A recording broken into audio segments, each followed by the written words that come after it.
brigades patrol the cover boundary. At last the time has come, this is a cricketing emergency. Hear this call to arms for every cricket revolutionary. Take up your bats and stumps for the test match insurgency. At first they tried to silence us, but we would not be silenced. They threatened us with lies, so we threatened them with violence. Che Guevara, Sangakkara, Joseph Stalin, Douglas Jardine, Robespierre, Darrell Hare, Vladimir Lenin, O'Brien Kevin, guerrilla cricket. It's not about the winning, it's about how many rules you break. Even in cricket commentary, this is the best advice to take. Pick guerrilla cricket, it's the finest choice you'll ever make. There's so much more to cricket than rev counters and a slice of cake. At first they tried to sanitize us and clean up our act. But people like it filthy, and we know that for a fact. Fidel Castro, Lenny Pasco, Carlos the Jackal, Umar Akmal, Mahatma Gandhi, Grant and Andy, Brendan Behan, Austin Ian, guerrilla cricket. Stick with us, cause you know we're not the kind of thing that you see on the TV and the radio. So vive la revolution. First they tried to buy us, but we would not be bought. Okay, we were, but then we ran away, and we will not be caught. Would not give up the ghost when they left us all for dead. They decapitated us, but we just grew another head. Chairman Mao, Jamie Howe, Ho Chi Minh, Asif Din, Václav Havel, Graham Saville, No Surrender, Percy Fender, Che Guevara, Sangakkara, Joseph Stalin, Douglas Jardine, Robespierre, Darrell Hare, Vladimir Lenin, O'Brien Kevin, guerrilla cricket. Welcome to Guerrilla Cricket, just a damp half hour behind schedule. Now, Joe Root has not just been captain for England, he's been carrying the batting, he's been occasionally frontline spinner due to England's lack of faith in any other spin, and in Sydney he's been doing the throwdowns in practice due to 4 of their coaches isolating, including of course Chris Silverwood. I suspect he's probably also been putting the hotel cat out last thing at night before collapsing into bed wondering when will this nightmare end. England are 3-0 down in the series, a series lost after just 12 days of cricket, blown apart as much by their own lack of preparation, technique and selections as by the undoubted excellence of the Australian bowling. In the 21st century, England have already been whitewashed 5-0 twice in Australia. It only ever happened once between 1887 and 1999, and that was in 1920, when emerging from the First World War perhaps provided some mitigation as the likes of Warwick Armstrong and Herbie Collins piled on runs for Australia. So what of Sydney at the magnificent SCG? Another dead rubber with pride to play for. How hungry are Australia for that 4th 5-0 series win? And despite their protestations, how much stomach do England really have to resist? I'm Tony Bishop, and whilst England's opening partnership may be flaky, I have with me a powerful opening pair, rich in poise, presence, poetry, and if nothing else, persistence. From Melbourne, it's Forthy. Good morning from Melbourne. And in London, it's Jack Hope. Hello, Tony. Good night. Good night. Hello. How are you? Well, it's fantastic to have you both with us. Let's toss team news. Let's start with that.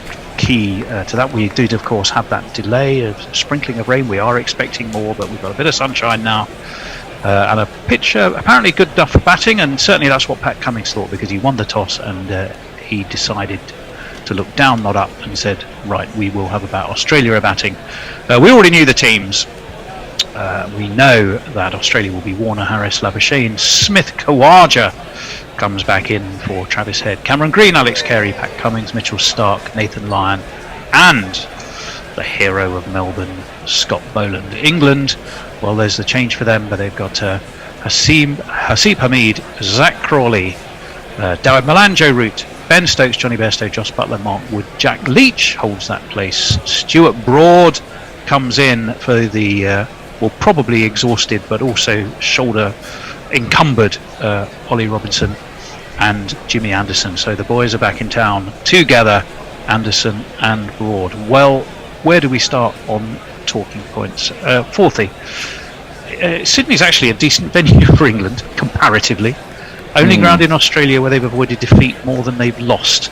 Any consolation there for England? To be honest, Tony, it's hard to see it. Most tours, by the time we get to Sydney, which is traditionally, of course, the fifth test, England look more or less broken. They look more or less broken from the first test, and there are some mitigating circumstances. Of course, there are. These are very unusual times. 17 tests, COVID, etc. But I remember India coming here after a year of COVID last year and not collapsing in a heap. So that there are problems which are pretty fundamental to and they need to be addressed after the series. You never know. It's a decent bowling outfit England are fielding, and Australia are vulnerable. So let's see how the first session goes. Well, that's fair enough, Jack. I mean, one stat to look at: 54 ducks for England, I think, in the calendar year 2021. That equals, I believe, their worst ever year. Isn't that? That's really where the problem lays far more than the bowling, isn't it? Although lack of spin and faith in spin is an issue too.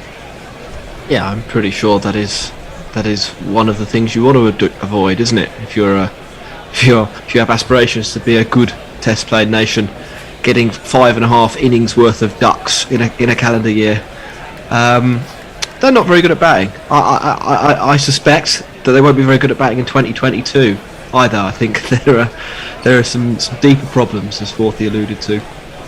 But we'll see. They're batting second here. It rains. I think it doesn't rain more at Sydney than any other ground in world cricket. So maybe they'll get a draw here and save a little bit of face. I'm sure that's put around by the fine burgers of Manchester as a rumour, but I have heard much the same thing. Well, you talked about the batting. I mean, Forthy, there has to be an honourable exception to that. That's the man that's got 28% of all England's runs this year. Yeah. Will he continue as captain, do you think? I don't see the captaincy affecting his batting. If anything, rather like Gooch 30 years ago, he seems to have, the two seem to have gone hand in hand. So you can't say, well, his average, rather like when Cook took over, I think his average dropped quite a lot, but that hasn't been the case with Root. Is he a great captain? No, he's not. And who the hell are you going to put in to replace him? And the only obvious replacement, looking at the team sheet, of course, is Ben Stokes. And do you really want to burden your great all-rounder? There's a terrible history of Flintoffs and Bothams getting overburdened in that respect. So I don't think the problem is Joe Root's captaincy, although, again, not a great captain. Too defensive, and he's made errors in the series, but I imagine that probably will be one thing that won't change. Well, let me throw one interesting stat at both of you that certainly caught my eye. In 2020 and 21, England played 24 tests and 18 ODIs and 29 T20Is, but that included the T20 World Cup.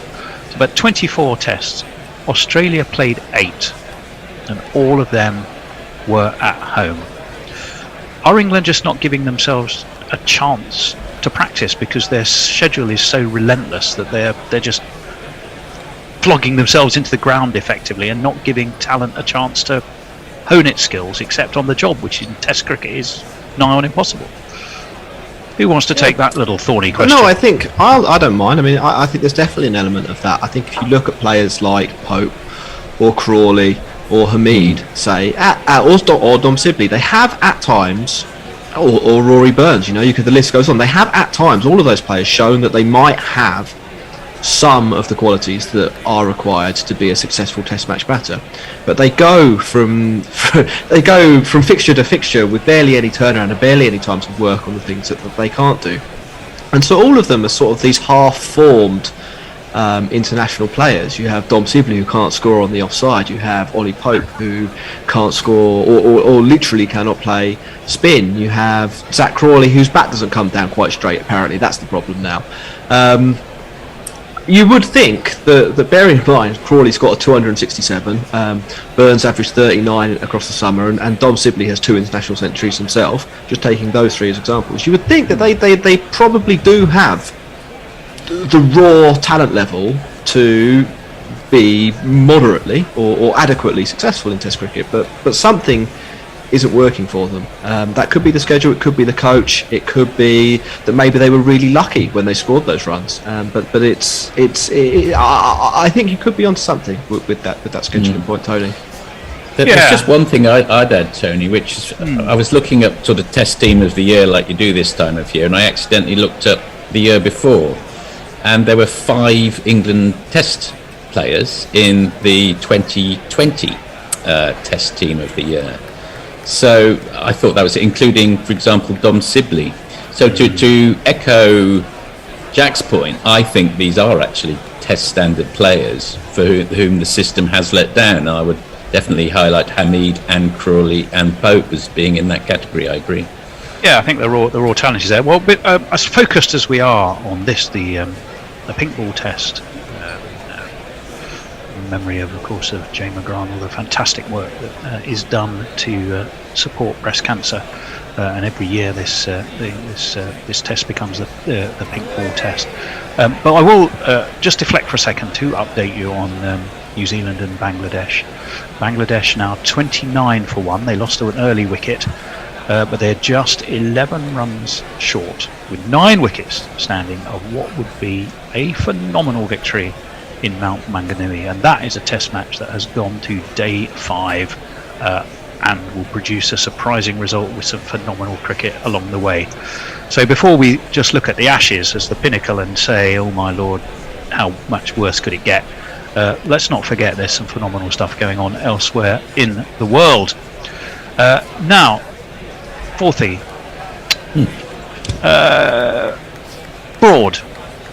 Stuart Broad. Have they fired him enough up by leaving him out when they should have been playing him?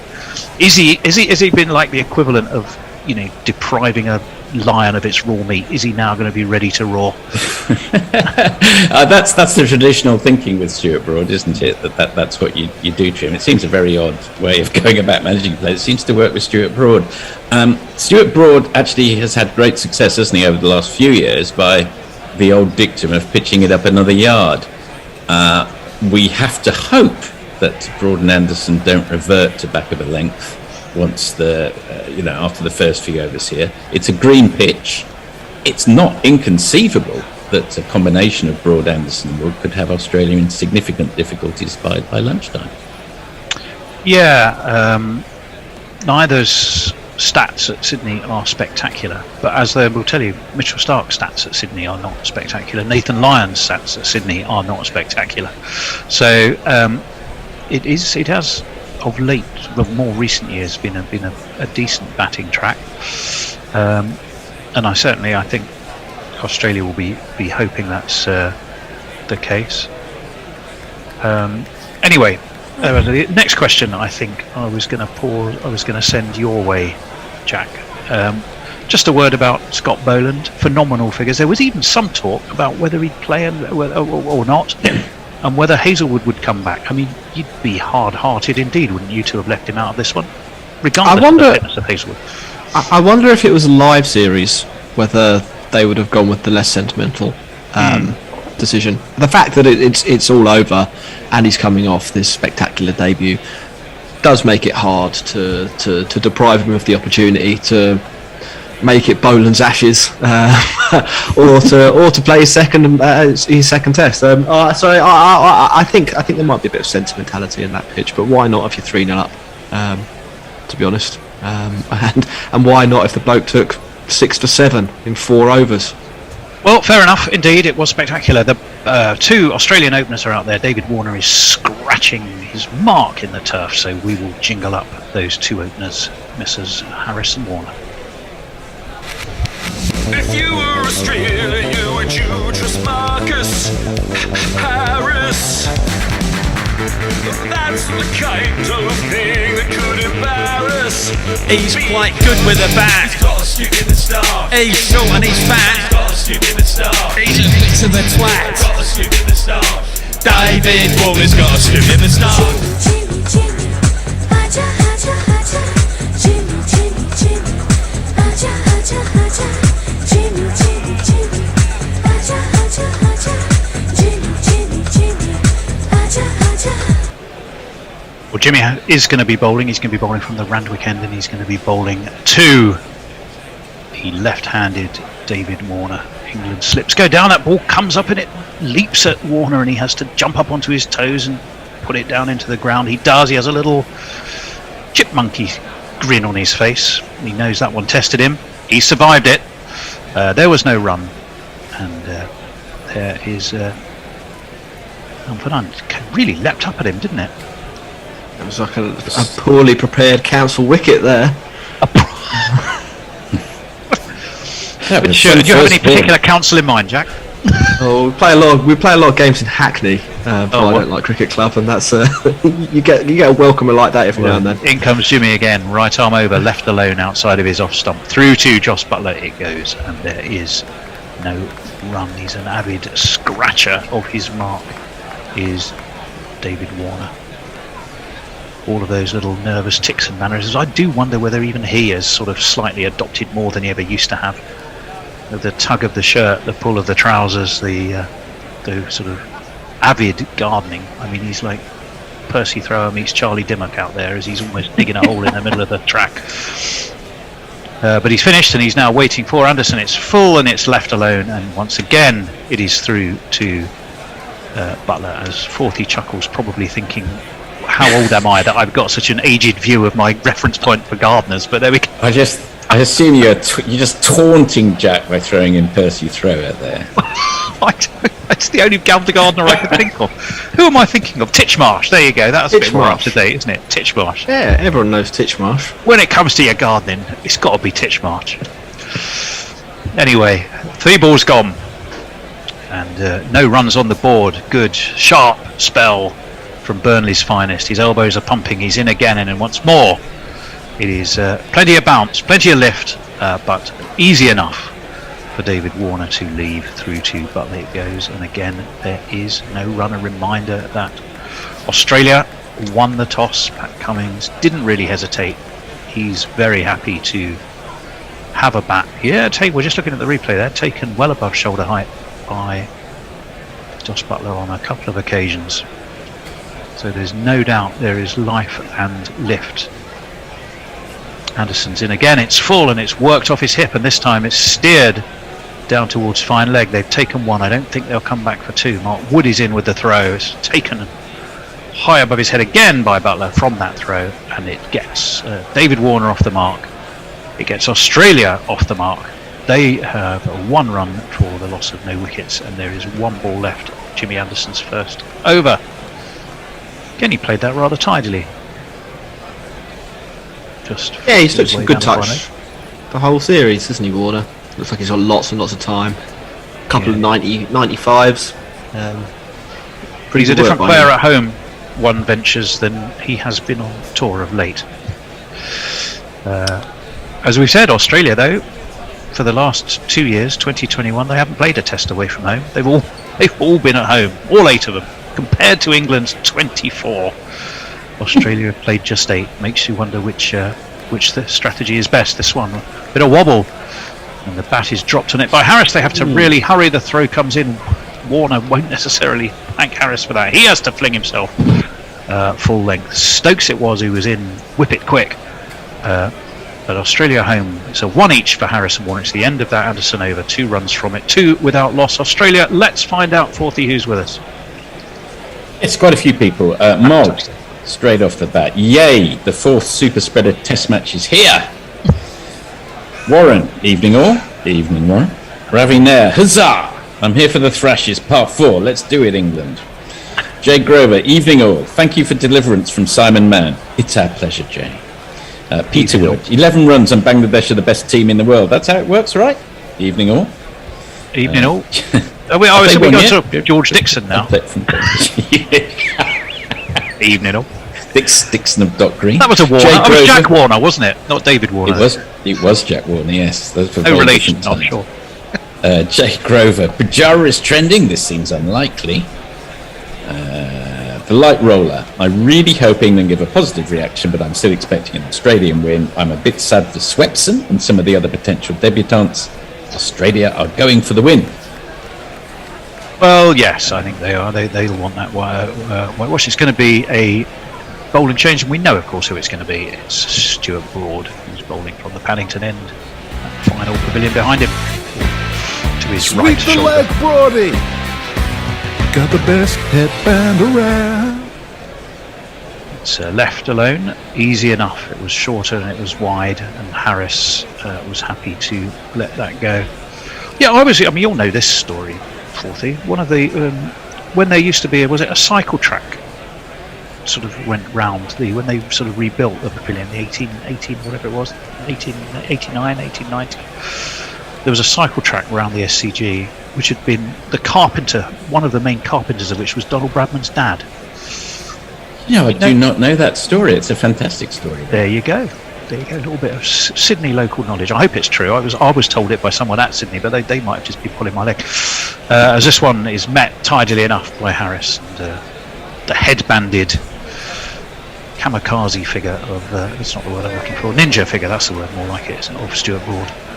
Drops his arm to his left fields, and again there is no rubber. I did actually check that fact, and it does appear in a couple of places. So the Don's dad did a bit of the carpentry work for what used to be the cycle track round the SCG, or the Garrison ground, as it was once. There's a lot of football stadiums with cycle tracks around the outside. I can't think of too many cricket grounds. As Broad, he is in, right arm around to the left-handed Harris, and he just pushes it back towards the bowler, and there again is no run. No evidence yet that Stuart Broad has been drooling, thinking of raw meat in the form of David Warner that he can chomp into and rip apart.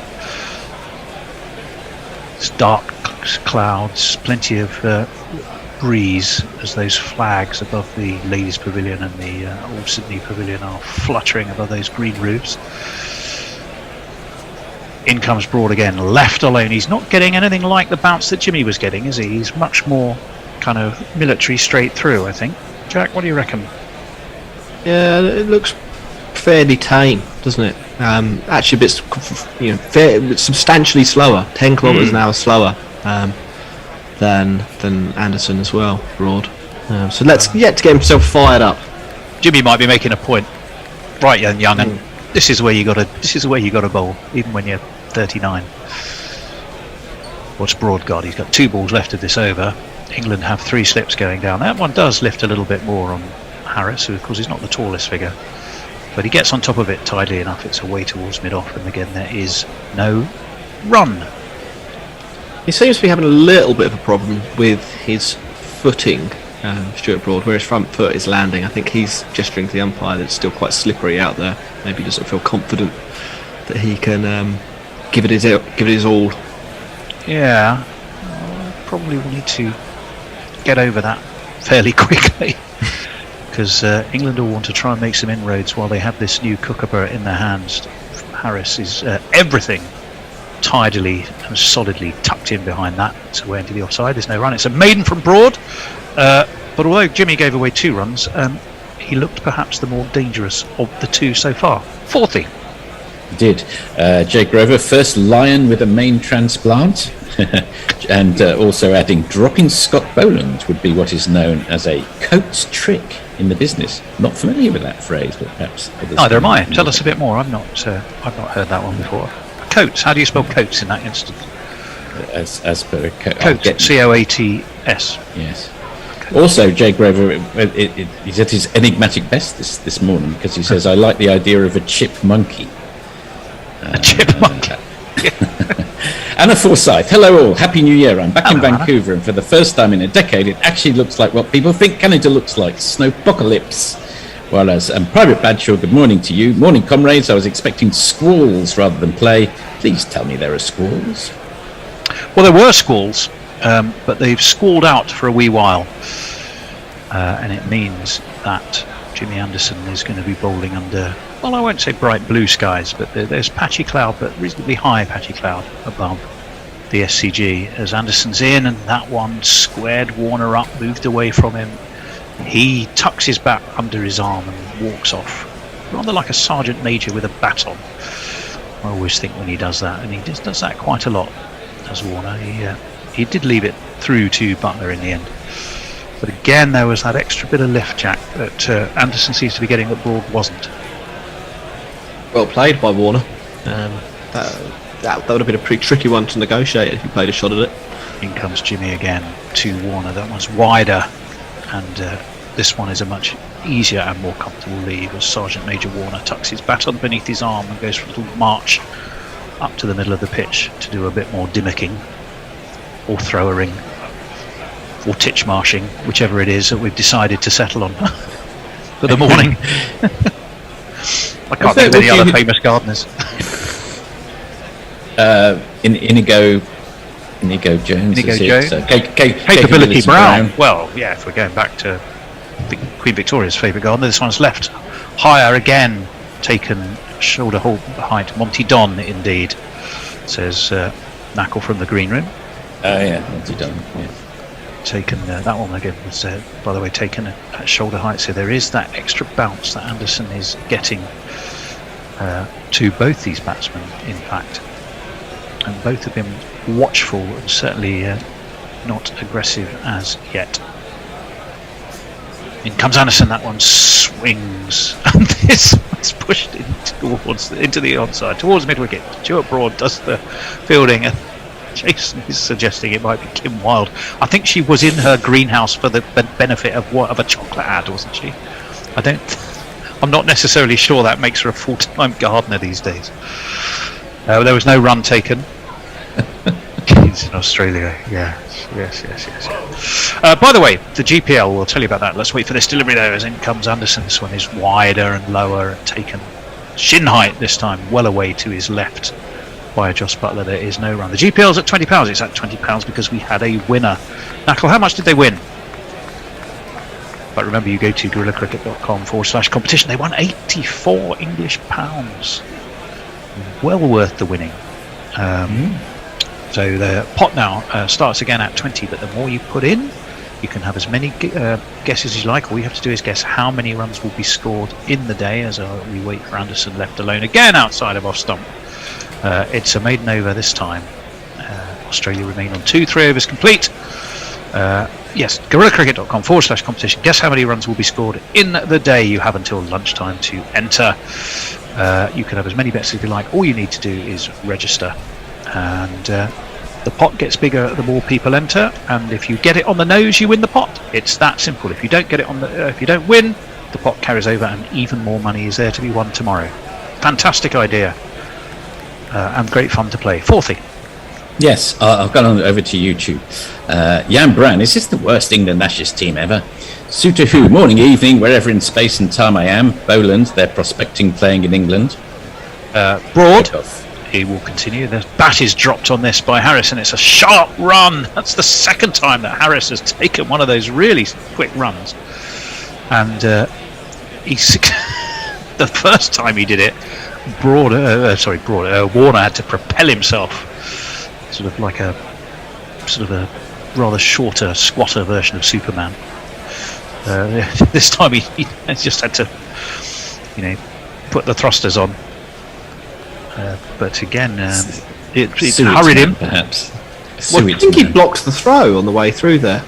He might have done. He did, and he put his. I don't think you can accuse him of obstructing the field, though. No, obviously not. But it might have been. He was quite too close, busy trying to make his ground. But you're absolutely right, Jack. And he did. That's why he put his arm up. I thought initially he might have pulled something, and that's why he'd gone, But Yeah, I thought it might be the world's worst throw into the outfield. But no, it's- brought in again around the wicket. Forward comes Warner, pushes towards mid-wicket. There is again no run on this occasion, so the single I don't think, deflected off his heels, apparently. I don't think I've ever seen an obstructed field. I'd like to tick it off my list, my bucket list. I think Len Hutton, was he once given out? I think so. I think I have seen. I'm sure Knackle won't tell me if I've seen it, but Knackle will tell me when I might have seen it, because I have a I'm feeling sure I Ben recall it Stokes has been obstructed fielded out. Yeah, I've got something in my in an ODI versus Australia. In comes Broad. That Yes, one, jumped that's a little right. bit this time, Warner, but he's able to push it to backward square, and there is no run. One for Warner, Yes. two for Harris. Both of Harris's runs, of course, scampered singles. Isn't there, got Warner the hurry up. A famous occasion, maybe Brendan Julian. I think Brendan Julian is the name that's coming to mind at in Barbados when there was he got in the way of a West Indies batter and affected a run out, and it caused a riot. Mark Ramprakash has been given out for obstructing the field. I think this one is cover driven sweetly by David Warner. I don't think there's anyone out there. It was over pitched, and Warner just leant into it, angled the bat, steered it away. It's the first boundary of the day. It takes Australia on to 7, it takes Warner on to 5, and it was a lovely shot too. It's Nissan She. It's Nissan She. A shot, dare one say it, Jack, of a man in form, although it was there to be hit, wasn't it? Yeah, it was a little wide. If I were Broad and Anderson, I think here though, I wouldn't be too worried about that. I think you have to search a little bit for your wickets in the first 5-10 overs. Broad is doing just that. This one does leap. Oh, and Joe Root is leaping up and down like a jack in the box at first slip. Broad, on the other hand, is just very professionally on his heels, turning back towards his mark. I think the excitement, Jack, was that that was perilously close to Warner's gloves as he tried to lift the bat out of the way, wasn't it? I don't know if I'd say perilously. Close, in the vicinity. They were in the postcode. Adjacent. Yeah. It was adjacent to the gloves. Broad in again. Full. Steered backward a point. Half stopped. Johnny Bairstow from third slip goes chasing after it. Hauls it in. They will take a single. And in the meantime, Bangladesh have won by 8 wickets. Their second away win since 2017. The only other one was against, I think that's Zimbabwe, if I read that right. Well played them. They've beaten the World Test champions on their own patch. And that is something worth celebrating, as I'm sure our friend Farong may well be doing in a bar in Dhaka somewhere. If you're listening, Farong, let us know. I would imagine a lot of excitement. The Brendan Julian story, he and hometown batter Sherwin Campbell collided mid-pitch. Well, hold on with that thought. Yeah, we're looking at just how close that was.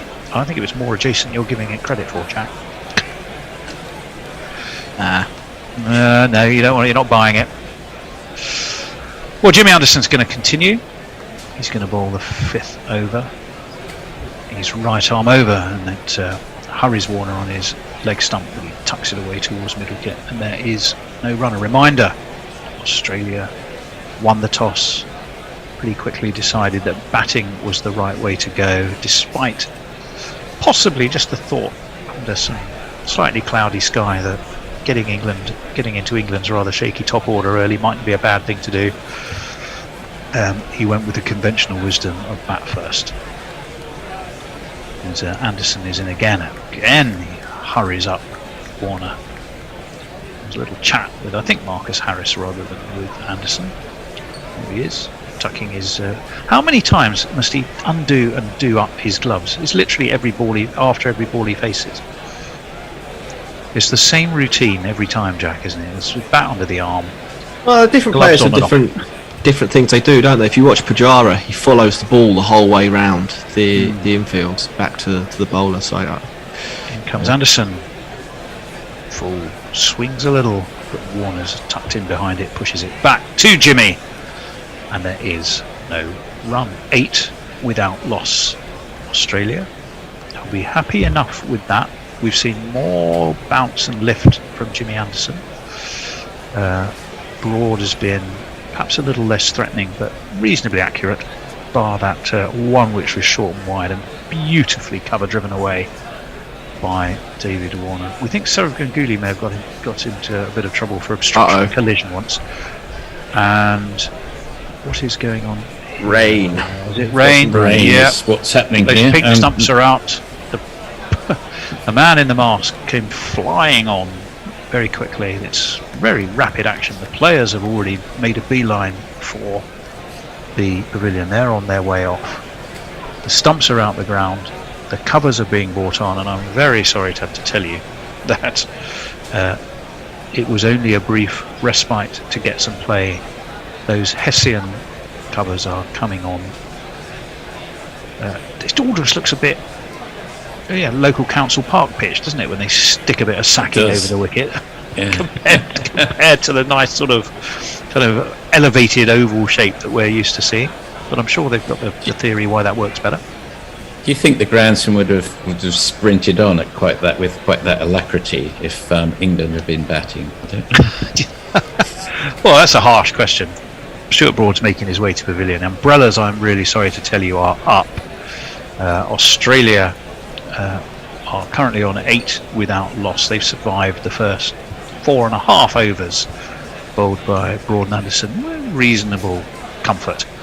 But I'm sorry to tell you that rain has once again descended upon the SCG. And I've got those covers are coming on. So 40. Let's catch up with people. Yeah, no problem. Warren asked retrospectively, any thoughts about Broad starting around the wicket?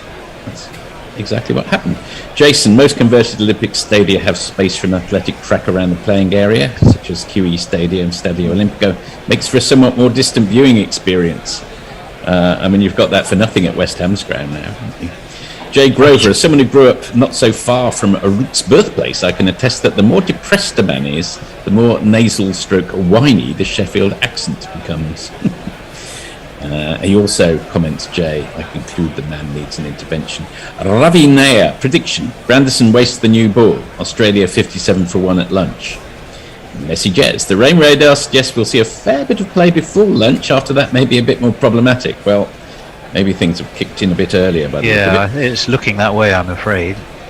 It's not looking great, is it? No, that's sheeting down with a fair amount of wetness. Rainy wetness. Duration. Indeed. Farong, greetings from Mirpur. We'll annoy you all a bit later after Bangladesh go above England in the WTC standings. Be our guest, Farong. Mayank, evening all. I'm convinced meteorologists are high 24/7 on the job. Current forecasts and radar show rain over the SCG, which is clearly false. Or is it, Mayank? Peterwood, 5 runs left for Bangladesh. There's a couple of tweets who haven't necessarily aged that well 10 minutes later. And no one's fault. Pirate Badger, after I'm asleep then. So, good.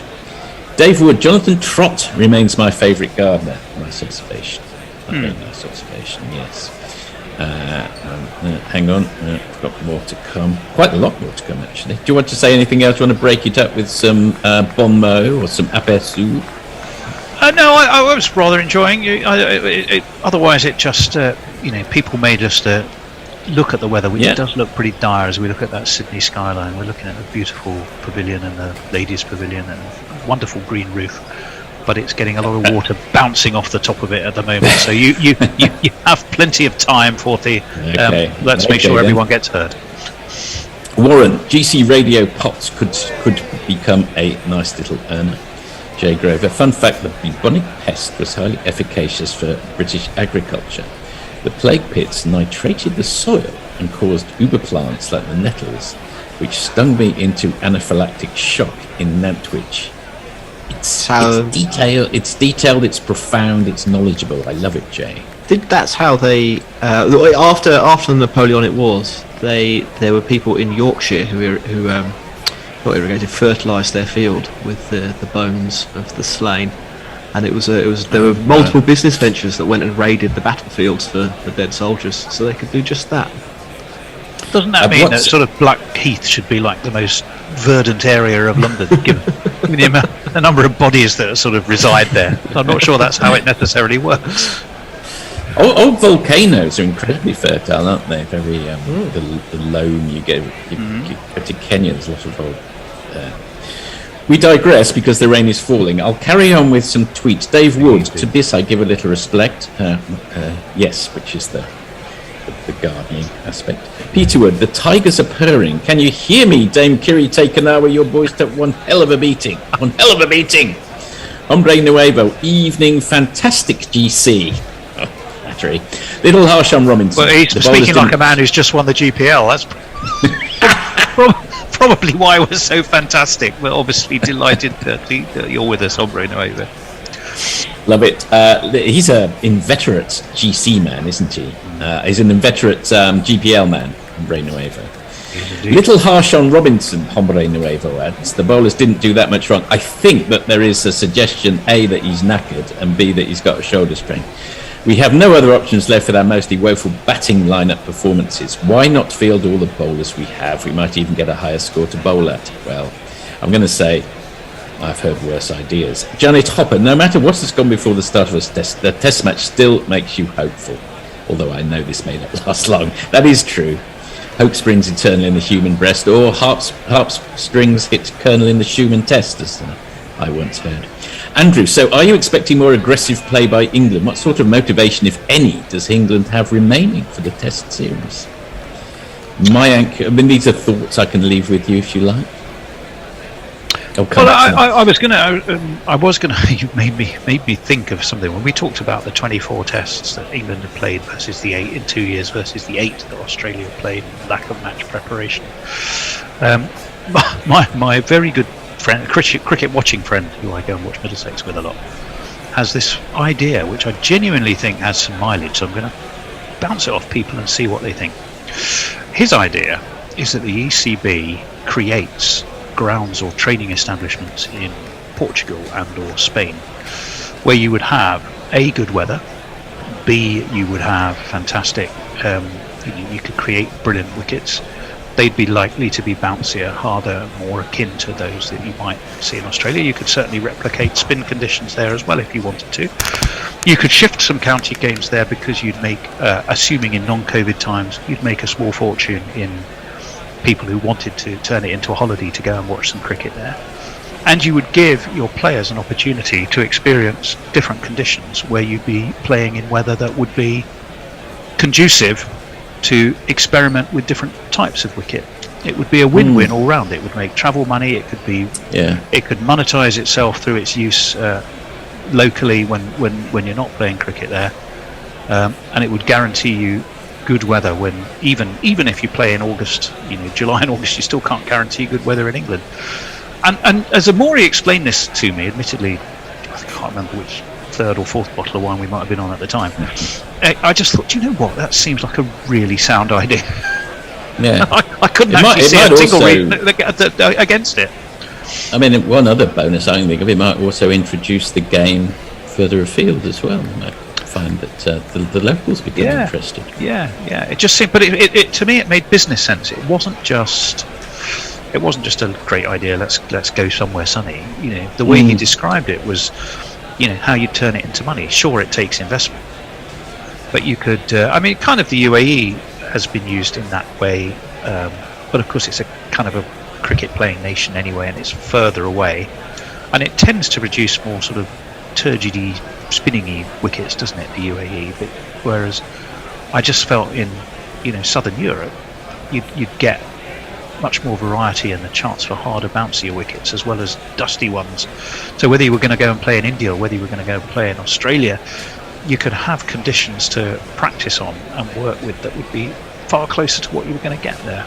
And you could turn it into a great way to make money because the counties could sell the travel packages, the players would get the experience there, and you could rent it out when you weren't using it. Just what's not to do? Don't know why I haven't thought of it, Jack. What do you reckon? Probably because it would cost an absolute fortune. You'd need a full-time groundsman there curating all the pitches. You need to build them. You'd probably need to import the right type of soil and grass. Yes. You'd actually need not just a few people. You'd need thousands of people to fly out there for a county championship match or around county championship fixtures. And a lot cheaper than flying to the West Indies or Australia. Well, yeah, but not cheaper. Experience. Not cheaper for the people building it to fly the England team to Australia or the West Indies or wherever it was they want them to get a bit of practice. You can get 20 business class flights to the West Indies through British Airways, probably for free if you say that they get a box at Lords for the next summer. Well, I think we have 2 weeks there. Well, there's theory. Have you ever heard this idea of having a brainstorm? There's no such thing as a bad idea, Jack. You're familiar with the concept of black hatting, Jack? Sometimes you just need to shut crazy ideas down. Marvellous. Did I see that the players were coming back out, or did I dream that, Knackle? I think you're dreaming it. That was just highlights. Watching an advert. We are indeed. Well, we're going to have a little change, and we'll let some others have a joyous wibble. And those who are ready to wibble should be messages. Jack, you can take any other good ideas and pour water on those. Along with Messers and Jason. The problem with this kind of thinking and the idea that no idea is a bad idea is that people follow through with bad ideas. Unless you've got someone in the room who will say no, and this is why you shouldn't do that, all sorts of crazy decisions get made. So I'm sorry, Tony, to stifle your creative process there. But I'm not sorry at the same time. Messages. Good morning, Jack. It's good to speak to you. How are you getting on? I don't think I wasn't on for the third test after Christmas, or I was on, but on the fourth day, I think. So yeah, well, that wasn't going to happen. Good to hear you, my friend. And I got to say, notwithstanding that I love the originality of the view from Tony, I just have this vision of Benidorm absolutely overwhelmed by the Barmy Army, going to a county championship game during the day, absolutely wreaking havoc throughout the coast. Oh my God. I mean, it'd be fantastic for the Spanish tourist industry. It'd be hell for the locals, and the cricket will become a peripheral thing because it's just an excuse to get pissed. But, in terms of training for the Barmy Army, it'd be fantastic. I can go one better than that for La Manga, because the family's actually got a property just over the hill. Probably the thing about that is all the locals are essentially expat Anglos anyway. So no, you're only hurting your own people. Yeah, in that sense. There's probably an element of truth to that for Benidorm or Torrevieja or anyone else on the coast. Yes. Look, if anyone would like to invest in Tony's crackpot schemes, isn't there a Patreon that people can go to? I'm going to throw this over to you, Messages, as a little plug before we go and talk about the cricket that we've seen and the cricket we might see, but we may as well plug ourselves while we're at it. Well, it's a great opportunity to talk a bit about Patreon, because we do have a lot of people who actually are the ones who pay to keep us on air. And it's fantastic to have you people support us, but the truth is it costs us quite a bit to do this, even though nobody actually gets paid, and we need to be able to sustain ourselves that way. So as a reward for some of the patrons, we've recorded a number of interviews with people, and we'll do more to release just to patrons, so that they can get to know them. We've had an interview put up with Mog so far, and with Tony Bishop, and if you want to see what Mog really looks like, you have to be a patron, I'm afraid.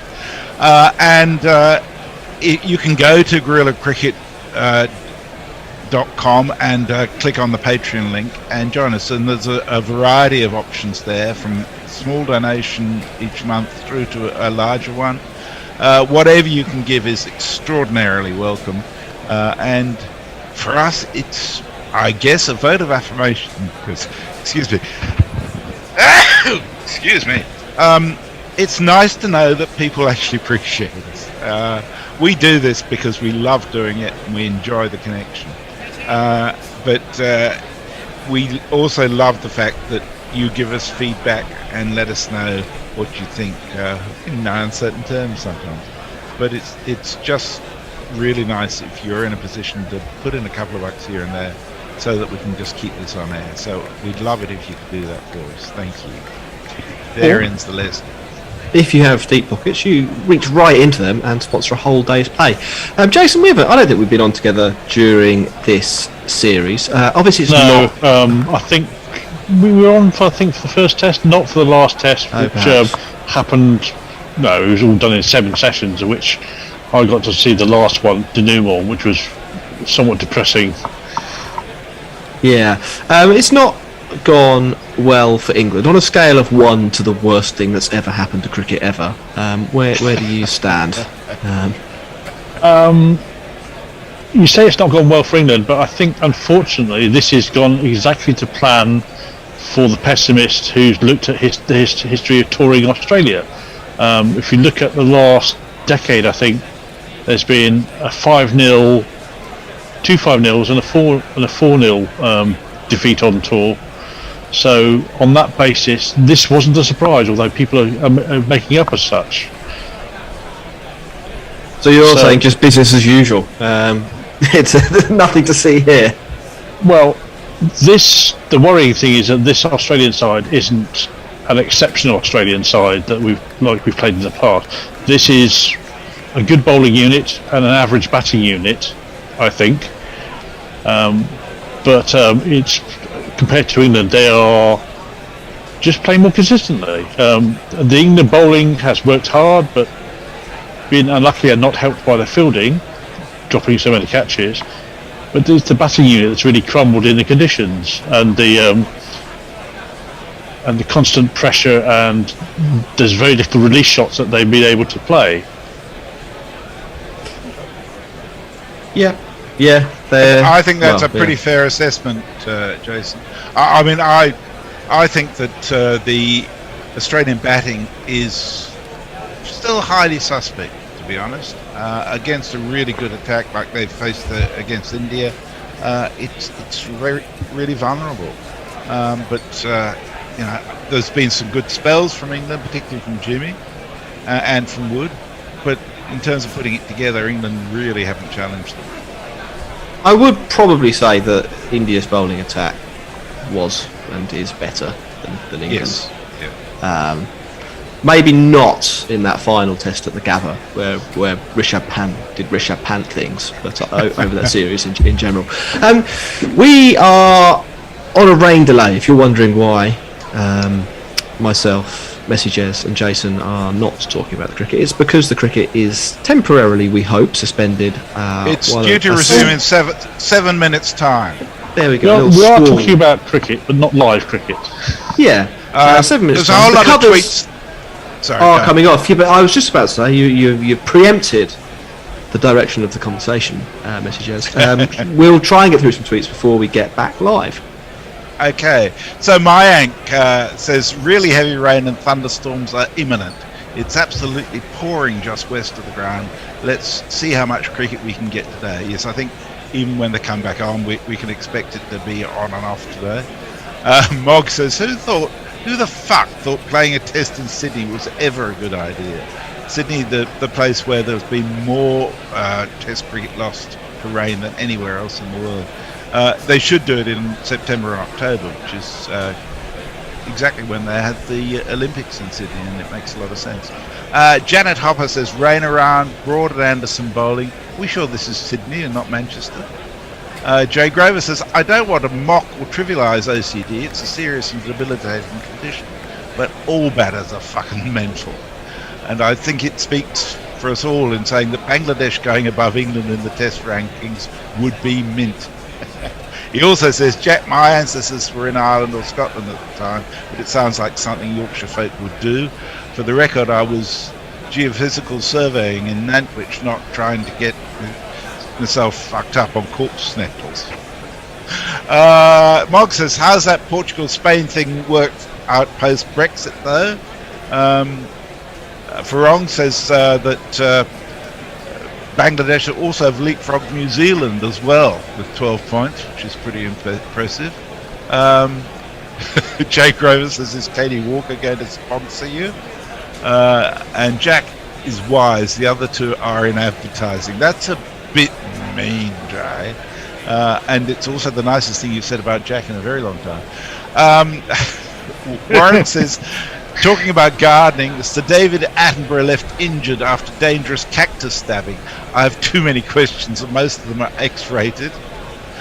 Mayank says, remember our deal messages, you must wibble all the way through your commentary stint. None of this, it's raining, so we're putting on highlights bullshit. Well, I'm pleased to say that the play is due to restart in 5 minutes if it doesn't start raining again. The Light Roller says, isn't there supposed to be a decent track in Mallorca? I know of a number of teams that have enjoyed a trip over there. The trouble is, I think when you go to Mallorca to play cricket, it's not so much about the cricket. Farong says, 6:30 a.m. here, need another coffee. Well, Bangladesh move ahead of England and New Zealand on the World Test Championship. Typical Sydney weather, they get double the amount of rain compared to Melbourne, yes. Yet they still give Melbourne shit for the weather. Weird, isn't it? Jay Grover says, Benidorm overwhelmed by fat white English drunks. It'll never happen. Mog says, and if you don't want to see what I look like, pay a little bit extra to have that video hidden in the Vatican secret archives forever. Jay Grover says, I'm stupid enough to buy shower curtains and Patreon. I'm not quite stupid enough to invest in the Claygate, Bishop of the Burney and Futurama. Nice line. Barcelona International says, Menorca Cricket Club is beautiful. Cricket Spain have a pitch that is ODI accredited. Would love to see them playing on the slightly more dodgy tracks we have up in Catalonia. It's lovely to have you with us from Barcelona. And Aninda is with us. Says, huge congratulations to Bangladesh for a fantastic victory against the Black Caps. Making the World Test champions eat humble pie at home is in emphatic fashion is a victory for Test cricket. Indeed it is, and it's so lovely to see.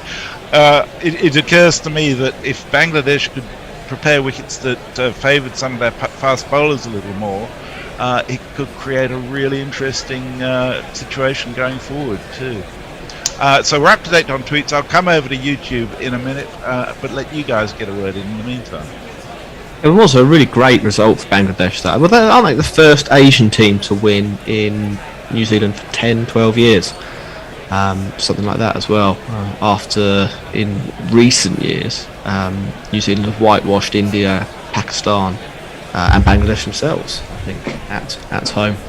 So, terrific stuff from the Tigers. Jason, over to you. New ball. We've seen so far Anderson get the ball to talk. It's been moving quite significantly. Broad, on the other hand, has been maybe a bit off the pace. If you were Root, would you be tempted to mix it up straight away and give Wood some early overs? I think that's probably going to happen if Broad continues to be a bit annoying, because they want to get Wood into the attack as soon as possible, whilst the ball is still hard and can carry. I think the issue is more about length for both bowlers than it's about anything else. I think they're both. You can see the movement for Anderson. Thinking, but the players are easily defending against it, which suggests he's not bowling the right length. He's bowling it just a little bit too short again. I think Broad is fully into the same category of just being a little bit too wide and not attacking the stumps enough and not forcing enough balls to be played. There's a limited window of opportunity while the ball's still hard, and you've got to make the most of it and bowl the right length as well as the right line. Unfortunately, we have some bad news. We were just minutes away from the resumption of play, but unfortunately some more rain has blown in, and we have some drizzle at the SCG. So we're back on pause. Is there anyone with us on YouTube? There is indeed. There are lots of people with us on YouTube. So I'll start with Lachlan Welsh, who says, just tuned in. This is nice commentary. Thank you. Thank you, Lachlan. That's lovely to hear. Satahu says, bloody amazing Bangladesh and their batting look quality. It also says Warner has a sweaty hand problem, so he takes the gloves off every time he's the non-striker thing. And also changes them every hour. I think more than every hour. And Smith changes them every bloody 3 overs or something. Was banished for a while, wasn't he, down to the fine leg, so he would be nowhere near the ball and not get his sweaty paws on it. Yeah. He also says, doesn't Joe Root have a cricket academy in Portugal? I wasn't aware of that, but may well be. He says, we need your money. Indeed we do. Average batting unit. They have 3 players averaging around 50 in Test cricket. What do they need to do to get recognition? My view is they need to show that they actually can sustain their batting against a really quality pace attack. I mean, it's performances away from home, isn't it? Whilst you've got home advantage, it's been known for some time that touring Bangladesh is almost as hard as, if not harder, than touring all the other subcontinent teams. Yep. I mean, there's no doubt that Smith and Labuschagne are quality. Personally, I know he's averaging really well, but I still to be convinced by Travis Head. Harris is clearly a big question mark. We've now got Khawaja in, who I love, but you know, it's just, I don't feel from an Australian perspective that we've got a solid batting unit there. We've got the capacity to be able to do it from time to time, but not on a sustained basis. That's me. Well, cricket's one of those games. Even if you're very, very good, you fail more than half of the time. And if you're relying on 3 players to do all of the batting for you, which Australia sort of are, well, no, I think they are really, then there's going to be a lot of Test matches where 2 of the 3 fail, or 3 of the 3 fail, and that puts you in less than ideal positions, doesn't it? Which is, I mean, this is sort of the secret of why New Zealand was so good over the last World Test Championship cycle. They had 7 guys who could all pile on the runs. So if Williamson didn't get you, Taylor would, or if Latham didn't get you, I don't know, Tom Blundell would. It's the strength and depth in both batting and bowling. Because not only did they have a great batting line, they had people who were Test ready in the wings ready to come in if they were required for any reason, like injury, and that was the same for the bowling. They had 6, I think I counted at one point, 6 quality fast bowlers, which means that 3 of them probably aren't going to get a look in.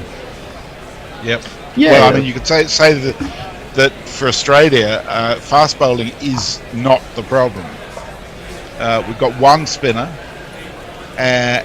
and we've got potentially 1 really fantastic all-rounder. So it's the batting unit that really needs shoring up. And it seems to me that that's, to a very large extent, England's problem as well. So England have got 1 good batter instead of 3. Yes. But they've got a pretty reasonable bowling unit and pretty reasonable backup if injury doesn't get in the way. Well, I mean, spin is... I don't think we should talk about English spin, as it's just an endless rant, basically. A few more tweets are coming, by the way. Pirate Bradshaw does geography. He says, for the record, La Manga is in Murcia, not Mallorca. David from at Never a Truer Word says, if they all get infected, it's COVID stop play. Could be a silver lining. Jay says, I'm not against Jack, I'm just jealous he didn't get the Percy Thrower reference. Yes, well, we don't always live up to your expectations, Jay. You should know that very well. Brown Barish is with us. Says, good day and good morrow, cricket nerds. They said we will get 1 to 3 inches of snow here in Philly, but we didn't get a damn thing. Meteorologists are like baseball players. They're right 30% of the time and they think they're a success. Anna Forsyth says, inches being exaggerated? Never. Only by men.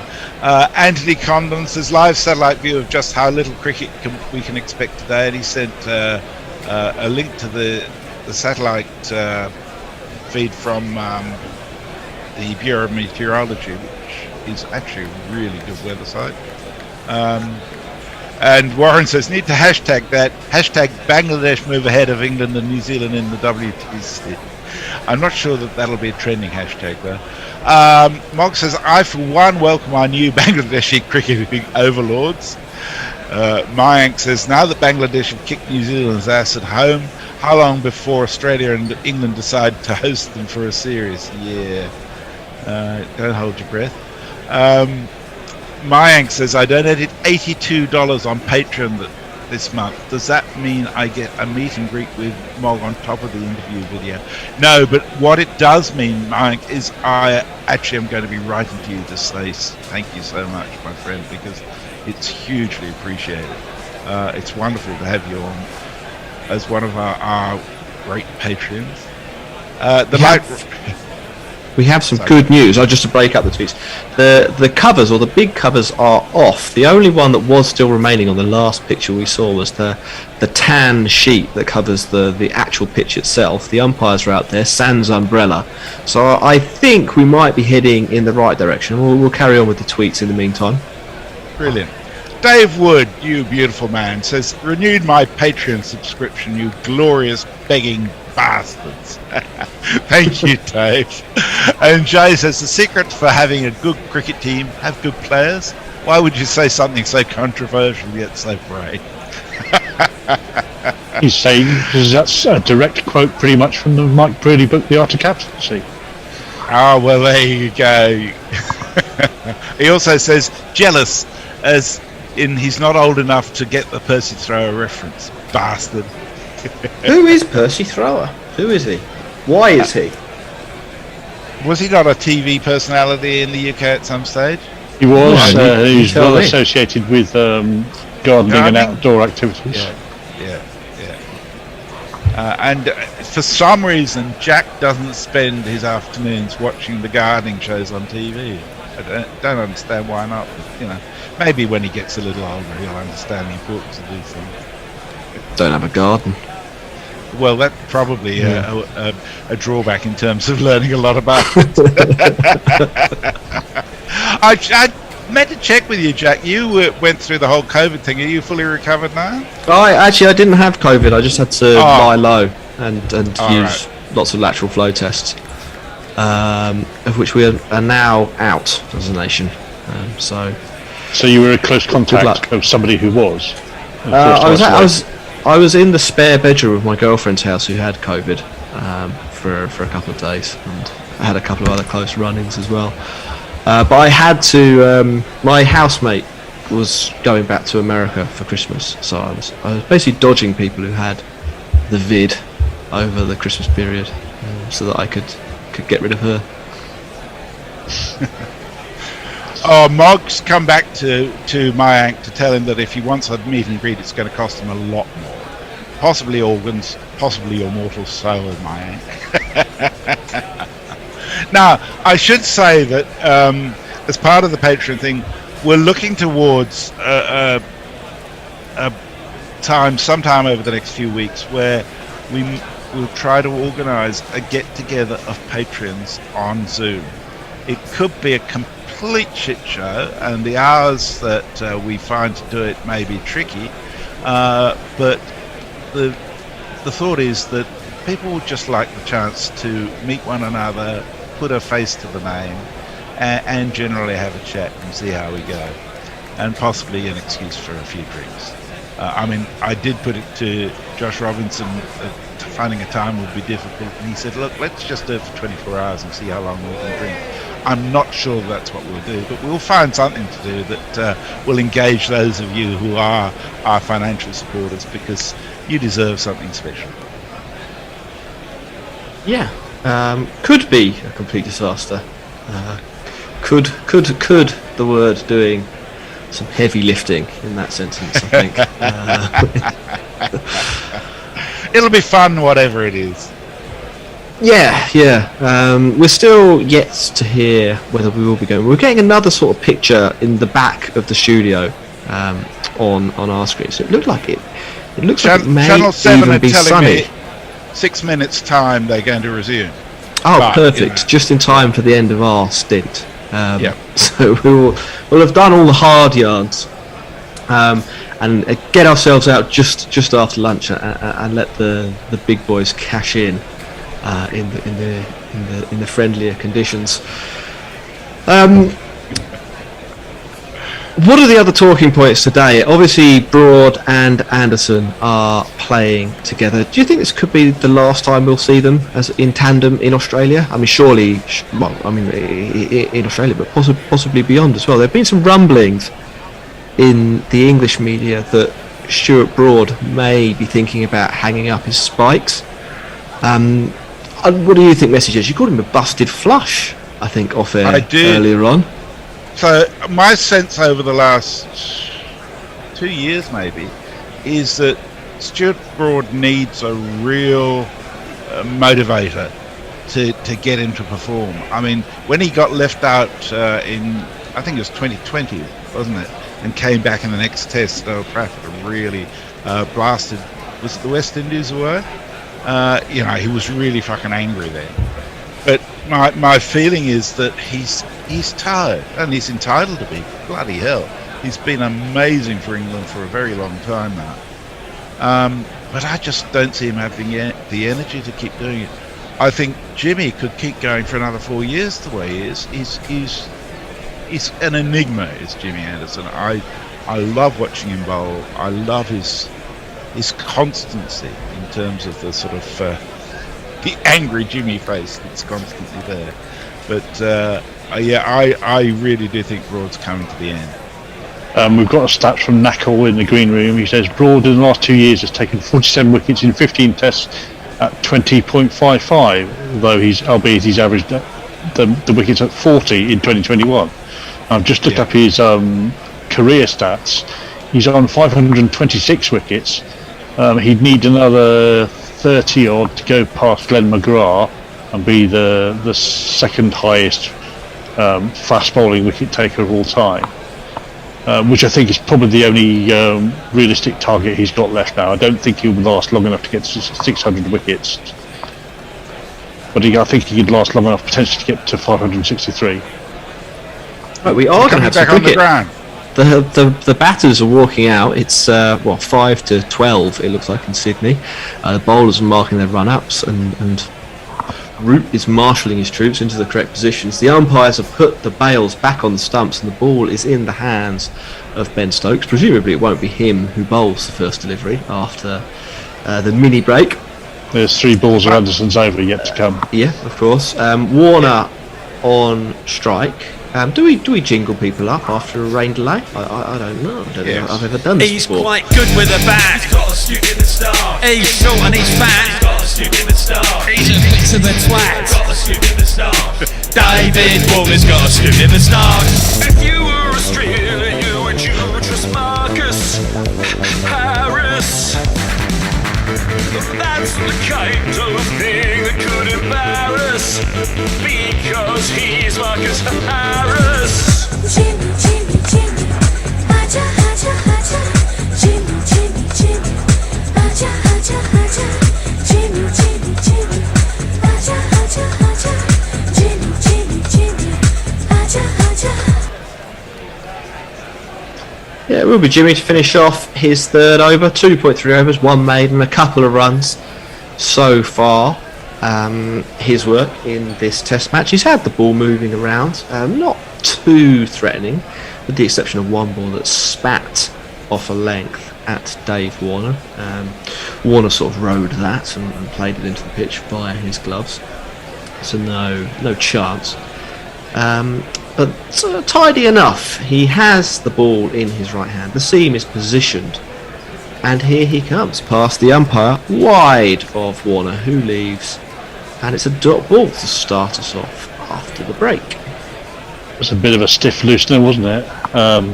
It can't be easy coming straight back on and going straight in without a warm up. I don't know how much you'd have cooled down in 20 minutes or so they were off the pitch, but it can't be easy to switch straight back on straight away, and it can't be easy for the batsman either to start concentrating from scratch again. Yeah, as Anderson is in similar delivery, pitching in line with the stumps, but the away swing from Anderson over the wicket, taking it beyond off stump of the left-handed Warner and into Butler's gloves. Just dying a little bit, that ball. I don't know whether it's just softened the top very slightly through the covers, or the ball's getting slightly softer, but that one had noticeable lack of carry and was dying by the time it reached Butler. Yeah, it was a lot more lively much earlier in the morning now when play started. And the final delivery of the over hits Warner on the hip. I think he was trying to turn it down to long leg, but doesn't. It is it's a maiden for Anderson. Australia are 0 wickets down for 8 runs. And that is the end of me, Jason, and Messi Jez. So good night, everyone. Night. Good night. Thank you, gentlemen, for talking through the rain break, which is a skill we all have to acquire in this business. And taking their places, we have from all the way on the other side of the world, it's Ian Forth. Hello there. And from not quite so far away, it's Nakul M. Pandey. Hello, good evening, good morning, good afternoon, and well done, Bangladesh. Indeed, yes. And actually a thumping win really over New Zealand, which I don't think anyone saw coming. But that's the thing, when you're top of the tree, everyone tries to knock you off, and Bangladesh have certainly.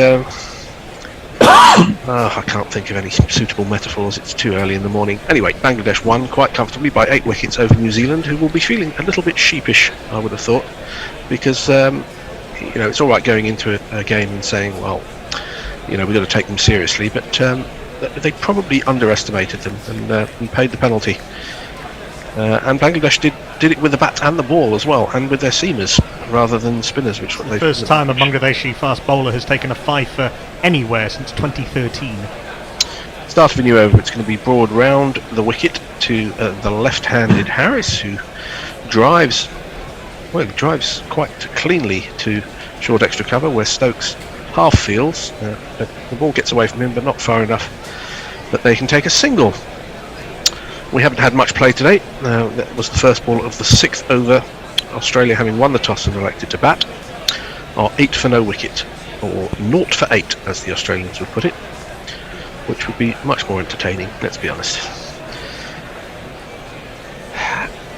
Stokes examines his fingernail. He's probably done some serious injuries feeling that. Next one's well wide of off stump. The umpire might have even considered calling that a wide, and Harris looks at it disdainfully. Butler takes cleanly. A little bit of carry in this wicket early on. Seeing Butler taking a number at chest high or even head height. Hasib Hamid's gone in there at short leg, a little deeper than the regular short leg for the one that Marcus Harris fends away. Broad with this round the wicket line has developed an ability to challenge both edges of the left-hander. He's up to the wicket again and bowls a straighter delivery. It was a full ball just outside off stump, and Harris prodded forward. His bat and pad weren't that close together, to be honest. He just rather threw the bat at that, or well, not threw it, but placed the bat where he thought the ball was going to go, but his front foot wasn't really moving towards the ball. Broad only took 2 wickets in the one Test match he played. They were both Marcus Harris. They were discussing Broad just before we came on.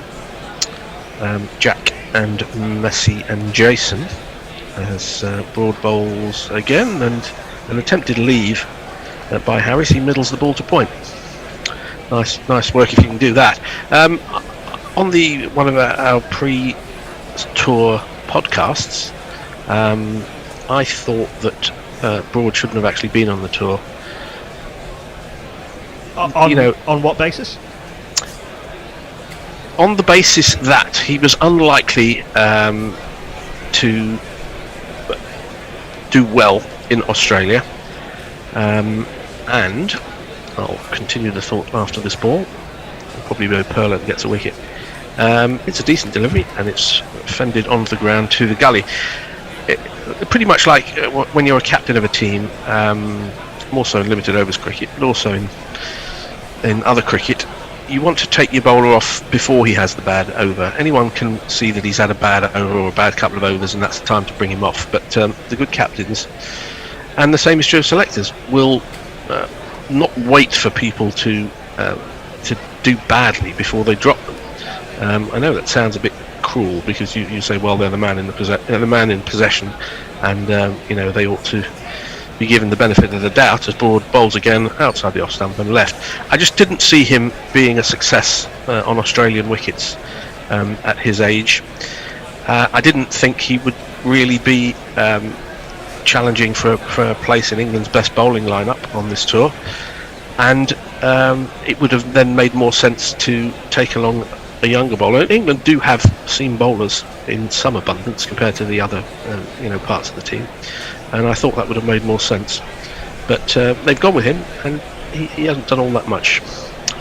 Who's doing a good discussion. I might just chip in with a tweet or two, if that's okay. We can pick up the broad discussion next over.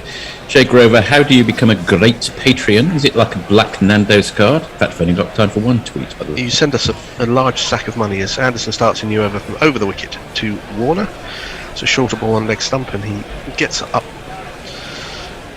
and defends it into the leg side.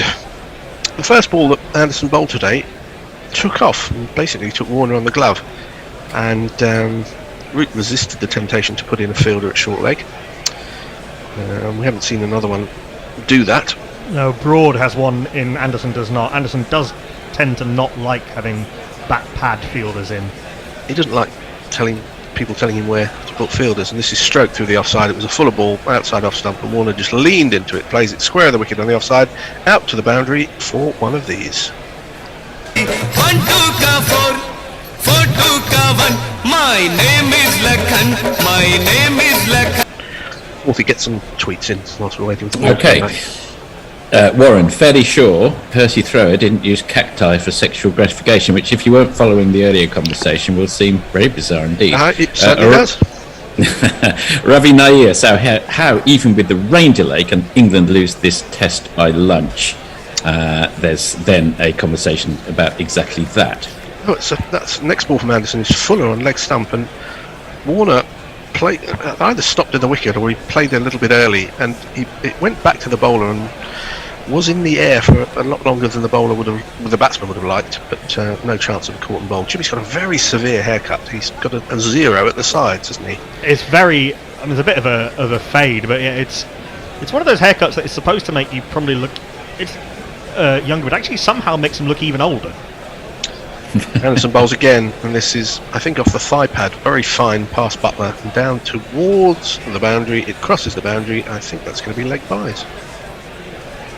No, it's 4 runs off the bat. 1 2 3 4. Or off the glove. It did get there pretty quickly, which is usually a sign of bat or glove rather than arse or pad. Let's have a look at it again. Give us a I think the umpires I thought it was off the thigh the pad. umpires made a mistake there. I think that was off the lower did. arse. Yeah, it was. It was the bottom of his thigh pad. He's got some four free runs.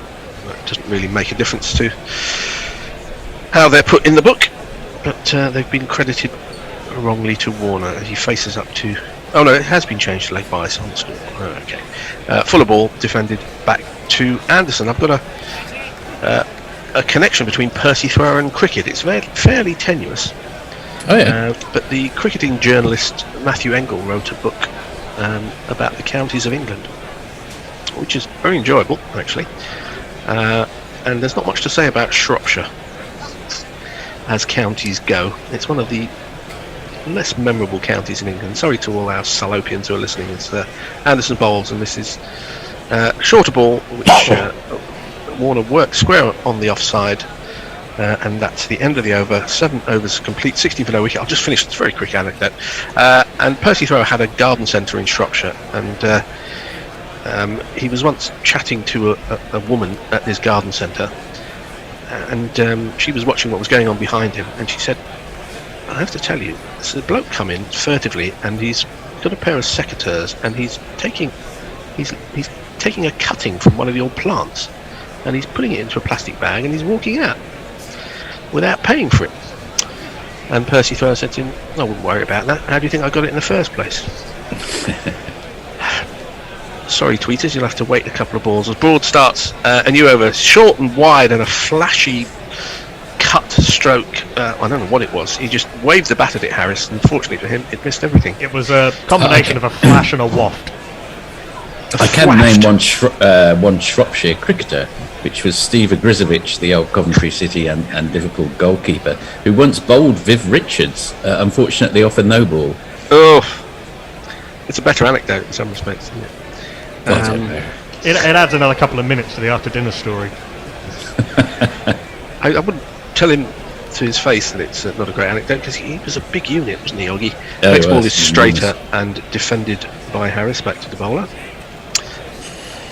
If you have any more cricketing Shropshire anecdotes, please let us know. It could be a long evening. And should it be Shrewsbury or Shrewsbury? And yes, the Shrewsbury football ground used to employ a little man with a coracle for when the ball went over the stadium, who used to go and retrieve the ball from the whether it's a river or a lake or a brook, can't remember. Their old stadium used to be called Gay Meadow, and I think they built a new stadium, and they called it New Gay Meadow. It may be have a sponsor's name now, as the next ball is down the leg side by Broad, and Harris tries to turn it into the leg side, and either got a leading edge or hit the pad. And Broad was looking got a leading edge. It was a leading edge. It was a leading edge, or his shin is made of titanium, because that went to cover quite quickly. It went to cover, and Broad may have had a word with him, because they did straighten a little bit. He tried to play it to mid wicket and ended up with extra cover. And Broad, on his follow through, stopped, had a look at the umpire for some reason, and headed back to his mark. He didn't say anything to the batsman. Can you imagine how quickly England would lose their reviews if Stuart Broad was Test captain? He's better now than he used to be fair, as this is on leg side and it is turned through mid wicket by Harris. There's a chase for Mark Wood. By the time he gets there, they complete 2 runs. 18 for no wicket off 7.4 overs. Broad is... So Anderson's got the ball to come through from back of a length, but Broad is definitely trying to bowl a bit fuller, as he's done with great success over the last couple of years. He was absolutely extraordinary in 2019 and 2020, bowling just that little bit fuller than he has done through most of his Test career without sacrificing pace. And he's occasionally been driven, but I think it is the right length to bowl on this surface. Against wider of the crease, a shorter ball, and Harris again fends into the leg side and leads fields. I think I saw live Stuart Broad's, it may have been arguably his best spell in international cricket in terms of how well he bowled. I mean, he obviously took 8 for 17 against Australia at Trent Bridge in 2015, but at Antigua in 2019 he bowled unbelievably well and didn't take a wicket. He must have gone past the bat 30 times. Again, it was a series that he'd been dropped for the first game and then brought back for the second. As the next one goes past the outside edge, it zips past Harris's outside edge, and it must have moved away because it was angling in from slightly wide, and that either held its line or moved away, however you want to describe it, and went past the outside edge. So a nice way for Broad to finish that over. Yes, Anthony Condon and Mogg and I think Dave Wood all suggest it would be quite easy for England to throw this away before lunchtime. But Jay Grover, old Perth man, suggests torture to motor break Broad. Shocking Pavlovian sadism on page 3. Mogg, are the Broad rumblings as much to do with his irritation at being left out of recent tests rather than reality? Fred Mayank, I already... Just on that... So, no, finish the tweet. I'll come to it in between deliveries. Yeah, Mayank, I already sold my soul many years ago, but I do have a nice authentic made-in-China Rolex with your name on it, Mogg. Back to the cricket. Hope you kept the receipt, just in case. Anderson, round the wicket now to Warner. It's on middle and leg stump, and it's defended to Anderson's old mucker Broad at mid-on. Sorry, Knuckle. Yeah, you said the man in possession. Stuart Broad, in a column just before around the first test came out, contrasted his relative equanimity with being left out of that first test match at the Gabba with his very angry reaction to being left out of the first test of the 2020 summer, using that phrase, saying, in 2020, I thought I was the man in possession. I thought it was my shirt. I don't think such a thing exists. This is a very full ball from Anderson, and there's a check drive which goes very straight. Anderson sticks out a hand, can't stop the ball, and it finds its way to the long on boundary for 4 runs. 1, 2, 3, 4.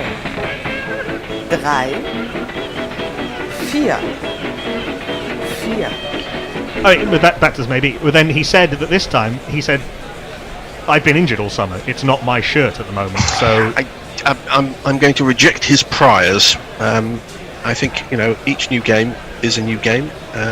Look at the New Zealand bowler who took 10 wickets in an innings and was quite rightly left out of the next test as Anderson bowls, and that's an LBW shout. It's a decent shout, unless he got a bat on it, because he was pinned back on the crease, was Warner, on a ball which pitched probably middle and off and moved away. I think it's a little leg sidey. A little offsidey and possibly a little bit high. A little leg sidey. I think it might be sliding down. I'm not sure it's straightened enough. Could be. They're not going to review it. Let's have a look again. Yeah, it was. Well, it was on the knee roll. He hadn't got anywhere. It probably, at best, was clipping leg stump, so a review wouldn't have overturned it. But had it been missing, the review would have been lost. Let's have a look what Hawkeye says in a ball or two as Anderson bowls again, and this is fended in that slightly odd way by Warner, square of the wicket, and Hamid fields at a deepish point. Whether you agree with Broad or not, and we're seeing that this LBW field was just missing the top of leg stump on line on height. Whether you agree with Broad or not, it's an insight into the slightly weird possessive psychology of top athletes. Well, I mean, all athletes are insecure about their position in teams. It's a driver, it's a motivator. As this was outside the off stump, and Warner doesn't play. Obviously Broad has been a fantastic bowler for England for a very long time. Even the most self-deluded sportsman, and he's not, knows that there is a time when that's going to come to an end. People would like to make that decision themselves, but the selectors can't really think like that. I mean, they have to make. I know it's a surprise about the England selectors. So this one is again a leading edge as full ball.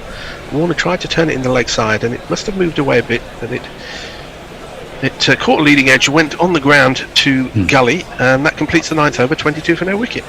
Good over Jeff Perkins, how many balls does Root have left? By my calculations, he must be in deficit by now. And adds, is he still eligible to play in Test matches though? He has. Great to see Nakul Pandey back on. How was your vacation here in the over the holidays? Perhaps you could tell us about that during the next over. It was Jay Grover. So you preemptively drop everyone?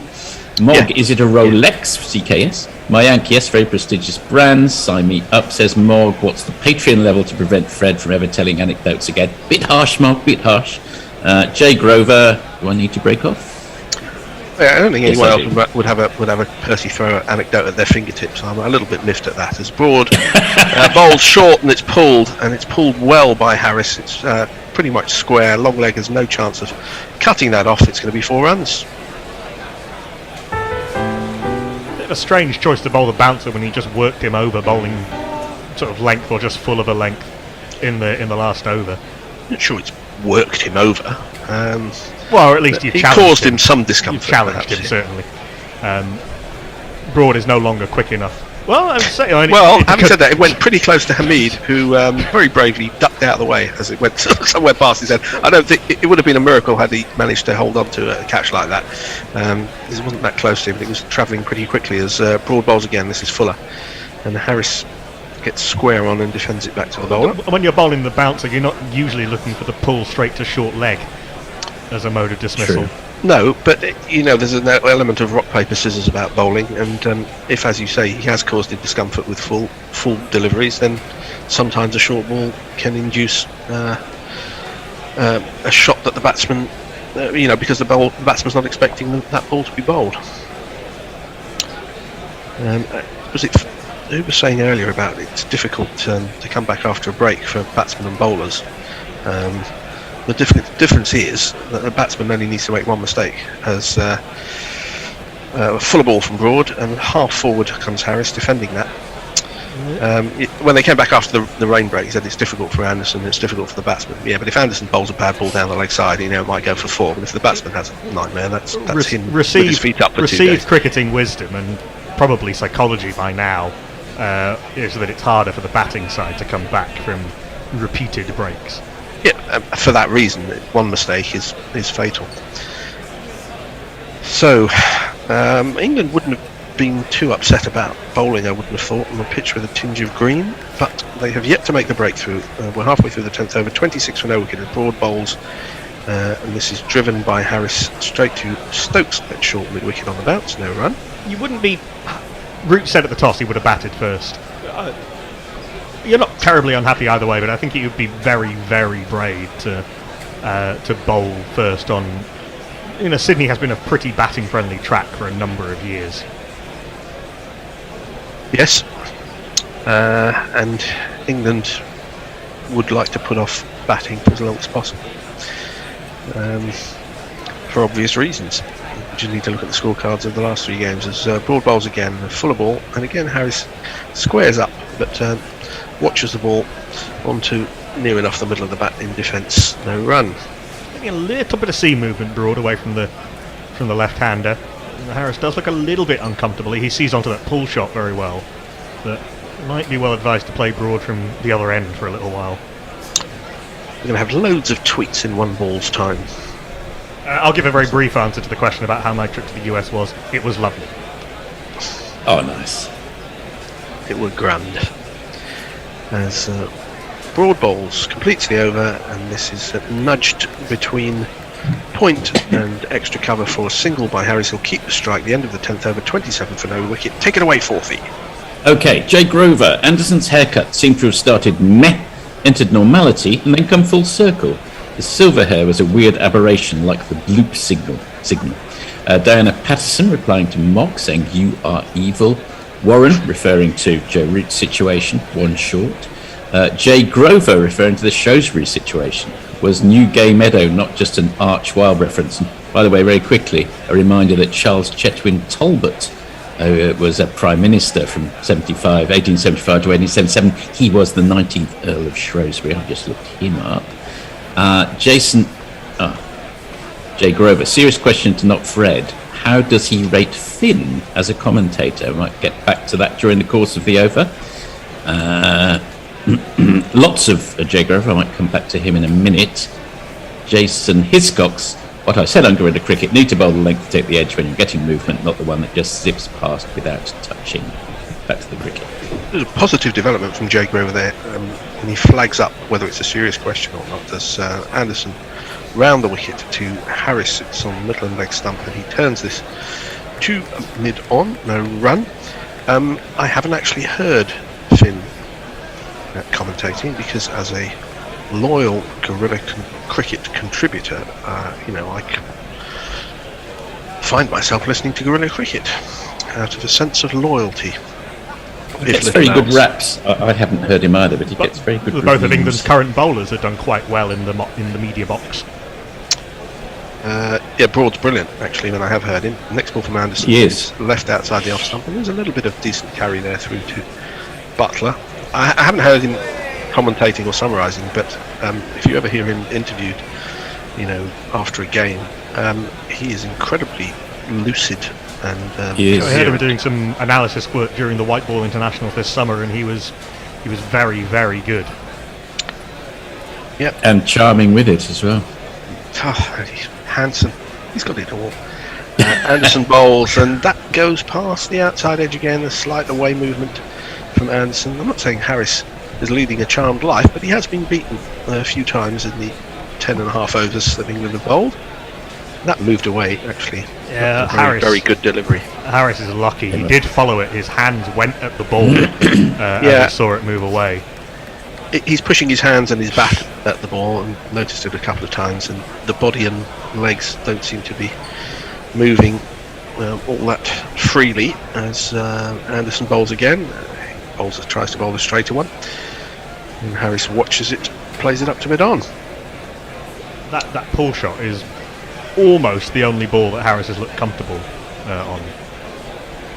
Well, the skill of an opening batsman, especially in testing conditions, and he's not unbelievably testing, but these are two skilled bowlers who know what to do with the ball, is to just somehow get through it get through the Did you difficult watch any of situation. the South Africa-India Test match? I mean, Dune Elgar has made a career out of scoring runs while looking uncomfortable, but he took it almost to new levels even by his standards on the second day of that Test match.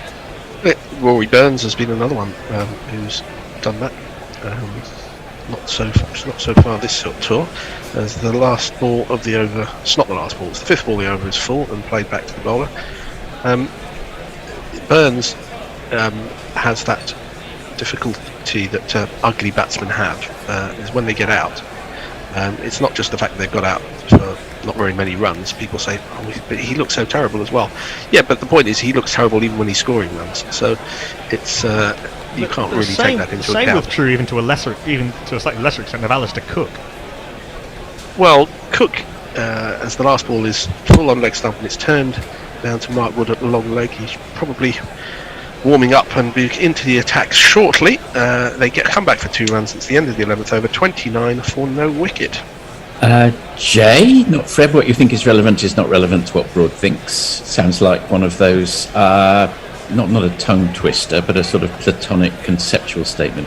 Then also, good lord, we're breaking new ground here. Rubbish players should be dropped. Players don't like being dropped. I'm taking notes. Anthony Condon, England waiting until the series is lost to start bowling Australian line and length probably suggests taking the Ashes seriously involves some tour games. Well, absolutely. Anna Forsyth, I haven't heard much of Finn this time round, but he's been brilliant and insightful when I've listened in the past. I'm obviously biased, but I believe he is perfect in everything he does. Well, I was going to say Anna Forsyth. If he'd lost Anna Forsyth, then he really would have difficulties because she has stood by him not even the move thick and thin. Not even the move away from Middlesex, I don't think is going to do that. It wasn't a voluntary move away from Middlesex. Anyway, we are going to have a change of bowling, but it's not Wood. It's going to be England's talismanic all-rounder, who we shall jingle up after his first delivery. His right arm over the wicket. It's a full swinging delivery, which Warner digs out to Anderson at point, and here's his jingle. I got up in Stokes, and he called me a oh, if I'd only seen that Ben Stokes was so mean. Only 4 wickets so far in the series, as this one is full and outside the off stump, and Warner is not tempted into play. Yeah, Stokes looked several furlongs short of a gallop in the first 2 Test matches. Not just the no balls, but he was really unable to hold a consistent line and length for large parts of the first 2 Test matches. And this is that was a funny thing when I can't remember whose wicket he took, but he knew he'd overstepped and he didn't celebrate because he knew it was going to be overturned pretty quickly. He bowled somebody. Was it Smith? As next ball's on leg stump and turned to deep backward square by Warner. He thinks of a second. There isn't one there. Oh, it was David Warner. It was Warner, yes. Yes. But he knew he just walked on. He didn't celebrate. He knew he'd got it all wrong, and he was well over the front line. I mean, it wasn't even that close. That was at the Gabble, wasn't it? When the system they've used and I think it's been long overdue for making sure that every single no ball is actually called wasn't working, and the on-field umpires missed 14 England no balls in the first hour. Well, you may think if they knew about it, that was good taking advantage. But that probably wasn't the case, as Stokes bowls again.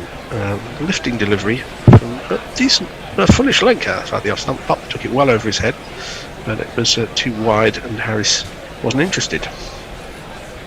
30 for no wicket. Some of the same bowlers, I mean, Ben Stokes bowling those no balls. There's no way he'd be allowed to get away with that. He'd just be taken out of the attack if he were in the white ball team, because the England white ball teams have been very, very good at almost eliminating front foot no balls. I don't think he's going to be dropped from the white ball team anytime soon, as the next ball is outside the off stump, and again Harris leaves. Are we going to have a change, or are we going to have another over? Change at the end of this, I think. Change in a ball's time. I believe I'm staying on to do some high quality summary. It was always the first time. But I might rattle through some YouTube comments after this ball. Okie dokie. Stokes completely over. 1 run off it so far. He bowls outside the off stump. Harris leaves. Butler take it away. Ian 4th. Thank you very much, not Fred. Shahid Qureshi. Sorry about that. Undercover tea and back for the commentary from you guys. We will sort Australia out when they tour Pakistan. We'll teach them a lesson. Suter who, hopefully that goes ahead. Be a super test series. Shahid. Yes, I hope so. It will be an exciting series as well as the England tour in Pakistan October to December. That would be exciting as well. Sutra who agrees. England needs to decide what they're playing for. The Ashes every 2 years or every current test. Shahid, totally agree with you, Suter. A little bit of talk about Virat Kohli there. Marnus Labuschagne is number 1 batsman. He's quality. What is this sudden trigger movement? Suter who asks from Harris. He's doing the Sydney Lambada, says Shahid. And I think that'll probably do for now. I'll hand you over to your next commentary team. Which is 2 of the same people swapping roles, and Messi Jez coming in to read some tweets. And we've got a double change because Joe Root is England captain and he loves double changes. It's Mark Wood. Do you know Mark Wood? Yes, he is an England bowler, quite good and pretty quick. So just a normal guy, of course, except for just. In he comes from the Randwick end, round the wicket to David Warner, 2 slips and a gully. Warner jabs partly forward at this, really caught on the crease and off the inside part of the bat. It goes to mid-wicket. There is no run. Mark Wood being trusted with back-to-back test matches for the first time in a while. Ollie Robinson out, Stuart Broad in the only change for England from the 3rd test. Australia making the 1 enforced change. Travis Head out after testing positive for COVID. In comes Usman Khawaja, to whom Head was preferred at the start of the series. Head has made the most of that. In comes Wood, continuing to be round the wicket. He almost fell over, but didn't. And Warner pushes it to Ben Stokes at cover, and there is no run. Now the England coaching staff has coaches for absolutely everything. They have vast numbers of people. Maybe they should have a specialist no-ball coach. Well, in white ball, or anti-no-ball coach. I mean, almost all of their coaching staff seem to be down with COVID at the moment, including Adam Hollyoak, who they tried to rope in at the last minute, but then he got COVID. But the white ball team went 10,000 deliveries without bowling a front foot no ball after the free hit rule was introduced, as Mark Wood pulls out of his run up because David Warner wasn't ready for some reason. And how many of those players were also in bowling in tests? Would be Wood, Stokes and Wokes. Yeah, I guess would be the regulars. Archer as well. Yep. For a little while, who obviously England have missed severely in this series. Along with but he's the only person actually that they've missed through injury. You would have thought. As Wood is in, goes wider of the crease. Warner comes forward and blocks this from a delivery that would have shattered his off stump had he not jabbed the bat on it. Goes through to the bowler. There is no run. Ollie Stone's unavailable with injury and has shown to be a decent bowler in his Test career thus far. But you wouldn't say that he was a huge loss in terms of who was available. He's certainly to not replace first choice in the same way that Archer is when fit. Yep. Archer would have been a bowler that Australia would not have been looking forward to facing. I tell you who's had a great tour, Dom Sibley. Well, quite. Indeed, Matt Parkinson. Yep. And third, Saki Mahmood, who might have been one of those younger bowlers that could have come in for Stuart Broad had they gone your way. Oh, and it's raining again, so they're going off. I can't see any rain on the camera. Oh, yep, there we can from that angle. As the ground staff in their sort of 1985 style rugby shirts with the thick collars and the little horizontal band across it, and the blue face masks come on, take out the stumps. It is raining again in Sydney for the second time.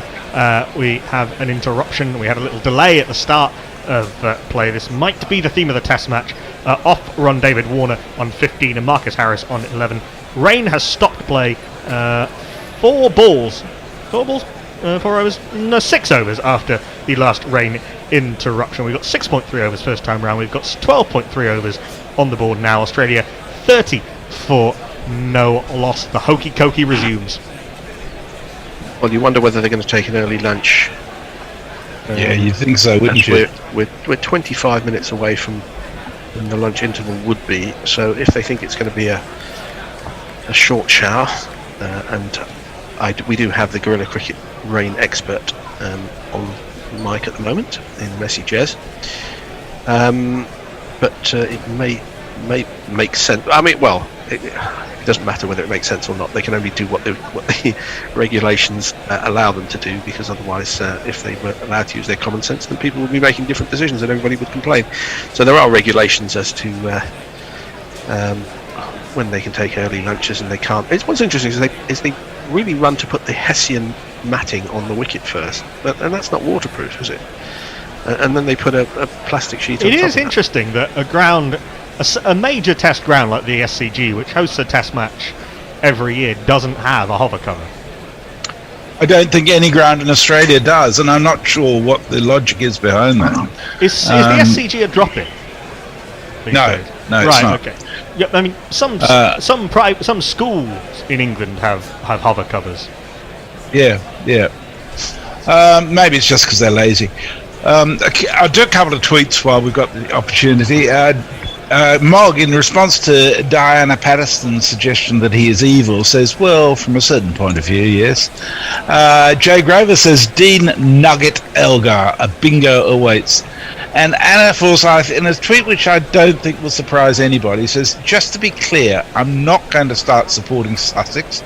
I just want Finney to get 10 fers in every game and then have batting collapses and lose. That's reasonable, right? Mike says, talking about specialist coaches, maybe England would point Finn as the falling over in your follow-through coach. Well, they've already got that, Mark Wood. Yeah, I was going to say Wood. Garton would be quite good on that too, actually. Mike says, raining again, really heavy, and came absolutely out of nowhere. Jay Grover says, sky.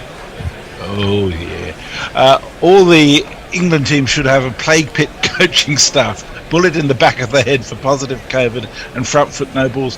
Now, there's a really interesting question over this in COVID. Jeff Lemon had an article in The Guardian yesterday suggesting that had this been anything other than Australia versus England, the series would be well and truly over now. Why? Why? You know, I didn't understand. I just read the headline in the subhead, and I thought, why? Well, England didn't tour Pakistan for very spurious reasons. England came back from South Africa after some hotel staff tested positive for COVID last year. We've seen other. The question there would have been that why did they do that, rather than saying why they should call this one off. I mean, you can point out the differences. That's fair. That's fair to do so. But which players have missed this series? Yes, we had Pat Cummins, Travis Head, and we've got Travis Head. But it's not like the players are dropping like nine pins, and they are available to play, and they want to play. I don't see why. I have to say I agree. I think once you started getting opposition players going down the code, once you started getting situations like with the rates rising in Australia, once the England head coach goes down with COVID, I think had it not been either this series or against India, i.e. a series that is for whatever reason taken more seriously, and a large part of that reason is money. But India left England under circumstances which many people in England thought wasn't ideal, and players weren't affected. I know we go over, there's so much we can talk about, and frankly, after 2 years, I'm pretty sick about talking about COVID in any context. But it would have been a similar situation. Well, it would have been a similar situation in terms of India were ahead in that series, and England are well behind. But if England thought that India should not have done a bunk from England last summer, then why should England have done a bunk from Australia this winter?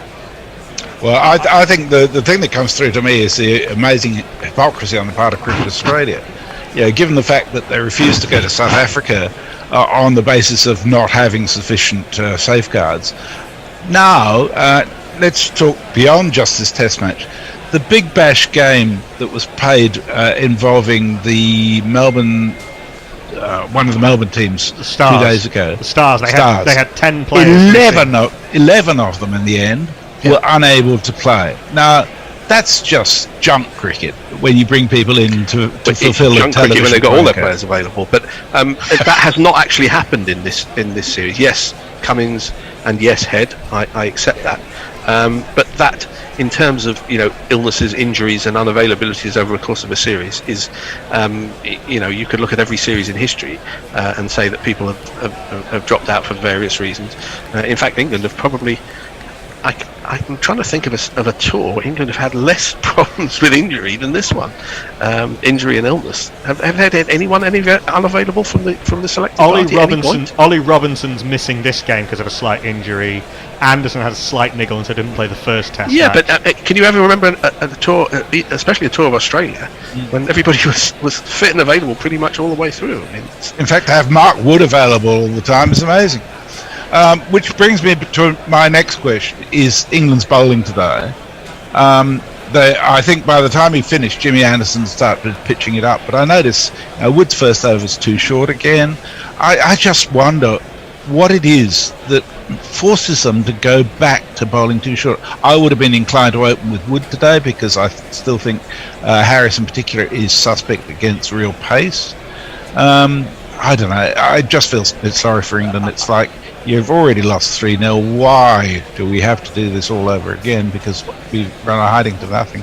Contractual obligation, primarily. I mentioned this in the last Test match about bowlers' lengths, and you occasionally see graphics on Sky and in Australian TV about number of balls that would have been hitting the stumps. And frankly, I think that graphic is evidence of not quite understanding cricket, because particularly on Australian wickets, balls that would be hitting the stumps are not troublesome for good batsmen. They can basically, I agree with that. They can basically take them and put them where they like. And people who perhaps are not quite au fait with all the nuances of cricket will say, well, you're taking away all these possible, bowls and LBWs, you're taking those out of the equation. But if you bowl regularly, balls that are hitting the stumps in Australia, you are going to get carted. It's very difficult. On most Australian pitches, you almost have to bowl a half volley for it to be hitting the stumps. I suspect that if you looked at Patrick Cummins and Josh Hazlewood, you would get maybe a little bit fuller than Anderson and Broad have been, let's say, or Robinson, whoever it might be.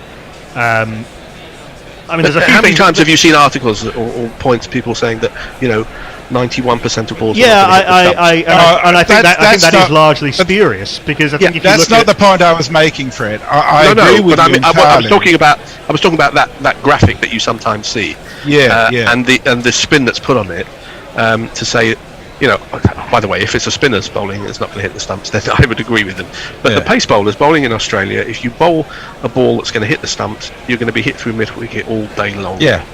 Well, I think the point is, rather than line length, is that if you bowl, you might have to bowl a little bit fuller to give the impression to the batter that it's going to be hitting top of off and making them play. If you bowl the theory...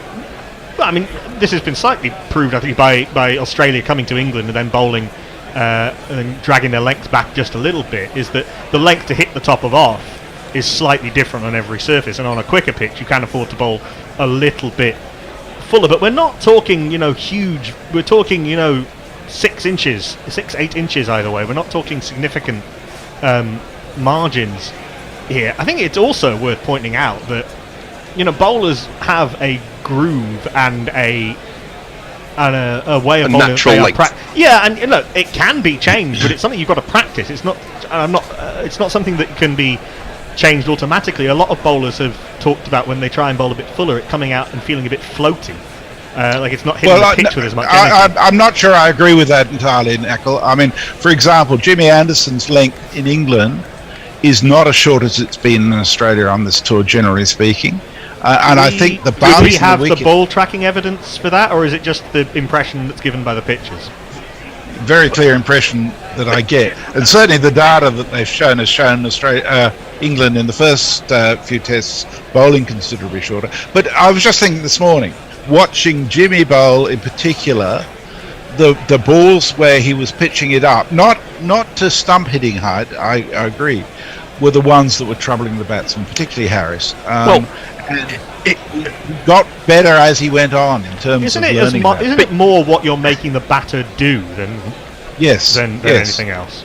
yes, but in Australia, where you're going to get less help from the ball and less help from the pitch, it's often an attritional type of game where you want to consistently put the ball where it's going to cause the batsman, if not most difficulty, but then there's less that they can do with it.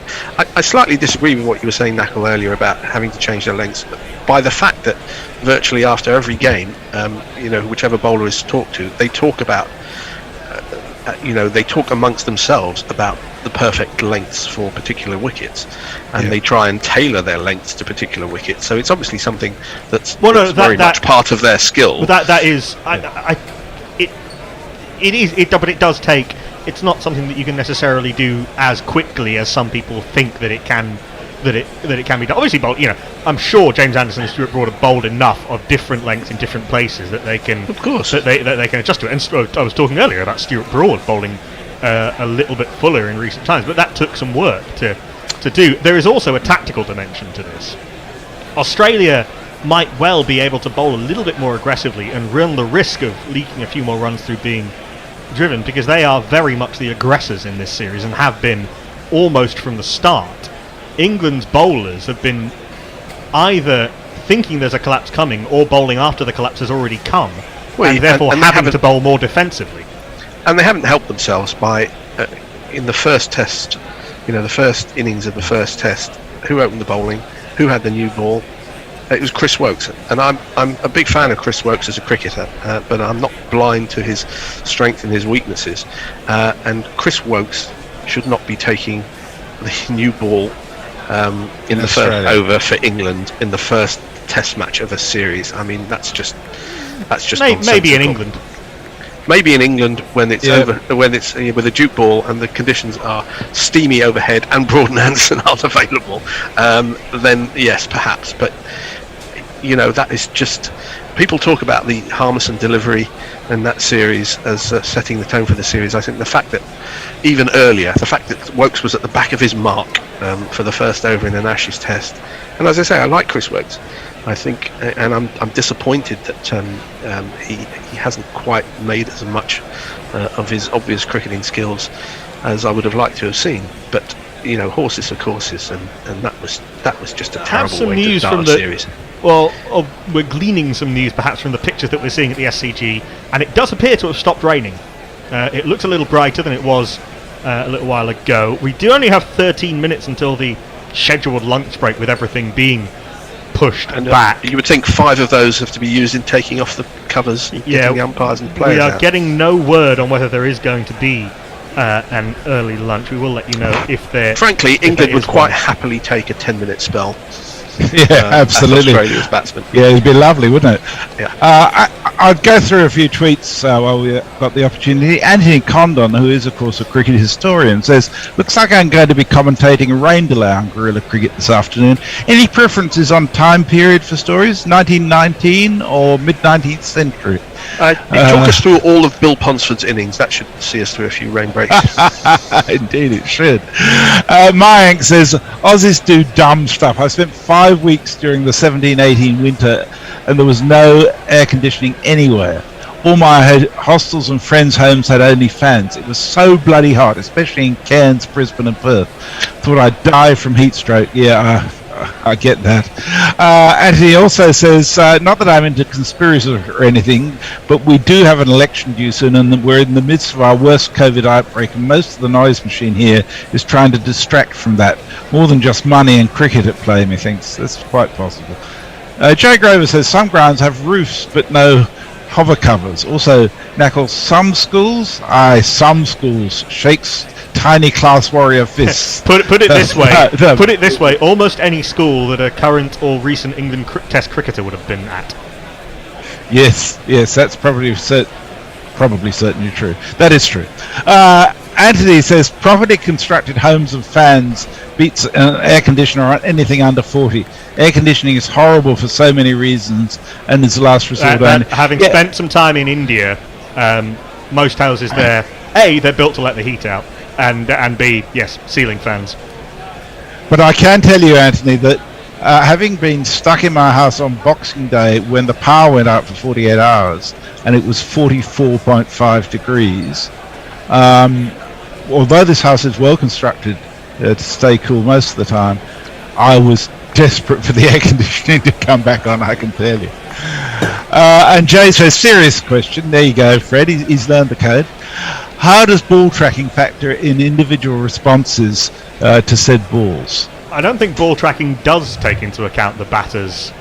In terms of just the raw, where's it pitched and where was it likely to go and the speed, it doesn't take into account the batter's reaction. That's a whole different set of data that tracks whether the batter played forward or back or edged it or missed it or whatever.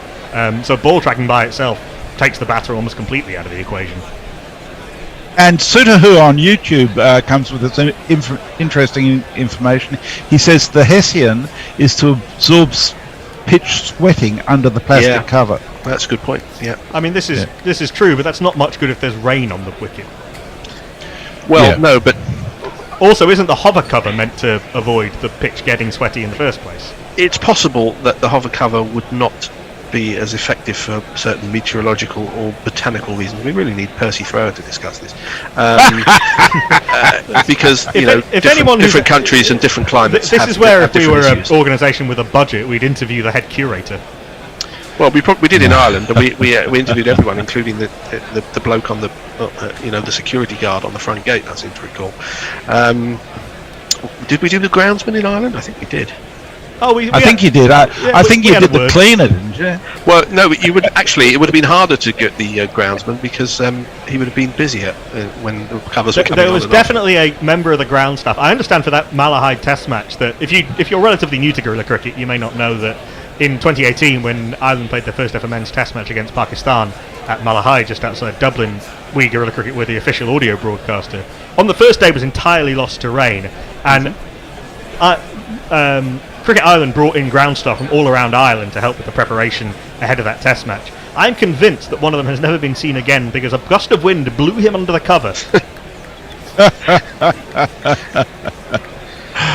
Oh dear. I think you managed in the course of that day to interview pretty well anybody who came within 50 metres of the broadcast. That was one of the most epic wibbles that has ever been done in the history of broadcasting. Yeah. Rocky, it was a better idea than David Franklin deciding that on the last day to refund people's admission if they paid to get in. That's a weird way of doing it, isn't it? Yeah, and then people came in and came looking for money. He said, "Oh, I haven't got any money on me. Can anyone lend me 20 euros?" And that was an idea that he came up with at the start of the previous night, and unfortunately, someone who was sober remembered it the next morning. Yeah, I was going to say was alcohol involved. Rocky V says they've already started late. They've had 2 rain breaks. Why would you need a lunch break? And Joe says Stokes, Root, Anderson. Hold that thought. Lunch has been taken. Play will resume at 2:30 UK time. So in just under 40 minutes. Again, so obviously assuming it doesn't rain again. So we'll start with our after-lunch crew just 10 minutes earlier than that would otherwise be the case. Yeah, Tony's on top of it, I'm sure. He'll send out some emails. It'll be very easy to work out what's going on. But yes, an early lunch has been taken with Australia having won the toss and elected to bat 30 for none halfway through the 13th over. Play started half an hour late because of rain around. We then had 6.3 overs in which Australia scored 8 runs. And then they went off, and we've then had 6 overs in which Australia have scored another 22 runs, at which point it rained again and we've come off, but the rain has stopped, we think, and now they're taking some lunch. Let's see if it rains again. In the meantime, unless we have any further tweets and or wibble, we'll play some archive footage. Well, Jade says Stokes, Root, Anderson. Is it you who bears the mark of public school cane? Farong wonders how we would have gone commentating the infamous Bandari Cup match where Casey Gandy's school won by an innings and 1,382 runs, which would have been challenging. And finally, Jay says, didn't Fred interview an Irish player by mistake? Also, that was the happiest I've ever heard Fred, which is good. We didn't interview. Who was interviewing? I was called McCarthy, and called him Benny McCarthy all the way through the interview. We may have accidentally introduced him as Benny McCarthy. No, I was interviewing Kevin O'Brien, and then you, for some reason, got asked to ask the question because you happened to be standing Oh, that was nearby. in the press conference when we were standing around afterwards, and I was just standing around watching what was going on, not paying much attention. And Kevin O'Brien was fielding questions, and he looked at me, and I had to quickly try and think up a question, which. We kept forgetting that we were supposed to be professional journalists and broadcasters. Easy to do. Yeah, it's easily done, yeah. In response to your suggestion that Tony's on top of the roster, Jay says Tony's already busy using the fucking heavy roller in Benidorm. Okay, we're up to date on he's done tweets. sterling work all the way through this series with the rotors. Indeed. If only anyone could understand what they meant. And with that, gentlemen, I shall bid you farewell, and I'm off for the day. Okay, thanks, Fred. We will go back to the Jingle Ashes. I was toying with the idea of playing one of the Patreon interviews, but no, you'll have to pay for that. Messages interviewing various gorillas about their life in cricket and in guerrilla cricket, which is all available along with a lot else and more stuff to come if you become a patron at patreon.com/Guerrilla Cricket. But here for the next 35 minutes or so is the Jingle Ashes. Patrick Commons! Chairman Mao, Jamie Howe, Ho Chi Minh, Asif Din, Václav Havel, Graham Saville, No Surrender, Percy Fender, Guerrilla Cricket. Welcome to Guerrilla Cricket, the Jingle Ashes. It's a simple idea. We are going to decide who will win the Ashes based on the proven scientific and statistical method of voting for each player's jingle. The Jingle Ashes, Jingle Ashes, Jingle Ashes, Jingle Ashes. Which nation has the better theme tunes? We all want to know which treble has the best song. Jingle Ashes, the Jingle Ashes. This'll be more fun than watching cricket matches. 2 teams of 11 cricketers have been selected for England and Australia and matched head to head. We'll play each pairing. Then our guests will vote as to which is the best jingle. In the event of a tiebreaker, either the chairperson will decide or there will be a tiebreaker question along the way. Of course, we will chat about the series coming up. I'm Tony Bishop, your umpire for this evening, and more importantly, let's meet our teams. First, batting and bowling for Australia, the voice behind Can't Bowl, Can't Throw podcast, it's Cricket Back, Kat. Hello, Kat. Hello there. I'm not batting at all. I only bowl, so I'm afraid I'm limited there. Well, we are delighted you are with us. And let me see, who else do I have down here? A prodigal gorilla, one of the heroes of Malahide. He then went on walkabout for a few years. Whether he was naked like Jenny Agutter, we may never know. It's Sock. Hello guys, hi Tony, how are you? I'm really good. Welcome back, Sock. Thank you. And finally, it's Gorilla's own tribe elder, our patriarch of Perth, Messages. G'day, Tony. I'm just so relieved to hear that Sock's Australian accent hasn't been dulled by his time in the UK. No chance. It's great to hear him back. Well, there you go. So that is your Australian team for the evening. Opening for England, the patron saint of county cricket and best friend to the stars, it's St Annie. Good morning. You're bloody lucky I'm up at this time, you know. I say that every morning. This heady lifestyle I'm leading at the moment. Right. Well, there we are. Now, next for England, a man whose musical expertise quite simply cannot be described. Co-founder of the Cricket Podcast, it is, of course, Jack Hope. That's quite the billing you've given me there, Tony. Well, unplumbable depths of musical knowledge. Nice. To which you will undoubtedly live up. And of course, who else He was due to be in winter hibernation, but he will awake throughout the long winter nights to keep our show on the road during the Ashes. It is, of course, the Bear. Good morning, folks. Well, there you go. That is your team. That is your lineups. 11 players, 11 pairings for England and Australia. We're going to play the jingles very quickly. You just got to bet. I've got to go around the room and we'll chat as we go. Now, who are we going to have opening up? Our first pairing, pretty conventional, no surprises. We're going to match the mustachioed stairwell Australian, David Warner, against the man of Epsom in Surrey, Rory Burns. Bear, which order do you want to play him? Well, I thought we would have a toss, but we're not going to. So we're going to start with Australia. Yeah, they're at home. Australia are at home, so they go first. So we have Davey Warner. He's quite good with a bat. He's got a stupid star. He's short and he's fat. He's got a stupid star. He's a bit of a twat. He's got a stupid star.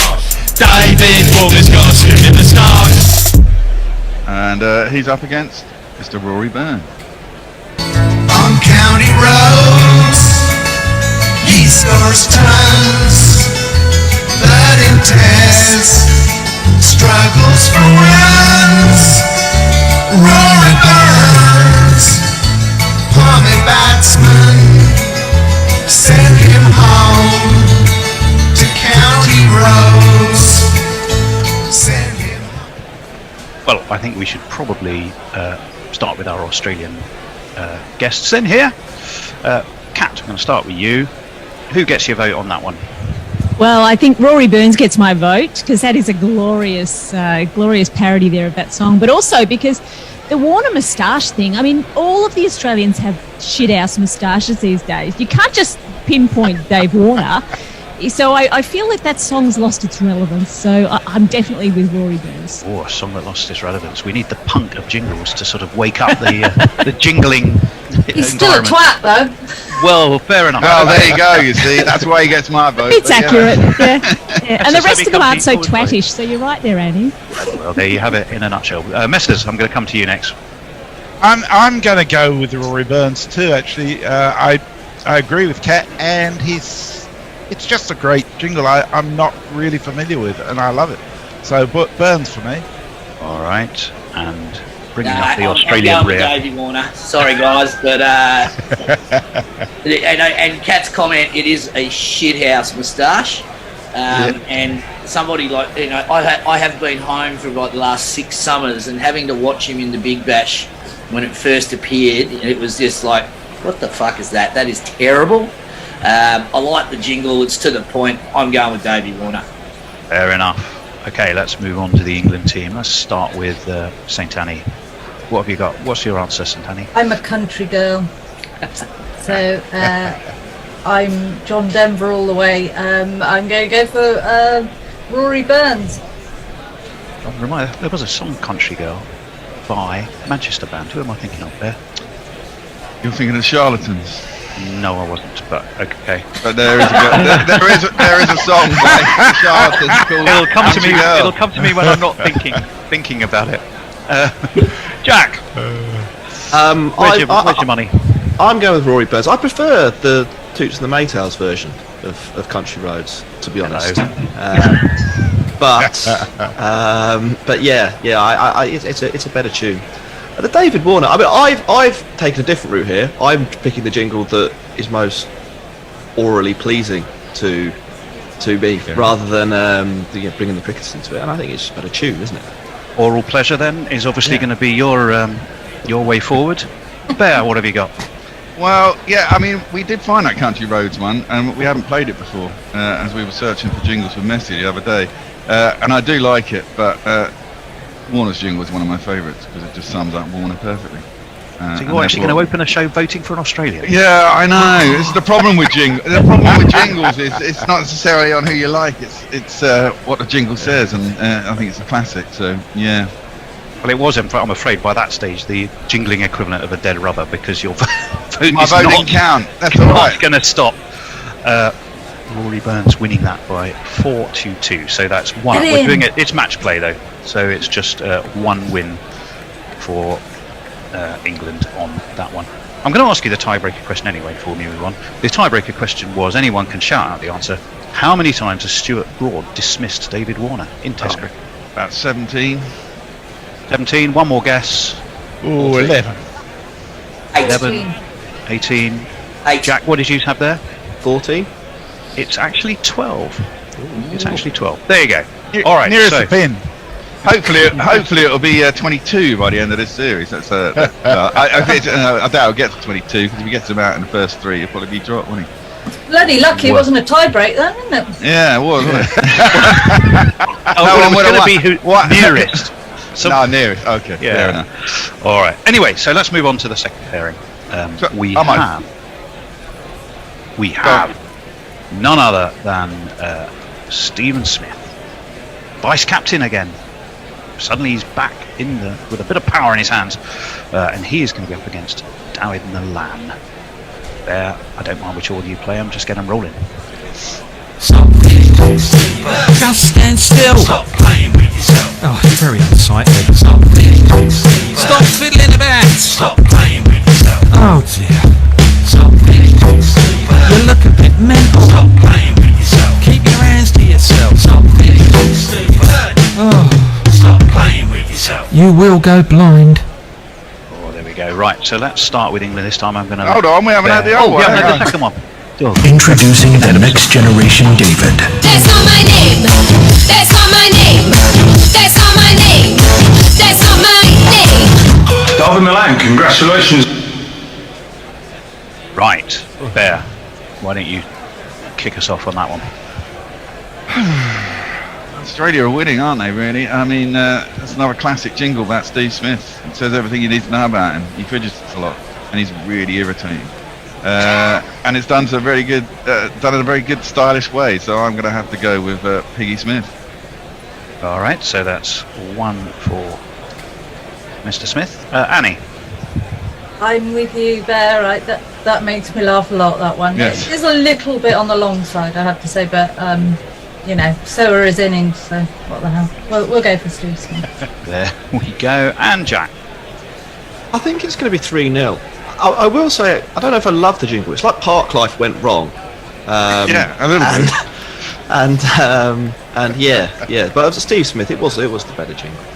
That went wrong. You're now trying on purpose, aren't you, to throw in as many musical references to prove me wrong that actually there is an encyclopedic music knowledge lurking in there. I did have a question for you, actually. The cricket podcast. You did tell me the first time we met you. Where did you come up with the name for that? We did extensive market research, and it came down on that one. It's worked quite well for us because it's lent us an air of undeserved credibility. We've had some good people on. David Gower, Jack Russell. Who else have you had gracing your halls? Tremlett. We had Melinda Farrell on last week. You did, I heard. Daniel Norcross, formerly of this parish, I think. That's not something to be proud of. Well, we're delighted you're a gorilla now, let me tell you that. Let's move on and ask for the votes of our Australian team. Who do we go with first? The Patriarch of Perth, I think. Messers, where's your vote? I'm with everybody else on this one. I think that's a great jingle. It's a Men with Ven jingle, isn't it? Yes. I think it's important, given that this is all based on jingles, we should pay credit to the jingle writers each time we go through. We will. So yeah, I know I'm them. definitely on that one. All right, so that's 4. Let me think. Who haven't we done yet? Mrs. Cat. We can't hear you. Can't hear you now. Can you mime? You're going to have to mime who you think is the. Well, while you fix that, we'll come back to you in a second, and we'll quickly go to Sock. Well, risking them making unanimous, I'm also going with Piggy Smith. So I think it sort of sums up the man pretty well. It's catchy, and you kind of know exactly who it is when you're playing it, because there's only one bloke really that it describes. Fair enough. And Kat, have you managed to Can you solve hear me those now? issues? Yes. Can you Okay, hear that's me good. now? I've unplugged the microphone. It seems to be. Well, it's done the job. That, Where's your that vote? song for The song for David Milan was used as an advertising campaign all throughout the T20 World Cup, and it was absolutely awful. It was for the Masked Singer, and they played it in every ad break. And if I ever hear it again, so I don't even want David Milan to bat. I don't want him to play. I never want to hear that ever again. So therefore, I'm definitely voting for the other one. Yeah, another vote. By default. Steve Smith. That is an absolute clean sweep for Australia, who now have now jointly come level with England. All right, fantastic. Well done, Steve Smith, and well done, Men with Then. Let's move on. Our third pairing, a chap who used to play for Middlesex for a while, did really well for us, I might point out. So his international career is thereafter just irrelevant. But nonetheless, it's Adam Voges against England's newish boy, or the second coming of Hasib Hamid. There.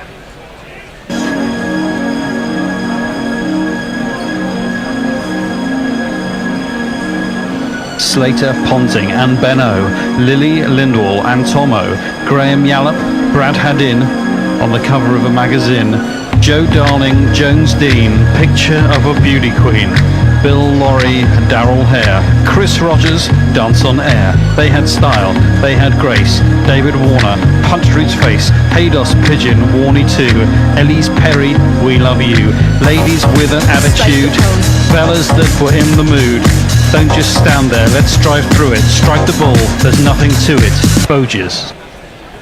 Beautiful. Introducing the next generation. He got thrashed last time. He's going to have another go. There, who have we got? It should be Hamid.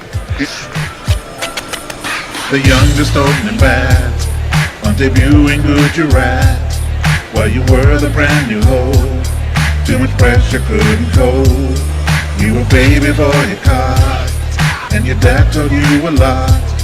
After such an awesome start, well it all just fell apart. You ballsed it up. Sure, a broken finger had to hurt. You ballsed it. Well, there we are. On the basis of who's chuckling loudest, I'm going to start with Sock on this one. Can I ask the obvious question? Why is Adam Voges in this? Because we have 3 ringers in each team, because we wanted... It's the jingle ashes. So you got to pick good jingles. It's not just you can't just pick the blast from the past. We'll have the Adam Voges jingle will come up if someone cuts to him in the crowd. He might be just spectating, and we'll put the jingle up in that case. He might sneak on as an assistant coach or something like that. Who knows? I think he's at WA these days. Is he, Jez? Is he?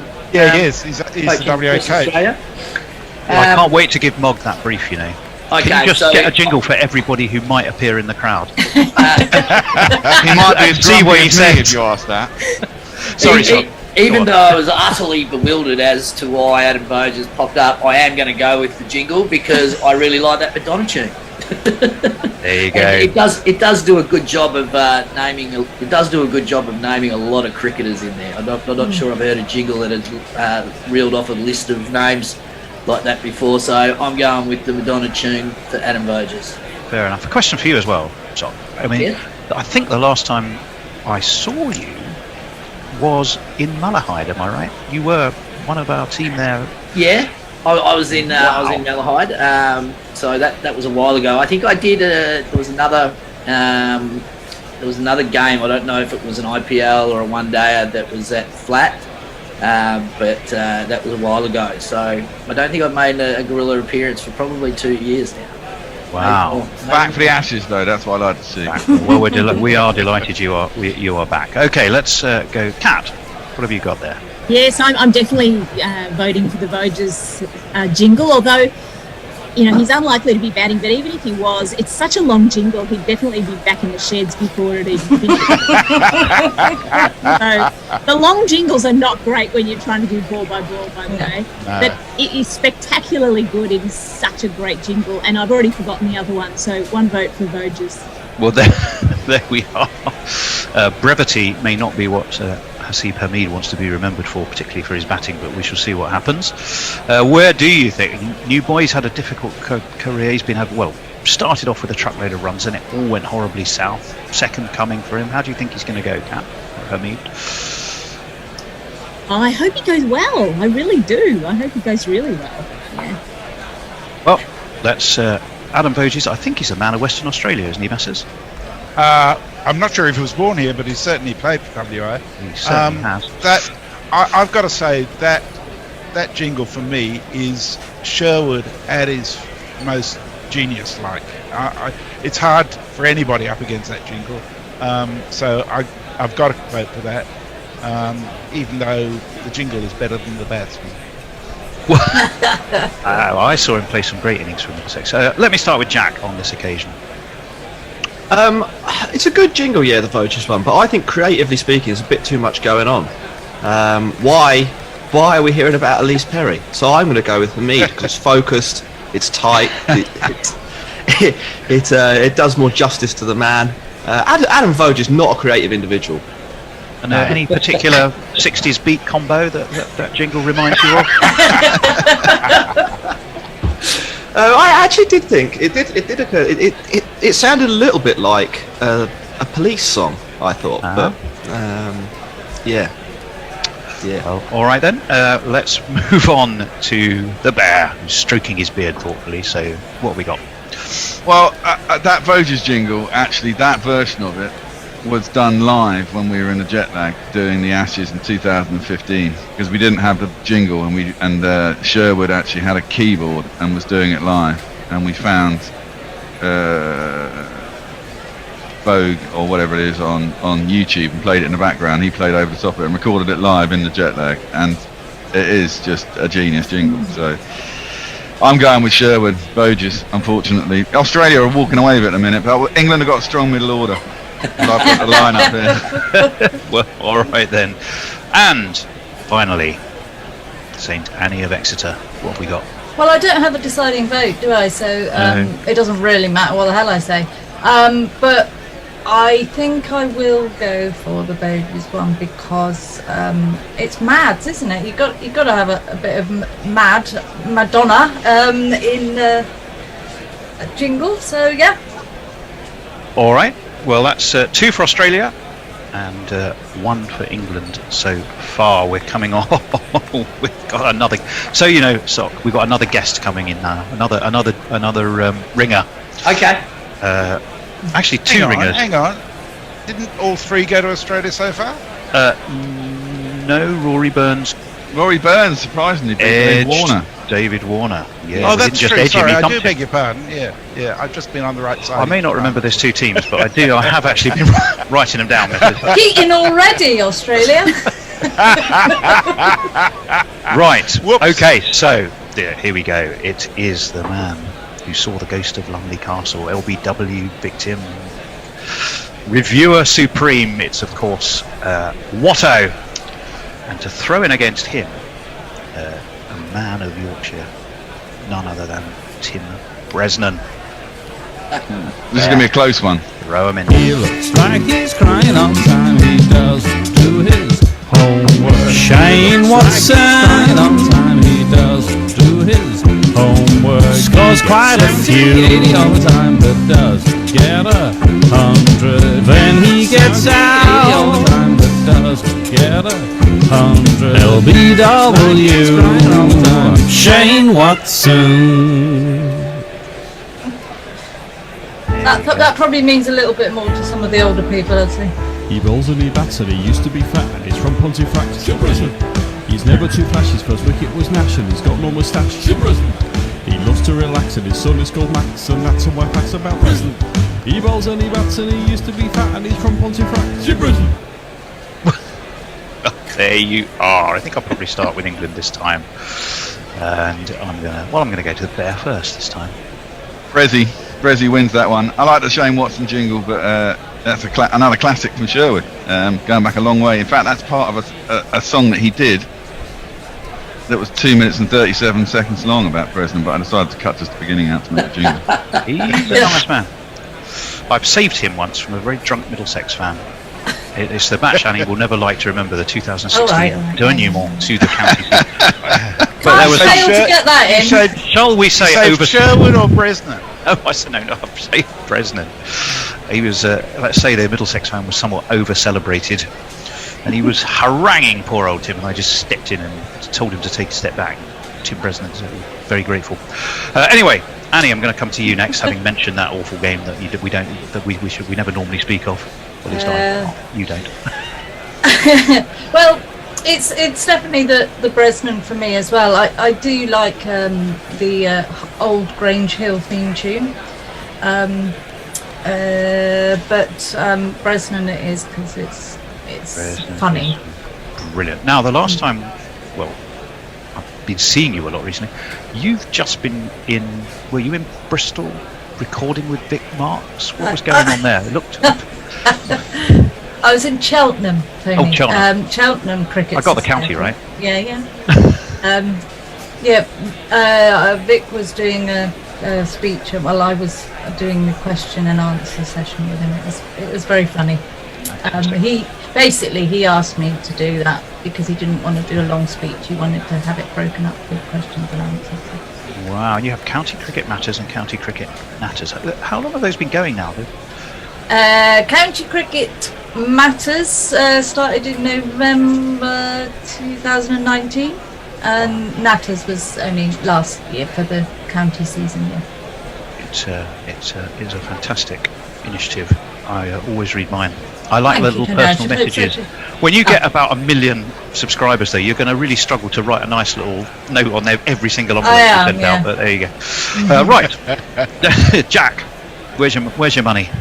Never much cared for Grange Hill, so I'm going for Bresnan. Before your time.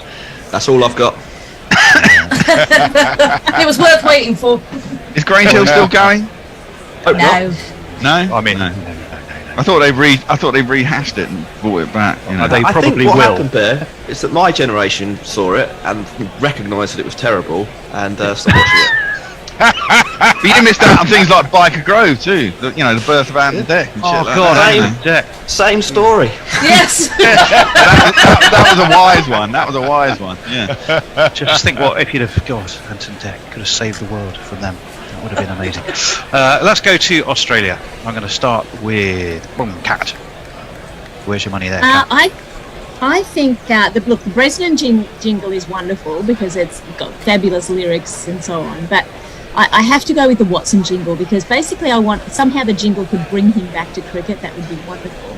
Yeah. But also I really like the backing vocals. I'm going to give it a musical thumbs up as well. I think the double tracks is a very sophisticated jingle, just the right length, and I'm very impressed with that. So I'm going with Watto. Well, fantastic. Vote for Watto and Messrs.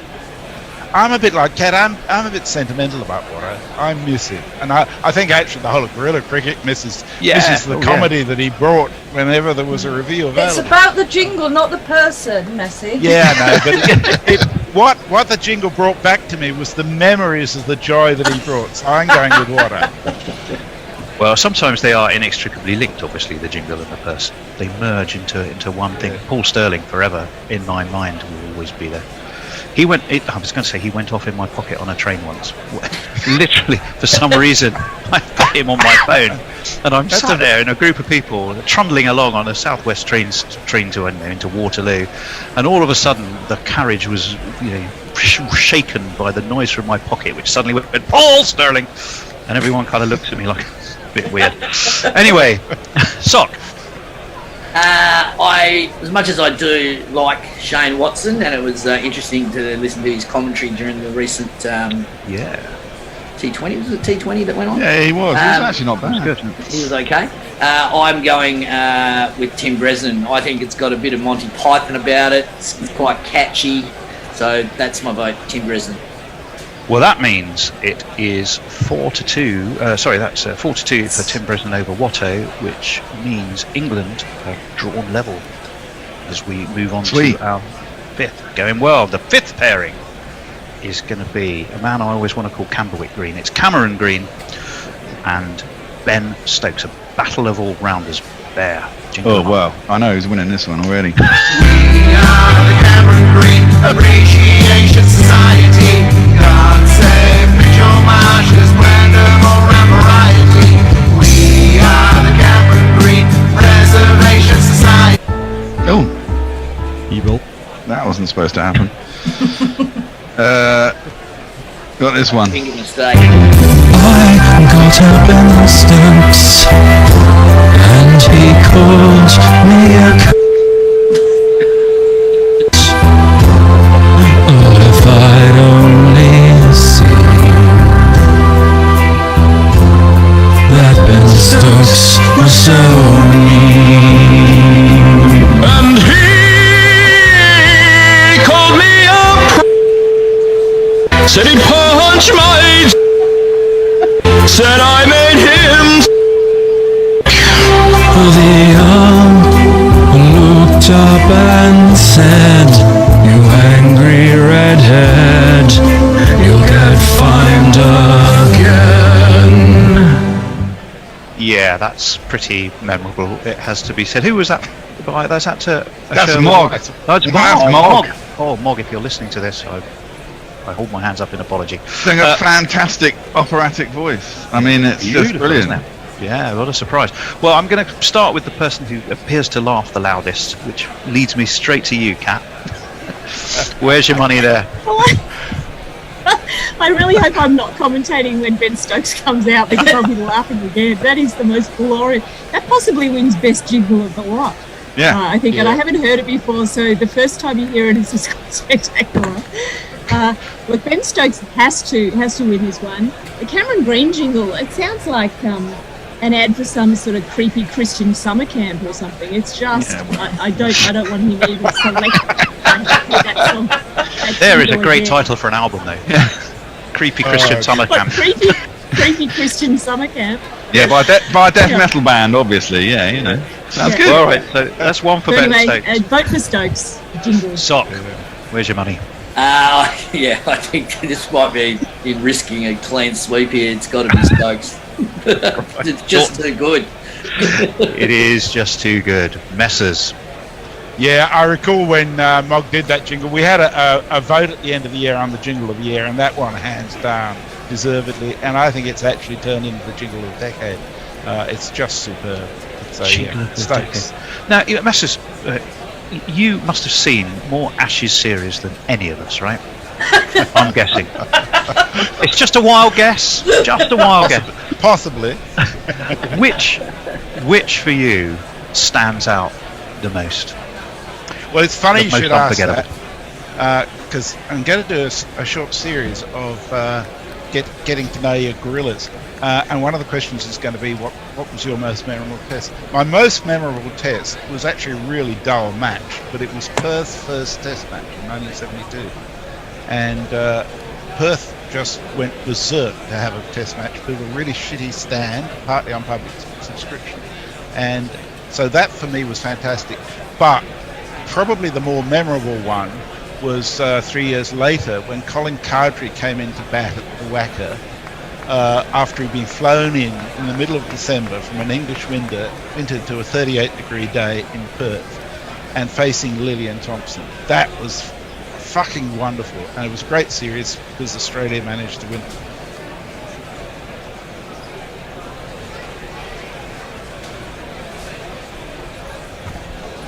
Welcome back, everybody, to coverage of the fourth Ashes Test match. You join us just after lunch on the first day. It's been very, very rain interrupted. We've only had 12.3 overs thus far. Australia, who won the toss and elected to bat, are 30-0.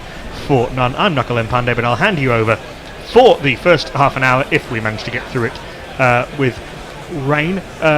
Without rain, rather, without any more interruptions. To Jeremy Messages, Henderson reading your social media messages, Jacob Jaffa on summary, and Ian Forth as your ball-by-ball commentator. Hello. Thank you very much, Knuckle. Hello, Messi, and hello, I think for the first time today, Jacob? Indeed, the first time in a couple of test matches, in fact. I haven't been on since the first one, I don't think. Have you been keeping? Pretty well, apart from the obvious, you know. Christmas hangover, COVID.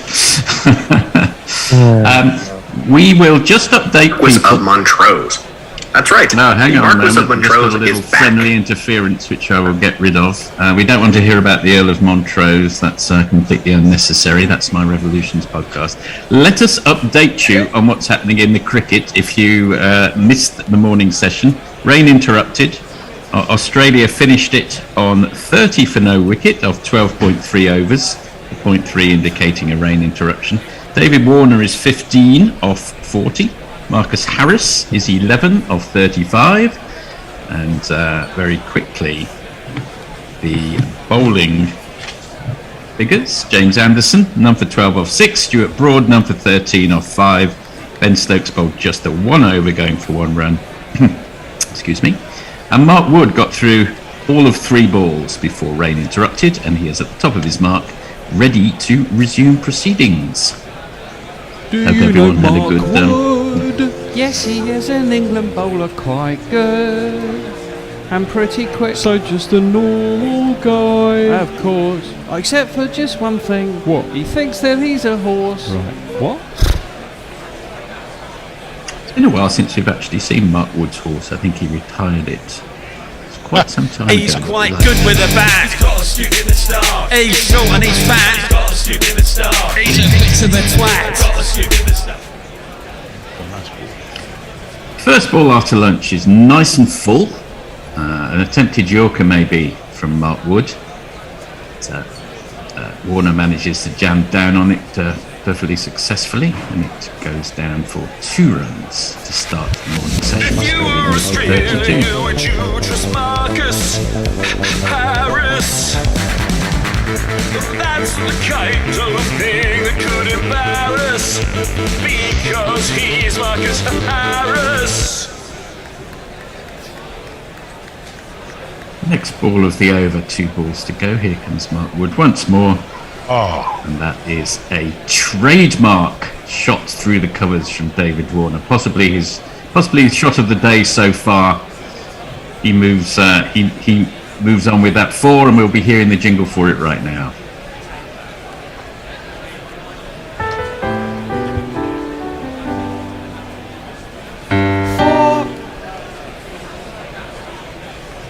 The ball could only have been a yard. Could only have been a yard wide of the man in the covers, but he had no chance. Straight out the middle of the bat. That is pretty sweet as far as David Warner shots go. We hate every one of them, but they're quite nice to watch. we do. And to complete the ceremony, Mark Wood bowls. Marcus Harris defends, and David Warner defends, and of course Mark Wood falls over in trademark fashion. How are we looking on socials? Well, it's people just coming back from lunch. Farong says maybe a delay after lunch. Fronts are moving quickly and not that big. We shall see. Yeah, I reckon 20 to 30 minutes till the next shower, from what I can tell. Mike Mihal Wood points out there's a Hindi channel where for €19 you can get the whole World Cup India games and just sync up the comms with the Guerrilla Cricket. If you're abroad and not listening to Guerrilla Cricket, then you're missing out. Thank you, Mike. Mog says, I commented on listening during the break to the Jingle Ashes, and I said rehearing Cricketback Cat's reaction to her first hearing of Mog's amazing Stokes jingle must be the food to sustain the soul of Mog for years. And he says he's also going to steal her creepy Christian summer camp thing as well, which is fair enough. Ben Stokes back into the attack for only his second over. A little bit of shape on that one, but at 129 kilometres per hour, no great problem. And Mog...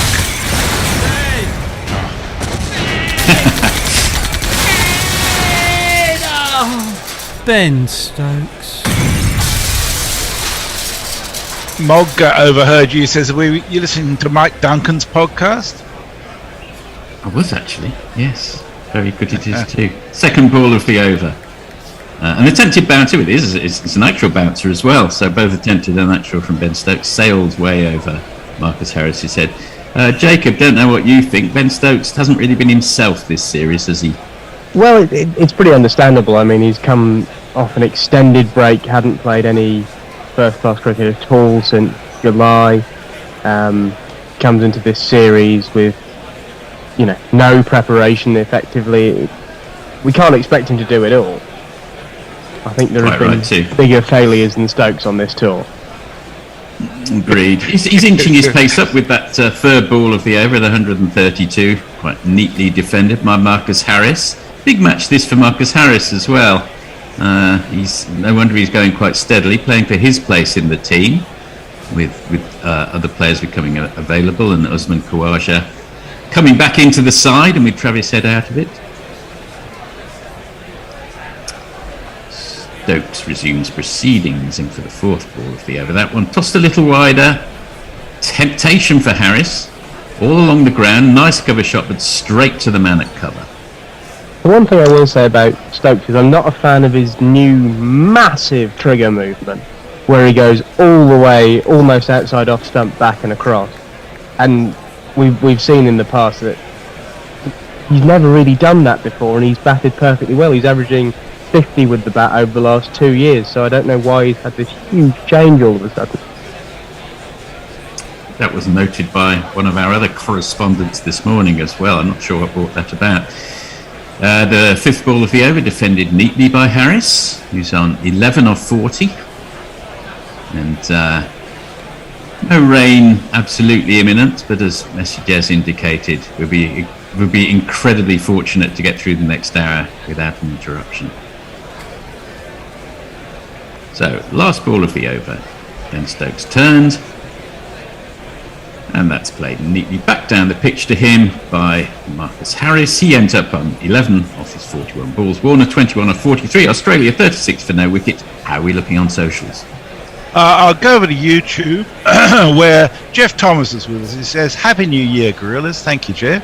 Will England turn the tide in 2022, or is it hope just teasing me again? Well, yes, I think so. Although I can say one really positive thing. England have not dropped a single catch today. Mr. Run Out. Thanks for that message. So we're up to date on socials at this stage. That's messy. Mark Wood back in for his second over of the day. 147 kilometres now, but sails harmlessly past David Warner's stumps, who leaves it well alone. I was impressed by Mark Wood when I saw him at Melbourne. They only bowled him quite correctly in sort of 3 over bursts, and he generated a huge amount of pace. We'd be salivating over it if it was Jofra Archer. What's your thinking about Mark Wood on this tour, Jacob? Any thoughts? Yeah, I think he's been a pretty bright spot from this tour, actually. He's not always had the luck. He's not necessarily... He doesn't necessarily have a wicket tally or an average which reflects how hard he's been bowling. Ooh! And just to underline Jacob's point, that's an absolute perler, which David Warner, quite frankly, was not good enough to get a touch on. Just went off the wicket, just that small deviation. Warner played down the line, but fortunate got to get a little edge and sails past the off stump through to Josh Butler. Yeah, he's bowled a few beauties like that and hasn't got the rewards for them, but he's been consistently high-paced. He's been used pretty well. None of the Jofra Archer 42 overs in a day on a flat track in New Zealand sort of nonsense with him. He's been played pretty well, and he's doing well for his team. It's a shame not many other people are. Yeah, that one was pitched further up, but Warner perhaps feeling a little nervous after the last ball, could only play it. He played it successfully enough, but spread down to mid-off. There is no run. Funnily enough, there have been successes on this tour, bizarre as it might seem. I would say Mark Wood and Ollie Robinson and Joe Root and James Anderson all had actually very good, if not excellent, tours. Root just needs that first ton. He just needs that ton in Australia, and then he's kind of done it all. He really needs that, you feel, because it's just hanging over him so much. And every time he gets into the 80s, he sort of looks nervous and finds a way to get out. He does. Mark Wood spot on the money. defended by David Warner. He remains no run off that one. He remains on 21 of 47. Australia 36 for no wicket. Yes, he continues to play down that 4th, 5th wicket line, doesn't he, Joe Root? He refuses to put it away in the same way that, say, Alistair Cook put away his cover drive all those years to maximise his efficiency at Test level. He continues to dabble in Australia on that 4th Test line. As a consequence, 9 Test 50s but no Test 100s here. And you can see he's furious with himself every time he gets out. He knows he shouldn't be playing at those balls, and he does it. And he's just absolutely livid with himself. He continues to do it, though. I just don't do it is one solution. Just eliminate one way of getting out. Your strike rate will come down. No run off that ball. Successfully defended by David Warner. It's 5 dot balls. So Mark Wood will be pleased to have had 5 to have worked over David Warner, so to speak, particularly at his express speed. Can he pull a rabbit out of the hat for England off the last ball of the over? It's interesting, he bowled 147.5 k's per hour this over, so he's really getting the pace up there. Really ramping it up, and it's a maiden over because that's successfully defended by David Warner, squirts it out into the covers, a bit of a leading edge, but a very good over. And England have been at fault in this series of coming out after lunch and throwing away whatever initiative and momentum they had, but not so in this case. Great over by Mark Wood. How are we looking on socials? I think a lot of our tweeters are resting their eyes, shall we say. Point I wanted to make in relation to Mark Wood, I know there's been a lot of comment about how English batters haven't got a lot of experience against really fast bowling. The truth is, the same applies to most of the Australian batters.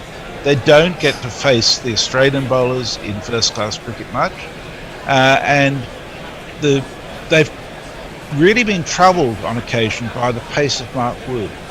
So it would have been really interesting if Archer had been fit, because I think the pace would have really troubled the Australians. Agreed with that. Ben Stokes in for his 3rd over of the day. Starts with a nice line and length delivery, sails through to Jos Buttler. I'm sure, as the point we've been making of fair frequencies, the problem on this tour has not really been bowling. Bowling has been at least competent, and sometimes much better than that. We all know where the problem lies. I think the loss of Archer is still huge, though. That extra pace is such a big thing in Australia. Stokes in again, and Harris rather chases after that one. He might be remonstrating with himself that was unnecessary. It was in some ways a Warner-style shot. He rather threw himself at a wide, high one outside the off stump, got both feet off the ground. Perhaps I was being a little harsh. He managed to get over it. Looking at the replay there, just went straight to point. Now that's a no ball by Ben Stokes. Hopefully the camera has called it and caught it. Yes, it has. Stokes, second ball of the over, just strays onto leg stump. A leg stump half volley, that's meat and drink to Harris. Nice feeling of bat on ball, flicks it away, but there is a man at deep square. The score moves on to 38 and Harris on to 12. When we talk about the loss of Archer, though, I think it's kind of an interesting distinction. What do we mean by fit? Because obviously uninjured, but before he was injured and ruled out, he was still carrying that niggle in his elbow and could often be seen bowling around the sort of low 80s in his pace. So do we mean in this kind of fantasy world where he's entirely fit and doesn't have this elbow problem, or as he was before Australia? It's a good point. I might come back to that one. That's a full half volley, which Warner doesn't really take advantage of from Stokes. He just fires it straight out into the covers where it's fielded and there's no run. Yes, it's a very good point. Express bowlers like Shoaib Akhtar, Frank Tyson in history, it's all very well saying, oh, what an amazing weapon to have when fit and firing, which sadly, because of their physique, they rarely are. Stokes in again. And that's easily dealt with, a short ball. And Warner just leans backwards, let it sail past his head. In fact, it was so far. Away you go, nothing. Wide. That it was, as we could hear from our jingle. a wide, which may be the first of the day. That was a huge wide. If he'd stood on his own shoulders, he would have had trouble reaching that. That, on the other hand, is a superb ball by Ben Stokes. Just leaves David Warner. Again, he's playing a bit of a charmed life here, David Warner. Not quite good enough to get a touch on that one. Just left him off the seam. Perfect pitch middle. Just missed the top of off and sent through to Joss Butler. This is good bowling from England after lunch. Dare we mention his name lest he appear suddenly, but Michael Vaughan will be furious, having written in the Telegraph that he just absolutely does not want to see a single no ball from England in this Test match, and 15 overs in we've had one. Yes, he who must no longer be named. Michael Vaughan making a perfectly decent point, of course. Fifth ball of the over. That one was more easily dealt with by David Warner. Sails through to Joss Butler. No run. Yeah, it's been a real plague, though, apparently, as I think has already been commented on. 15 no balls when the equipment wasn't in place, which were uncalled at Brisbane, leading to the wicket of David Warner. Last ball of the over. That kept a little bit low. Outside off stump. There's a little bit of confusion for a moment. David Warner comes down the wicket, is sent back. There's a shy at the stumps, but as of all the other shies of the stumps in this series, more or less on both sides, it missed. So the score remains at 39 for none. Harris on 12, Warner on 21. Edge Accounting says if Ben Stokes was a lefty, he surely would have been cited for running onto the wicket. I point out that Nakul has posted from the Gorilla Cricket account the revised sessions. This is a 2.5 hour session, and then after tea we're looking at a session that's likely to be 2 hours and 40 minutes if we use the full time available. My error, because of the no ball. There was one ball with the over left, which sails harmlessly past David Warner's bat. Please carry on, Messi. No, I think there was another no ball, Ian. The final ball of the over was the second no ball of the over. That explains it. Thank you, Jacob. Over the line! I'm sorry, Smokey. You were over the line. That's a foul. And Jay says, I've just watched the Mog Messers interview, which is available only to Patreons. I was disappointed by the lack of Mog's cats and traumatized by Jeremy's grotesque tongue extending whenever he leant towards the camera. I'm sorry, I'll have to behave better in the future. Mogg says, amazing to hear about the legend of Joffre the Great, the only man ever to slay a dragon with a Yorker and take 26 wickets in a single test.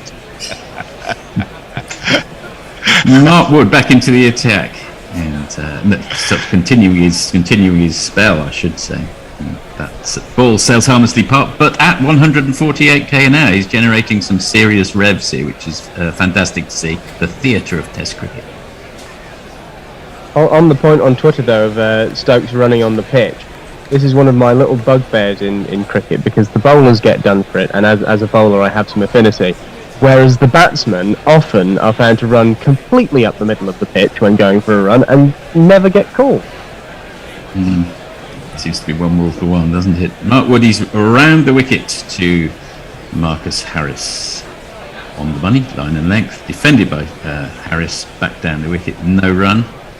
And the score remains at 40 for none. Harris on 12 of 46. If only I could think of another example of one rule for them and another for us in popular culture recently, which I could reference in this situation. No, it's so hard to think. Nothing comes to mind. No, but fortunately, I mean, if this was a political podcast, maybe. Speaking of nothing coming to mind, Jack Leach is on the screen. We're getting contentious now. Third ball of the over. Mark Wood spot on the money again after lunch, and that's just defended into the onside by way of variation by Harris. No run as it tottles out towards mid wicket. This is good stuff so as far as it goes for England after lunch, but they'll be disappointed that despite beating particular Warner's bat quite a few times now, the wicket column remains at 0. Mark Wood, 5'10", but full of energy and full of speed. albeit in short spells. Fires that one in more towards the midriff of Harris, who plays it successfully down, knocks it down towards square leg again. There's no run. I have to say I was slightly disappointed with Anderson's new ball spell in particular. I felt he was too short, and the graphics that BT were putting up seemed to back that up. Only 8% of England's new ball deliveries hitting the stumps, which amounted to about 5 of them. 5 balls. It's bizarre, isn't it? How many times has Anderson toured Australia now? Is this the 5th time he's come here? And he's obviously arrived at his own conclusions. Mark Wood in again. There's a stifled appeal as the ball wraps into Harris's pads, but it's clearly going down the leg. And Mark Wood trudges wearily back to his mark. Yeah, I mean, it's... when do we ever say anything other than why don't they pitch it up another yard when they come to Australia? You'd think maybe they'd have sorted that out before they came. Seems like. Well, all I'll say is I've never heard a seam bowler criticised for bowling too full. As a rule. Too full consistently sometimes. Occasionally overdo the fuller ball, but very rarely compared to the back of the lengths default option. They don't want to go for runs. They're niggardly fast bowlers. That's why they do it, in case anyone's wondering. Mark Wood in again for the last ball of the over, left well alone by Harris. The over concludes with Australia at 40 for none, Harris on 12 and Warner on 21. Mark Wood, none for 6 off 3 overs. That was 150 from Mark Wood, 149.8. Wow, that's good. Right. Yeah, it's a question of fear versus hope, isn't it? And I think English bowlers tend to operate on fear rather than the hope that Australians tend to go with. That's a very broad generalisation, I acknowledge. Just Ideal has sent us a link to an excellent article by Dan Weston about red ball cricket in England, and says it underlines the fact that the current county setup is not fit for purpose, and offers positive ideas to correct this. There's been far too much hidebound bleating regarding scheduling, in my opinion. Jay Grover on that interview with Mogg says, apart from the Perth-based Eldritch abomination, that's me, I presume, I thought it were an excellent interview. Thank you, Jay. Did he use the word Eldritch there? Was that the word he chose? I'm not sure what it means. Yes. Well, I think it comes from the works of H.P. Lovecraft, who often used the word Eldritch to describe. I'm sure Jay will put me right if I'm wrong, as ever. It's an excellent variation, which very few people do use, of course. H.P. Lovecraft to be recommended. First ball of the new over from Stokes. Again, he's specialising in this sort of slow, wide ones, maybe tempting Warner to go for an injudicious shot. And Warner, no great foot movement, but manages to get hold of it sufficiently, and it goes down to mid-off, no run. But here we see Stokes' pitch map, and 60. I mean, obviously he played that enforcer role in one of the tests, but 65% of his deliveries have been short. That's a lot. That's a lot. Oh! Hang on a minute. What's happened here? What's happened here is the ball has just sailed through the vacant third slip area. A genuine edge from David Warner. He was not in control. Flew off the edge of the bat, but England already down sadly to 2 slips, and would have been gobbled up probably by to the right hand of third slip. Was not actually that far away from second slip. Zach Crawley put in a huge effort, went with 2 hands, arguably should have dived perhaps just with 1 hand to get that extra 6 inches, which would have made all the difference. But 4 runs accrued. 1, 2, 3, 4. Warner moves to 25 or 57, and much less difficulty for him from that ball, which sails harmlessly past his bat through to Joss Butler, no run. He got squared up there, David Warner. Good and proper, outthought, and he's really, as I said before, leading a really charmed life after lunch here. He's played and missed, been completely kippered by 2 balls, and got a huge outside edge there, but was fortunate to survive. That's more of a tame half volley. That's more of a tame half volley from Stokes, which is dispatched superbly through past the left hand of cover. That's 4 runs. 2 + 2 is a member. 2 + 2 is a member. Good comeback from Warner. He's just leant on that beautifully, and it comes straight out the middle. Beautiful cover drive. It's the classic Warner cover drive. Really very pleasant to watch when he's in full fettle. Stokes throws his head back. Can't believe he's let him off the hook there. He moves on to 29 off 58, David Warner. That one's just that little bit shorter, not too full.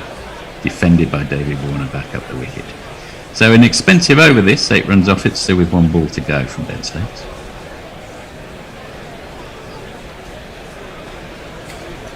And perhaps the shackles just for the first time beginning to loosen a little in this Australian batting effort. But it's difficult for them because with rain around they have to rebuild each time there's a rain break. Last ball of the over, Ben Stokes into the wicket. And that's defended well by David Warner. Gets squared up a little, but no problem at all. Australia 48 for none at the end of the over. Warner 29 off 60. Harris 12 off 50. Stokes number 13 off 4. Jay Grover says, I love the fact that the English-speaking world now gets into a pissing competition about how bobbins our politicians are. Mark says the Cats didn't front for the video because Messi wouldn't sign the non-disclosure agreement and because they weren't getting paid. And I'd suggest simply because they're fucking cats anyhow. I mean, they just do what the fuck they like.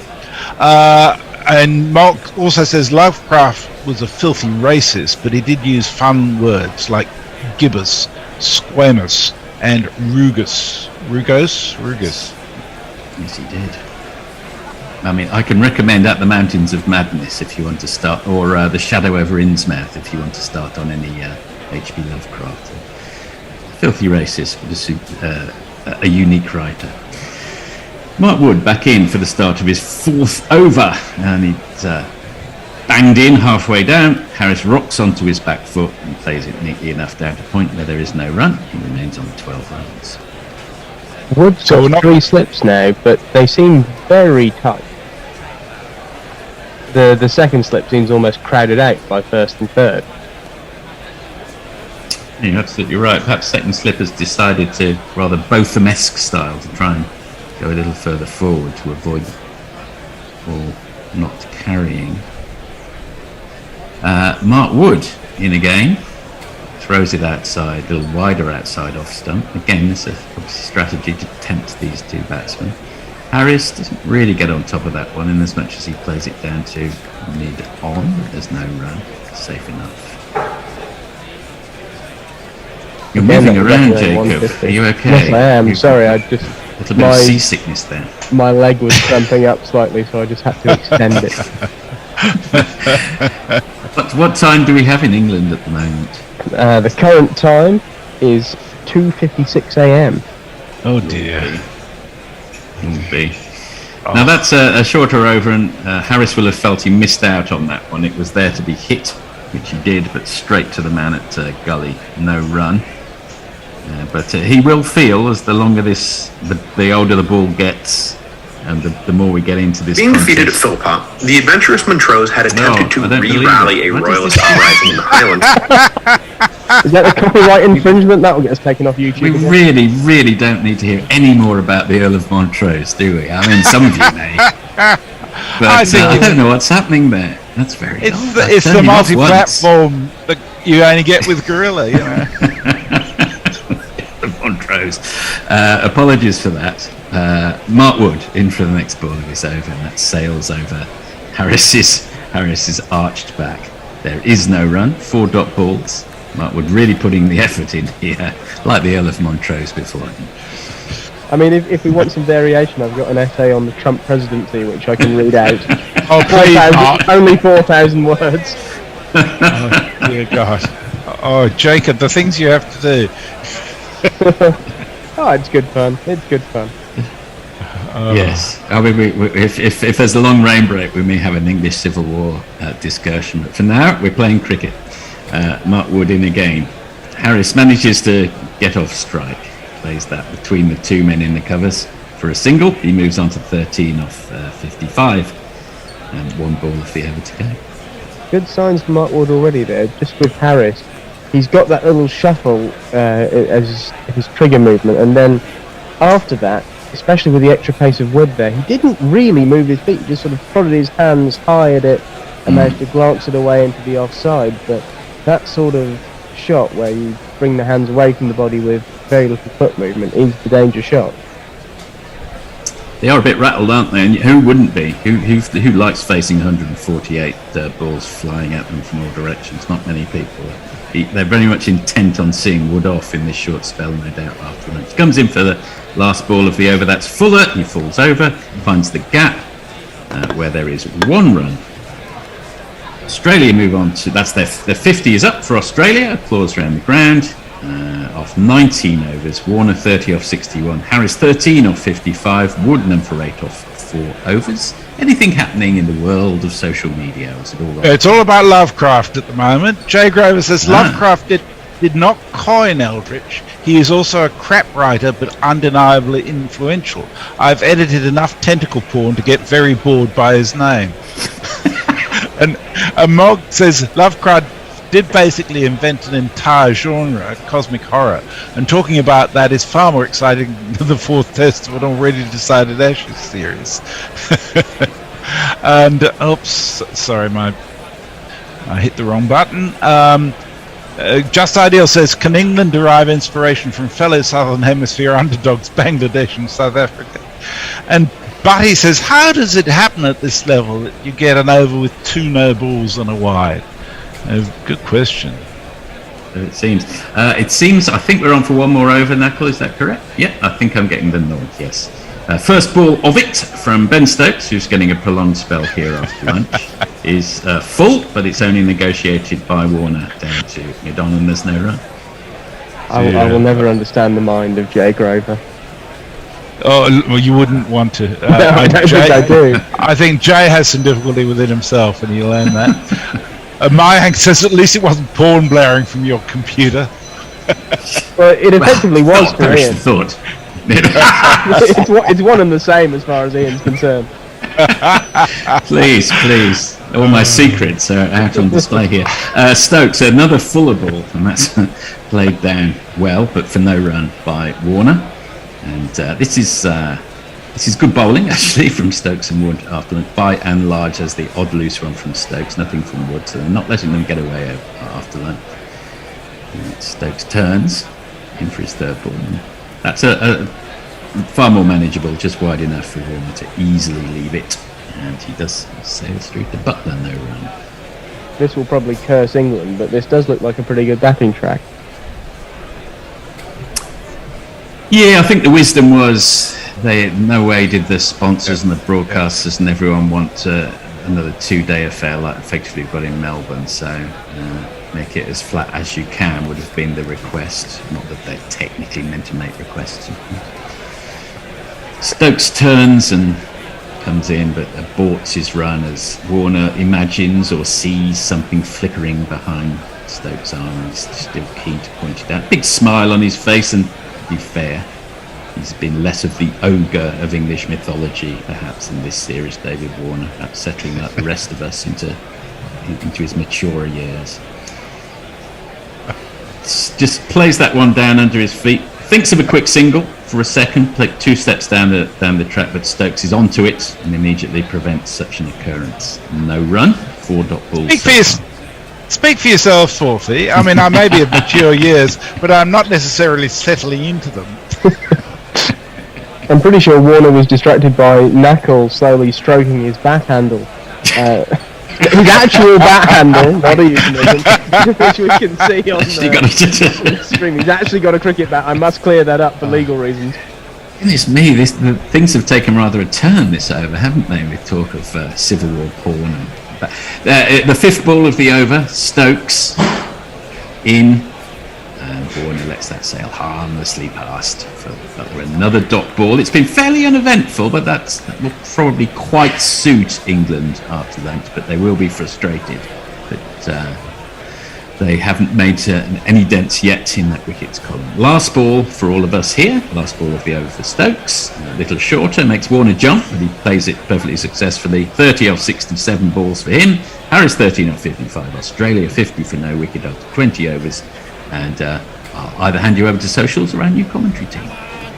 Well, it is me, Forthy. We have not had vast amounts of variation, and we are joined by Anthony. It's also me. Yeah, it's on also social, you. So you lied. You lied to our Yes, listeners. What you've done. I forgot about that. We can have some more Earl of Montrose. We welcome in the summariser's chair, Anthony. Hello. How you going? Pretty well Hello, for an Englishman. I don't believe we've met before, so nice to meet you. And Yes, nice to meet you. how are you finding it so far? As presumably an Australian? Mainly neutral when I watch cricket.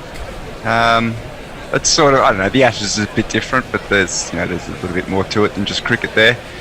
I like to see 5 days of test matches. So I've been, had some good ones this series, some disappointments. And we'll probably see 5 days this one, but most of it will be spent watching the skies, I think. Indeed it will, as we're going to get a jingle as Broad returns to the attack. Any second now. Sweep the leg, Brody. Got the best headband around. Something has got to keep her down. Got the best headband around. Your ego ain't gonna be kept down. Got the best. Broad in, having switched to the Randwick end, and Harris defends that into the ground, and there is a quick single scampered as Ben Stokes collects the ball on the offside. Broad so far 5.1 overs, 2 maidens, none for 14. He was probably the better out of the opening pair for England. He bowled a bit fuller and apparently is a caged tiger, according to Graham Thorpe. Yeah, he's bowling a bit fuller, a bit a bit better line, which I think he's had a number of full overs that have been quite good, and I think especially in comparison to Stokes, who just lets go. As Broad is in, and that's left alone. It's very wide of the off stump. Probably too short again, and Warner just leaves it very easily through to the keeper. Nice seam movement, though. I think a little bit. I think Stokes, I can't quite figure out what his plan is, or whether he's just the radar's off and he's not hitting where he's trying to hit. But yeah, I don't know. I don't really see where he's going to find wickets. Although he's the only one to have found a genuine nick today, it seems, to my memory, I think. And that's one of the good balls that he's bowled as well. As Broad is in again, and I thought that had gone straight up in the air, but it's actually been defended back down the pitch by David Warner. Don't know what happened there to my screen, but it looked like it had popped off the top of David Warner's bat straight up in the air. But no, pretty tame in the end. Well trapped. Optical illusion, I think. I think it may have just been a mirage in this desert of English horrendousness. Yeah, a parallax illusion or something like that, wouldn't it? Something like that. I mean, that was a good film actually, 1974. Was it Warren Beatty? Parallax View. There you go. As Broad, as that goes down the leg side. Ooh, Joss Butler slightly wrong-footed there. Could have done himself a mischief, but it's gone down the leg side, and Butler has slipped going back the other way, but managed to cling on, which he didn't always manage to do in the last Test match. But that is a pretty good take from Joss Butler with his right foot sliding from underneath it. Yeah, that's a groin puller, that one. Yeah, that certainly looked like it could have been painful, and Joss Butler grimacing slightly, but then again, recently, when is he not grimacing? As Broad is in, and that's left alone. A better length from Broad, but still a touch wide, just straightening off the seam, and Warner is left very well, as the Australians have all series. He's on 30 off 71 deliveries. But he sent a few in at the stumps, and then the one before was sort of going down leg, which is a risky ball that might get runs off it. And then that was really enticing. There was a shot to play there. The seam was moving out. You can see how that ball was going to get a nick, but Warner was just a bit too onto it to leave it alone. As we're seeing that Warner is the leading run scorer in this series so far, averaging 67. As that's nicked and gone! I've probably put the mockers on him there, but who cares, because Broad has the wicket, a beautiful ball, and David Warner's pushed forward at it, and it's gone straight to second slip. I think it's Zach Crawley that's taken the catch, and that is the first wicket. Australia 51 for 1. As I was just saying, so that seemed like the plan. It is Zach Crawley, how could you miss him? And that has been a plan well put together and executed by Stuart Broad. Pitched it up, David Warner pushing forward, and with the aid of my commentator's curse, he has nicked and gone for 30. And Yeah, well done, Jacob. bring I think you really got that one for England. That was really good effort. Well done. I think it's almost entirely down to me. I'm effectively 12th man here. But no, I think the real reason is that was a well thought out plan, smartly executed, and and it had been happening for a little while. So putting the time into it, and the results came. And I think that's in contrast to what we've seen for most of this series. He's getting squared up continually after lunch, wasn't he, David Warner? It did seem a matter of time. They've obviously, that was a good plan put in place, I agree. And they didn't drop it. And they didn't drop it too, even better. Richard Lafette. Can't help thinking that England will be 23 for 5 at this point, with Joe and Butler just about in, scraping and struggling at the crease. Jay Grover, I can recommend not reading Lovecraft, because he is both overwrought, gobshite and very, very dull. I beg to differ. Mog, I have to say, I prefer the History of Rome stuff with Mike Dinkin, but it's all great stuff. Yes, I listened to all 150 episodes of the History of Rome as well, but I'm enjoying Revolutions. And, Do you ever consider you might have too much time, Ian? Well, that argument has been put, yes. Jay Grover, who were those coats on the fucking comms last OU Muppets? I have no shame in my work, it's honest and hurts no one. Parallax View was shite. Actually, Parallax View, I think it was quite a good film. And I think I'll hand you back over for some cricket. As Marcus Harris faces up to Stokes as that wicket came at the last ball of the over, and that's clipped off the pads, but straight to Hasib Hamid at mid-wicket, and there will be no run. Hasib Hamid, one of those cricketers who we always use their full name. We never really talk about Hamid, we talk about Hasib Hamid. Really? In my head, he's just Hamid. Maybe it's a cultural thing. Maybe in England we always say Hasib Hamid, I'm not sure. It always seems to be... Amongst my friends, we always discovered anyone who was called Andy always got their full name. Andy Smith, Andy Bell. Andy Caddick. Andy Flower. Andy Flower. As Stokes is in, and that's defended by Harris pretty resolutely outside the off stump. Almost similar to the ball that Warner nicked by pushing at it, and Harris has just let that come to him and dropped it down into the ground. As we see the replay of that nick here, as Warner pushing with his hands away from himself, and that's carried nicely to Zach Crawley at a very catchable height. A pretty good wicket from Stuart Broad there, reminiscent of 2019, if only. He almost got caught in two minds, Zach Crawley, didn't he? Yeah, whether to take it with his hands down. As that's short from Stokes, and it's over Butler, and that will run away for 4 byes. Unless that's wide. I think byes would probably be a little harsh on the keeper. I think it's been given as wides by umpire Rod Tucker. Harris barely had to duck. Probably didn't. He just stood there, and it sailed over Butler's head, and well, that's probably not. You have to say that's not a great ball from Stokes. It's a good foot over Butler as well. Dug in far too short. Created a bit of a dilemma for Knuckle there, whether he went for the 4, the 5, or the wides jingle. While you were getting the in Knuckles' life.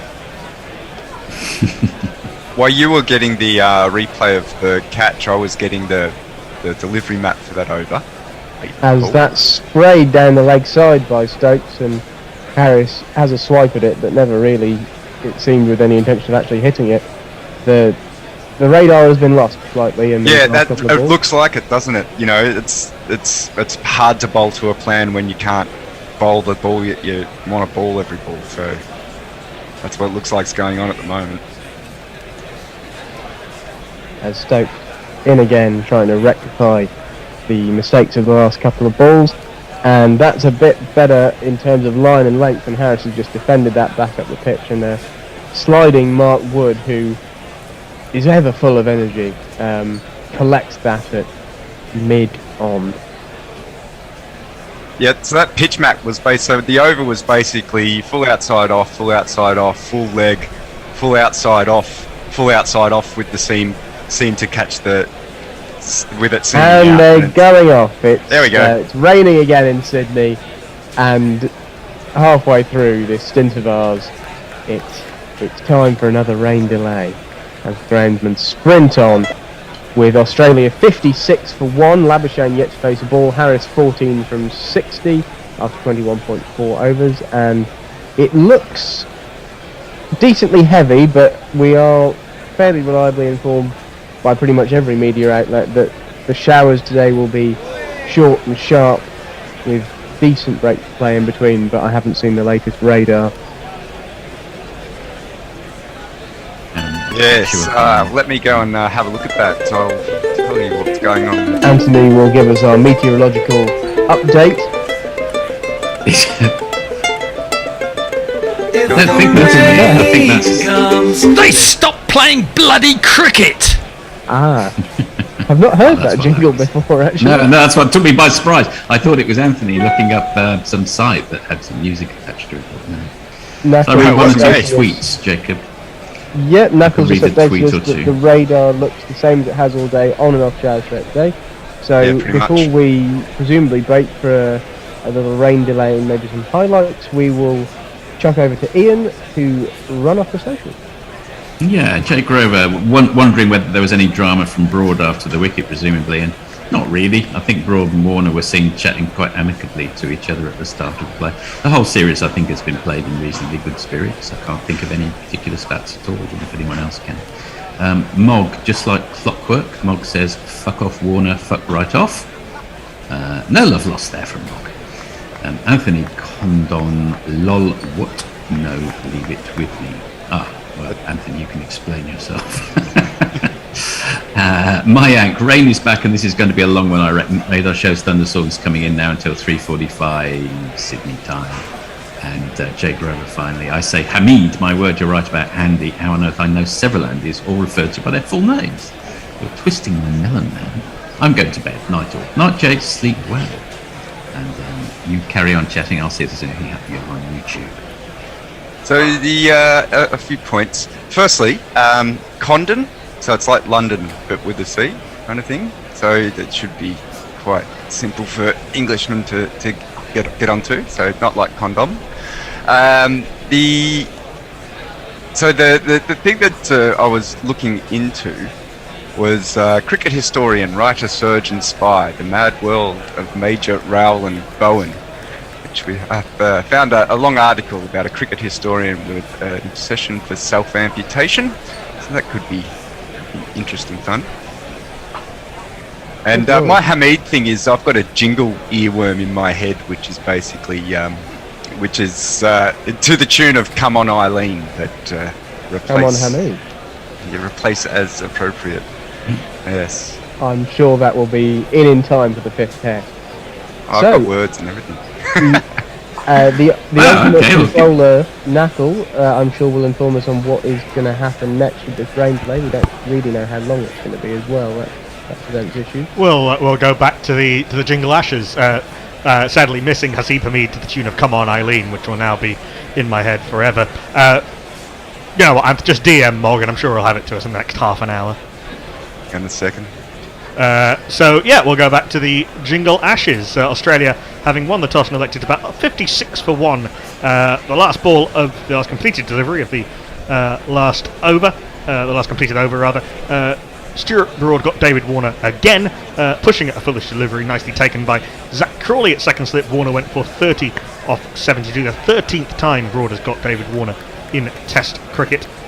And then 4 legitimate deliveries later, plus a massive wide over the head of everybody, which went for 5 wides. It rained again. This time we got, let's see, how many overs did we get in this second break? We got 8 in the first one. Sorry, we got 4.3 overs in the first session before rain, then 8 overs, and now we've had 9.1 overs. So we're getting slightly better every time, as the Beatles almost said. But in the meantime, for however long this lasts, have some Jingle Ashes.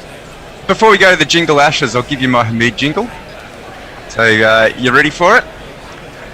So we've got come on Hamid, go, I swear you must leave at this moment. You leave everything with that forward defence. This stint, I confess, will end early. Come on, Hammy. You've got a nice Get Mog voice. on it straight away. You've got a nice voice, Anne. Oh, thanks. That was very, very Gorilla good. kick it- I would also, gorilla it would kick work it just as quiet well and with the turn full up name. and- Hasib Hamid. Oh, yeah, even better. Even better. All right, send that through to Mog, and we'll have that shortly, I think. Meanwhile, Bada more bing, jingles. bada boom. Meanwhile, more jingles, more news when we have it. But the hello, my name's Colin introduction test. I don't recall that, but it might well be. It's a test match where he was just stuffing jumpers under his jumper to try and protect him in the cage. It was like the Russian doll of batsman with a jumper under another jumper under another jumper. Yeah. So am I assuming that Ben Stokes got your vote there, Messrs? He certainly did. Yes. I thought he would. All right. That's Australia. Let me see. Jack. I'm going with Cameron Green. God, you're a contrarian, aren't you? Here's the reasoning. You know, is everyone here aware of the English comedian Stuart Lee, who does like repetitive jokes that go on for a while, and it's funny at the beginning, then there's the lull, and then because of the comedy of repetition, it's funny again at the end. I don't think we got to the funny again at the end. I think we just had the repetition. So, yeah, Cameron Green for me. There's Sorry, also a Mark. theory about a comedian who has to explain his jokes. But okay, let's move on. Annie. Well, you've always got a jingle with the C word, don't you? So because Cameron? the Cameron one, yeah, I know. Because it it upsets too many people, so it's quite fun. It's a brilliant jingle, and it is again a little on the long side, but you know it's that good that I'm happy for it to go on. All right. And who have I not? Bear. Me. Well, I'm going Stokes, obviously. I said that at the beginning. It is a classic jingle. It is a bit long. Unfortunately, most of our jingles are designed for test matches. As we've discovered in T20s, they often... Shut up, get out! But they work in a test match because, you know, you got endless time. Natter shit. So, yeah, I'm going Stokesy. All right. Well, England then are taking a 3-2 lead in our Jingle Ashes. We come plumbing into the middle order. Time for another guest in terms of a guest jingle, a ringer. We are matching a new Australian captain. I'm going to ask a question about that for a couple of you in a minute. But it's going to be Pat Cummings who's going to be taking on David Willey. Paceman Pat, and his baggy green cap. Early in the morning, just before the warm-up, he has to pull out with a dodgy back. Patrick Cummins! He's up against Mutton dagger, old blind Bob, hanging Johnny, fishing rod, tallywhacker, pocket rocket, one-eyed trouser trout. Ding dong, ankle spanker, pork sword, engine cranker, hairy hot dog, Davy Crockett, let them all hang out. Pet names for genitalia, you know the girls think of them, and you gotta love them. Pet names for genitalia, there's always something silly about little Willie. And working on the theory of who's chuckling most, I'm going to start with Annie. If she can collect herself to answer. I was thinking, they won't mention Willie, I'm sure. There won't be anything about that. It's difficult because I have a bit of a thing for Postman Pat. So, Yeah. Yeah. He always delivers. He always delivers. No, it goes back to my son's childhood and singing Postman Pat with him. I have a little bit of a soft spot for Postman Pat, so I quite and like. For Jess, I really presumably. like. Pardon? And for Jess, I would hope. Oh yeah, well obviously, yeah. Yeah. So I've That was always his really, cat. I've liked the Pat Cummings jingle, but something with when you say genitalia in a jingle, it just has to happen. It's got to be Willie. It's always Oh, gotta right, be I thought Willie. you were going to. I was sure you were leading towards Pat Cummings there. Okay, so you've gone Willie. Let me go next to Bear. Well, yeah, I mean, the Willy jingle is funny, but obviously it is just a rip-off, and literally we have just nicked that off a YouTube video. So there's, in terms of creative content, there is always something funny about Little Willy, but you know, Pat Cummins is an original, so I'm going to go Pat Cummins. All right, Little Willy was a song by Sweet. You're going for Pat Cummins. All right, Jack Hope. Well, that has put the cat among the pigeons, because until you said that there, I was 100% on the David Willy boat, because fundamentally, knobs are funny. Yes. But I think I'm going to go with Pat Cummins, because creative, expression is what we're here to celebrate. And ripping something off YouTube, anyone can do that. Oh wow, yeah, exactly. We do it quite often, Jack. But you know, Taking a surprise turn. We're after the English folks. Australia, we're in the lead there. So, Kat. Okay, well, I mean, I adore Pat Cummins, one of my favourite players, and Dan is sitting next to me. He's just reminded me that Pat Cummins only got the job as captain of Australia because of a Willy. Yes, that's one of my gags I can't use. There we go, cross that one out. So anyway, I love the Postman Pat. It's a perfect length of a jingle, perfectly well rounded. It covers all of the main high points of Pat's career, the sore back, etc. And I think there's a missed opportunity in the Willy jingle. It should have rhymed genitalia with Australia. I think that's a missed opportunity. So I'm definitely voting for Pat. Pat You're jingle. going for Pat. Well, speaking Not of everything goes to Australia, you know. Speaking of Pat, captain. Yes. Scott Smith as vice captain, so he's got plenty of experience around him. The whole debate, fast bowlers as captains, does it work? Yes. What's your take on the appointment? Absolutely. I mean, we can't even remember the last fast bowler that got to be captain. So it's a secret ingredient that Australia's bringing into the mix, I think. Yeah, fast bowlers should be. Why not? Why can't they be captain? I mean, they can just wave from the deep when they're bowling. They don't need to be up there in the slips. So I think Pat Cummins will be fine when he's out there in the field. Yeah, Perfect. Bob Willis's record wasn't so bad from memory. Sock. Well, Cummings does field in the gully occasionally, I think. So he might be a little bit closer to the bat than we think. I had a good chat with his dad at the Birmingham test there a couple of years ago, the one where Smith made a couple of hundreds. But other than that, and despite the fact that I think he'll do a pretty fine job as the Australian captain, I'm going with the David Willy jingle. I like it. But more importantly, Finchley Cricket Club had its first ever quiz night the other night, and the winning team's name was the bowlers holding the batsman's willies. Immortal line of commentary. And for any other reason than that, that's my going for Willie. It's as scientific as anything else on this show so far, so we'll take that. Chuckling away, the chortling one of Perth. What have you got, Messrs? Well, I mean, the Willy one does make me laugh, but I don't know, there's something sort of extraordinarily unsubtle about it. I love the Cummings jingle, and I'm going with the Cummings jingle. In terms of Cummings as captain, I thought Jeff Lemon made a good point. He said if the selectors had any balls, instead of going for Smith being recycled as the vice captain, they would have made Hazelwood vice captain, so you got two fast bowlers there, and I would have loved to see that. Oh, well, all right, so that's another win for Australia. That ties things up at 3-3. Very disappointed, I must say, that didn't go to a tie-break. So again, I'm going to give you the tie-break question anyway. This is a tie-break. It's 3-3, you said. No, it's 4-2. 4-2 and back coming. Yeah, it's 3-3 at the moment in teams, but on that particular match, it's 4-2.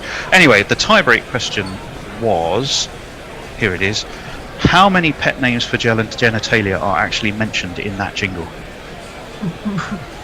Oh, it's something ridiculous. 5. No, 5 from Annie. I reckon 23. 23 Messrs. Jack. 10. I'm just appalled that you counted them. You can probably find it on Google. 17. I had to change websites very quickly when I looked up. Yeah. I bet you did. Anyway, Jack, what have you got? 17. You're going for 17. Sock, did you give us a shout there? I think I'll go for 30. Wow. I think it's something crazy like 119 or something stupid like that. Well, you can go back and check it because we don't want to spend all the time. I counted them. It's 14. Oh, in that particular jingle, in that particular bit of the jingle. Oh, right. No, in the entire jingle, because I think that, as it's ripped off, that's that Australian. No, he's an American. Billy Joel. Billy Yeah, Joel no, the original is, but that is we didn't start the something fight. Green, I think his name is. And he was quite big in the sort of early 2000s, I think. And then he got himself into trouble. Can't remember exactly what his name No, is. I only counted the jingle we heard. I didn't. Oh, right. No, and back to its I think source material. the actual thing is the Saturday Night Live thing, I think. And it goes on for about 2.5 minutes, and it's something like 119. Oh, Hey ho. I didn't count them. Doesn't matter anyway. Let's move on. It's another battle of a new boy. It's a battle of the gorgeous eyes here. We've got, I reckon, because we have new into the Australian team, of course, going to play his first test, I think. Alex Carey, the one-day wicketkeeper, and he is matched up with the nemesis of David Warner. Of course, it is Stuart Broad. Right, jingle him up there. He's the next cab off the rank. And Alex Carey is his name.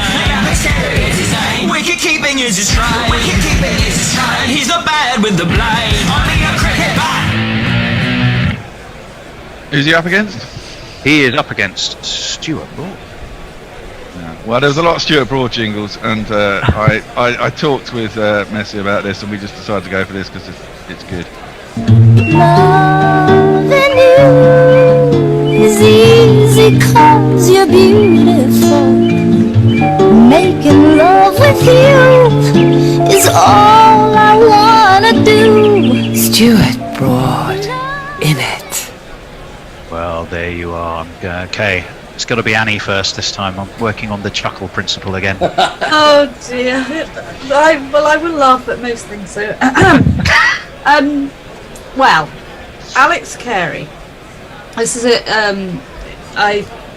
In my stardom, I've been talking to Jason Gillespie, and of course he's delighted, absolutely delighted to have Alex Carey in the squad, and he said that the whole of South Australia have been celebrating. So I'm delighted for Alex Carey, but I still prefer the Stuart Broad jingle.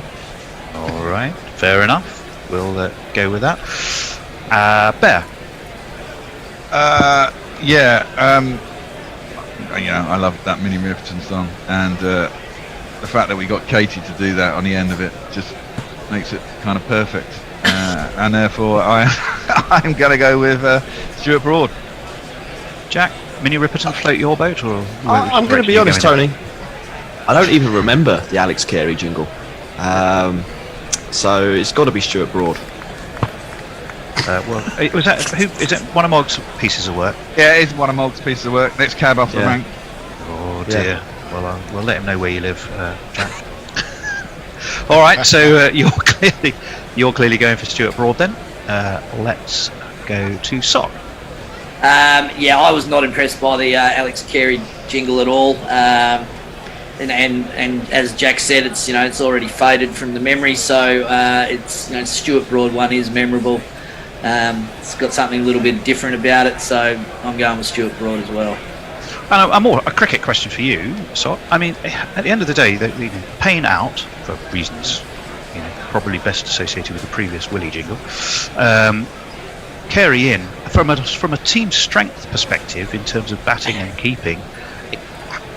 Have Australia lost much? No, mate. There was a good chat in my cricket club group there a few weeks ago. One of the guys was asking me about it, and I said maybe Payne's Dick has done the country a service by getting him out of the team because he's fucking useless. He's okay as a gloveman, but his performance as a batsman, I mean, other than that century he scored there a little while back, that he hadn't done anything with the bat. And if you look at it against some of the keeper performances before him, I really don't think he was doing all that great. I think the only reason he got the job in the first place was because of the dickheads in South Africa screwing up the whole ball tampering thing. So I think in this instance, it may actually work in Australia's favour, and we'll get a stronger batsman in the team. Right, okay. Kat?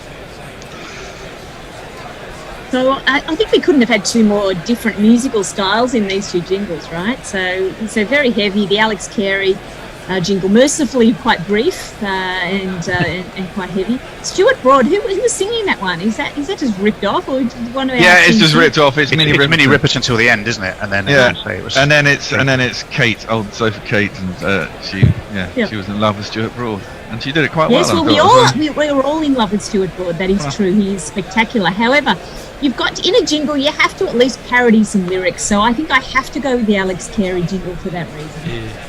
Well, I like that reason. And Messers? Yeah, I was going to say much the same as Kat, though not as amusingly. Because, I like the originality of Mog's jingle.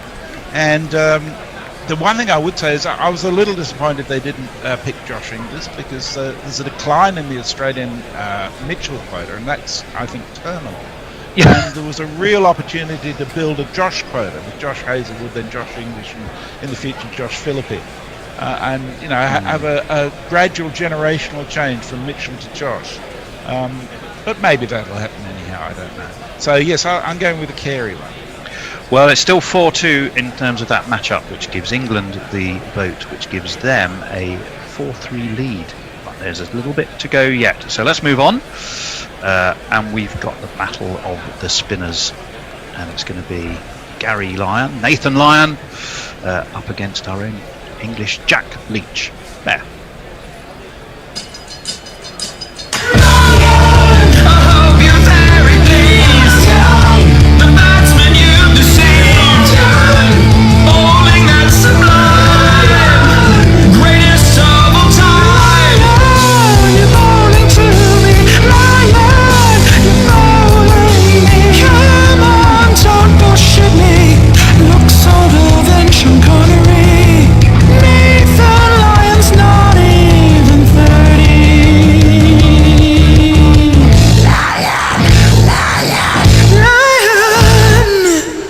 Oh yeah.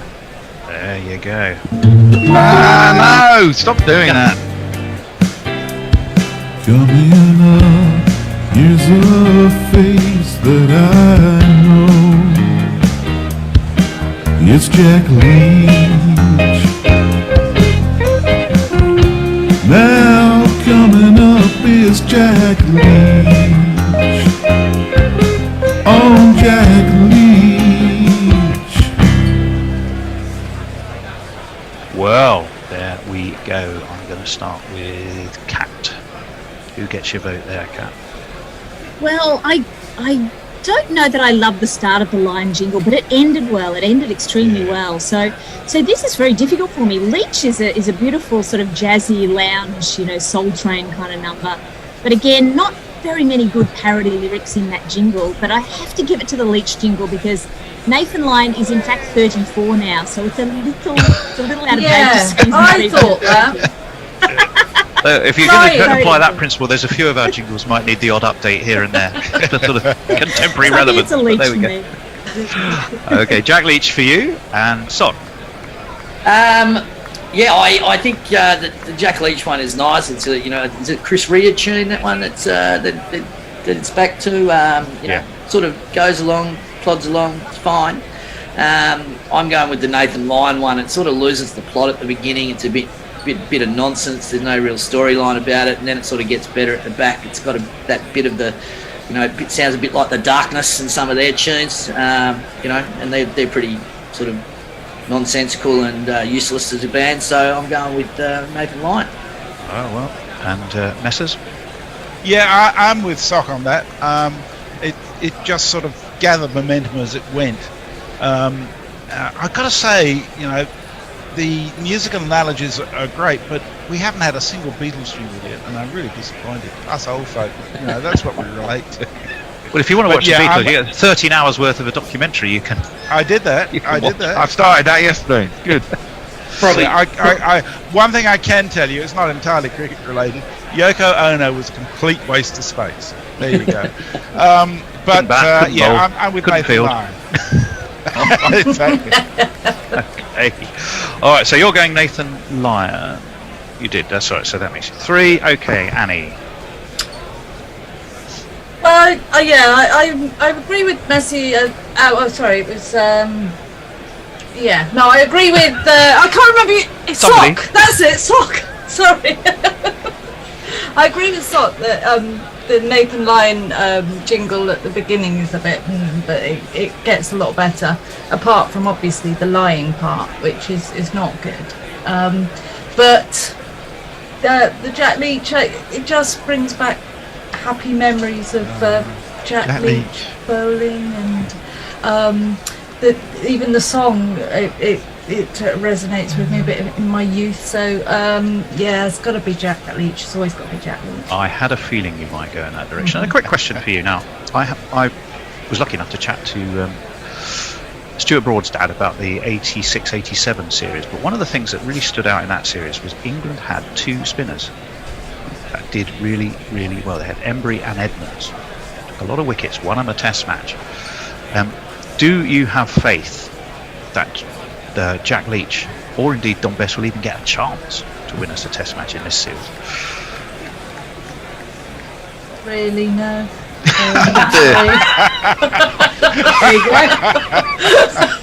Well, I picked the right question for you there, didn't I? Brilliant.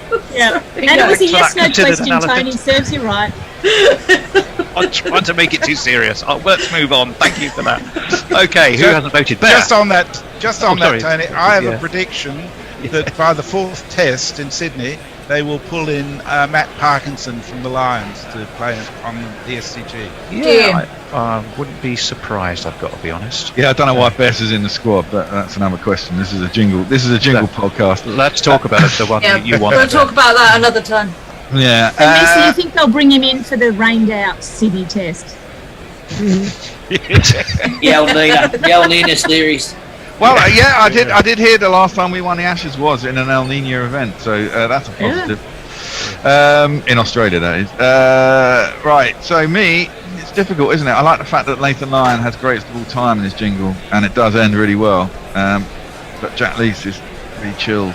This is a toss-up, and just because we might get the review jingle if Jack was to vote for Leach, I'll go Jack Leach. You're going Jack Leach, and Jack, another. Jack Well, for it's a Jack. tricky, isn't it? This is actually this is the only time that I've, or the first of the 6 times or 7 times we've been through this, and I've genuinely been like, I like both of those. This isn't obvious. To send it to the review though, to be that petty, who do I have to vote for? It is Leach. Leach. Yeah. If were you to vote, without wishing to lead you, were you to vote for Nathan Lyon, there might need to be a review. No, it's the other way around, isn't it? Yeah. No, there's 3 for Jack Leach, 2 for Lyon at the moment. Okay, so I have to go for Lyon. Well, the Leach jingle, what it actually reminds me of is being up at 3 in the morning watching England get annihilated by India in March last year. Funny enough, that might be a premonition. I have better memories. So yeah, let's whoever ties it, Lyon. It is. We are going to need a Review jingle. Yeah. As Maxwell's taking on the pad, there's a big appeal. He's out! He's out! Here comes the review. Here comes the review. Waiting for it. We're waiting for it. We're waiting for it. Here it comes. Review. You fucking idiot! That's so plumb. It's unbelievable. This is hitting. This is umpire's call at absolute worst. Yeah, this is hitting middle stump. That is hitting middle stump halfway off. It's hitting middle stump halfway off. Terrible review. Here we go. It's pitched outside off. Impact is in line, and the ball is. He's gone. Well, if you thought we were going to get through any kind of show without Knuckle and Gary appearing somehow, there they were. There. Fantastic. Right, we're going to have a quick review question then. Let me see. I am going to go for Annie, and I'm going to go for Cat. Annie versus Cat. Annie, you first. How many test matches have Jack Leach and Nathan Lyon played between them?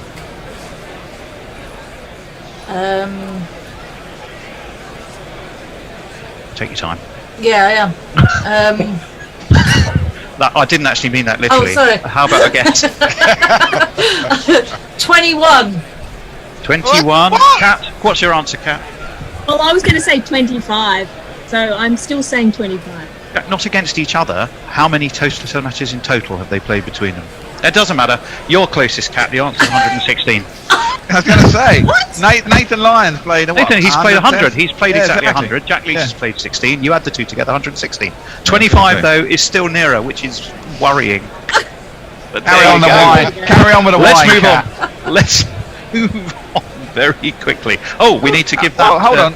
Kat, you were in the jet lag, didn't you? You came in with Dan and Jeff in those days. That was my favourite Test Ashes series of all time, because I went to the Cardiff Test every day and went to the Day of Lords, and then I think the rest of the time I was in the jet lag commentating with you guys. It was a fabulous series. It was absolutely tanked in a jet lag, but there you go. Well, that does. Yeah, that was a good venue for commentating. Yeah, it was. Yeah. That was before my Apart from the time, but fact I really that feel as a I missed out. From a listener perspective, the commentary got considerably harder to follow by the third session. Well, of course. We were discussing that the other day, Messi. It was a quite drunken series, that one. Well, we're going to move on. We've only got 3 pairings to go, and it's currently tied up at 4-all. The next is going to be one of the Mitchells. Is going to be Mitchell Stark taking on none other than England's favourite equestrian, Mark Wood. You can't win the Ashes without your best players on the box. Drop Mitchell Johnson and bring in Mitchell Stark. I think we heard enough of that one, and he's against this chap. Do you know Mark Wood? Yes, he is an England bowler, quite good and pretty quick. So just a normal guy. Of course, except for just one thing. What? He thinks that he's a horse. Right. What? Right, Jack, going to start with you here. Well, it's fucking ridiculous that a grown man pretends to be a horse. He's supposed to be, a leader. A person that children look up to, and he's galloping around the outfield at Lords. Is ridiculous. So it can't be Mark Wood. It has to be Stark. Plus, it's a much better jingle. It's 2 for 2 in terms of the credibility of the character and the credibility of the jingle. Well, and we're on to pace bowling. England had a whole strategy, Jack, of bringing in pace bowlers, and Jofra Archer, Ollie Stone. It seems to have sort of rather fallen apart. We now are relying on extreme pace, fallen apart literally. And yet, we've got interesting weather conditions that might even favour England. Are England hampered in the bowling department, or do you think they'll be okay? No, they'll be pretty bad. They might get more than one draw because of the rain. I think Australia are probably not quite as good or quite as scary as we maybe think they were. The last time we went there, it was bad, wasn't it? But yeah, I don't really. I mean, probably England's second most important bowler is Jack Leach, to be honest. He's going to bowl a lot of overs, and they're going to have to be quite good overs, I think, for England to have much of a chance. That's a perfect cue to bring Annie in. Interesting, yeah. Stark or Wood, Annie? Well, I'm going to completely disagree with Jack because he likes to disagree with us. So I really like the Mark Wood, and that's partly just the quite good line that it makes me laugh a lot, and I think it's a nice easy listen jingle. I like it, and the other one the start one a bit nah. Okay, and Bear. Well, there were a lot of Mitchell Stark jingles, and that is obviously who's that? That's based on what's his name? Bruce Springsteen, isn't it? He's all right. But Mark Wood is a classically put together jingle. It's got all the right notes. It's funny, and I disagree. He doesn't have to be a leader on a field, Jack. He has to be a stupid little horse running around in the outfield. That's for the kids, yeah. And someone needs to bring a bit of brevity to it. So I'm going Mark Wood. You're going Mark Wood, okay. I thought for a moment you were going to go a bit Eric Morecambe on us there when you had all of the right notes. I was waiting for them, but not necessarily in the right order. but okay, Sock. I'm going to go with Mark Wood as well. I just, I think it just appealed to me a little bit more than the Mitchell one. Unfortunately, I don't think we'll see much of Mark Wood. I expect he'll play maybe half a test before he breaks down. So it might be one of those jingles that, we like it, but we're not going to hear it much over the summer or the winter here.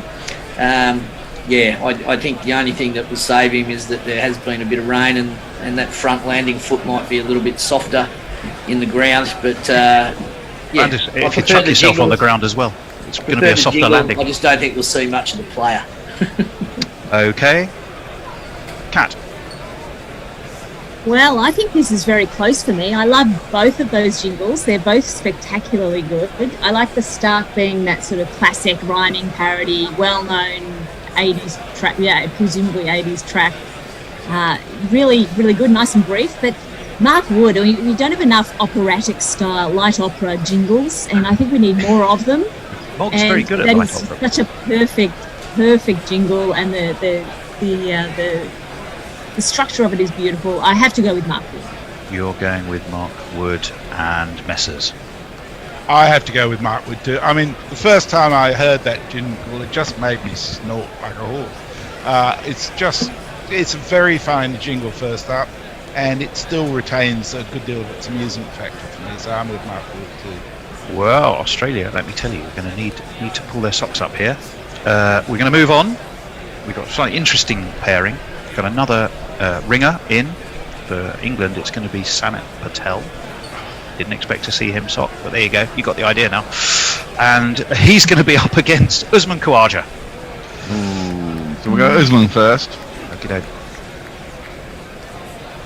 Khawaja is larger than the little Maharaja. Usman is a Muslim, unlike Janet's husband. Khawaja in charge. So Usman Khawaja is a solid pro. But if his task collapsed, then so's Hendo. But still he gets a go.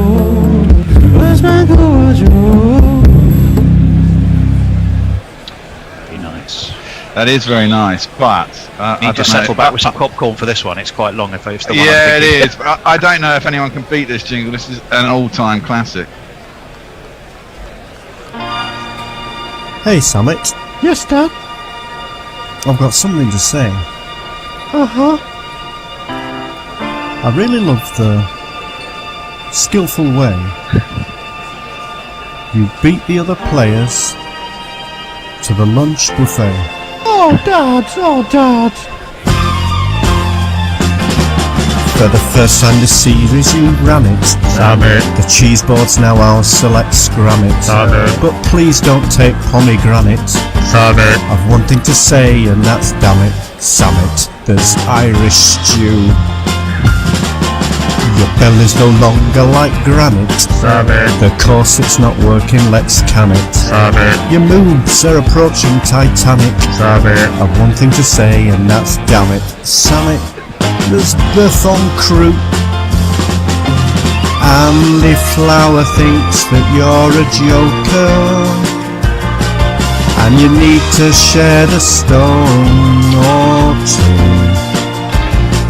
But your diet plan is mediocre. So S-A-M-I-T, let's try a poo-a-oo. Oh, this jingle's nicer than Ravi Bopoha. Oh, Dad. Now I'm full up and I'm so glad. Oh, Dad. That I could kick you in the gonads. Oh, Dad. Well, I'm not going to go for the chuckle factor this time. I'm actually going to go for the greatest look of bemusement, which leads me to you, Jack, as you probably could guess. I know what everyone's going to do here. They're all going to vote for the body shaming jingle, but I'm not for that. I'm not for that, and you should all be ashamed of yourselves, and you should all be ashamed of yourselves for that Mark Wood call. That was atrocious. ruined my entire morning. It's Kawaja. I also like the Beach Boys, so yeah. Kawaja. Yeah. Kawaja for me. I think that's. No, I'm not allowed to vote, but you might be surprised I lean in your direction. Yeah. Okay, Annie. I've never heard the Summit one before. Sadly, that reflects how often he plays, Annie. Yeah. It was a while ago. Well, I was going to say, I mean, I've only been the Gorilla for 3 years or whatever, so he hasn't played a lot. On the archive, have you not gone through our entire archive? No. But I do like. That's Rocky Horror, isn't it? And it is a good song. It's a bloody long jingle, though. I think the batsman would have come in and been out again several times. So I'm going to go for the other one too. You're going for Usman? Yeah, I really enjoyed it. Oh, well, this is going not in the direction I thought, but they're good rationales. Bear. Well, yeah, I mean, the thing is with Summit, it is very long, but I mean, it's just genius. I mean, getting those words, I mean, it is a minute and a half, but I mean, to come out with a minute and a half song about Summit is, you know, and I know it's body shaming, but it was quite funny. And the Usman Khawaja jingle, I mean, great harmonies in that as well, as you say. It is a tricky one, but I am going to go Summit just because I just think it's genius. We're going Summit, righto. Let me go to you, Kat. Okay, so I feel like this is a sort of fight off between the song with the fat shaming and the song with the subtle racism. So we've got a bit of a combination. Well, not too subtle.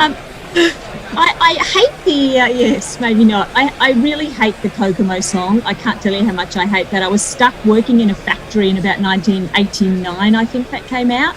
Working in a factory to earn enough money to come to England, quite honestly. And that song came on the radio every hour, every single hour. And well, not that one. Not that jingle. Come on, not the jingle. No, not the jingle. No, that would have been quite remarkable, but yeah. So, and I do love the Rocky Horror jingle. I feel like, you know, ideally you would pick the best 10 seconds of it and sort of highlight the best 10 seconds, but I'm sure that's possible. But I'm afraid I have to go for the Summit. You're going for Summit, okay, Messers. So, fat shaming maybe, but I feel qualified to be in a fat shaming area, given the fact that I relate so much. But I do, you know, notwithstanding the hatred of the Beach Boys song on Cat's Butt, I actually really like the Khawaja jingle as well. But I can't go past the Summit jingle. It's just so clever. So yeah, Summit. Well, now, Sock, you do have a casting. Well, you don't have a casting vote, but you can take this to a review or not. It's up to you. You know, I like the Summit jingle. I saw a bit of him play. He played for the Melbourne Renegades, I think, in the Big Bash. And my thing, like, you know, when I first thought when I saw him was, Jesus, who's this big fat guy? But he did pretty well. I like the jingle. I think it's too long. I think it would be a nightmare if you're in the seat on the mic at the time, because you'd need to cut it off, or, you know, throw something at the person who was in charge of the jingle machine to cut it off. I like the Khawaja one. It's well put together. There's a little bit of subtle racism there, but I thought it was a good tune. So I'm going with Usman Khawaja on this one. You are going with Khawaja. Well, that does mean we have a tie. And next one's taken on the plan. Here comes the review. Here comes the review. Is he waiting for it? We're waiting for it. We're waiting for it. Here it comes. Review.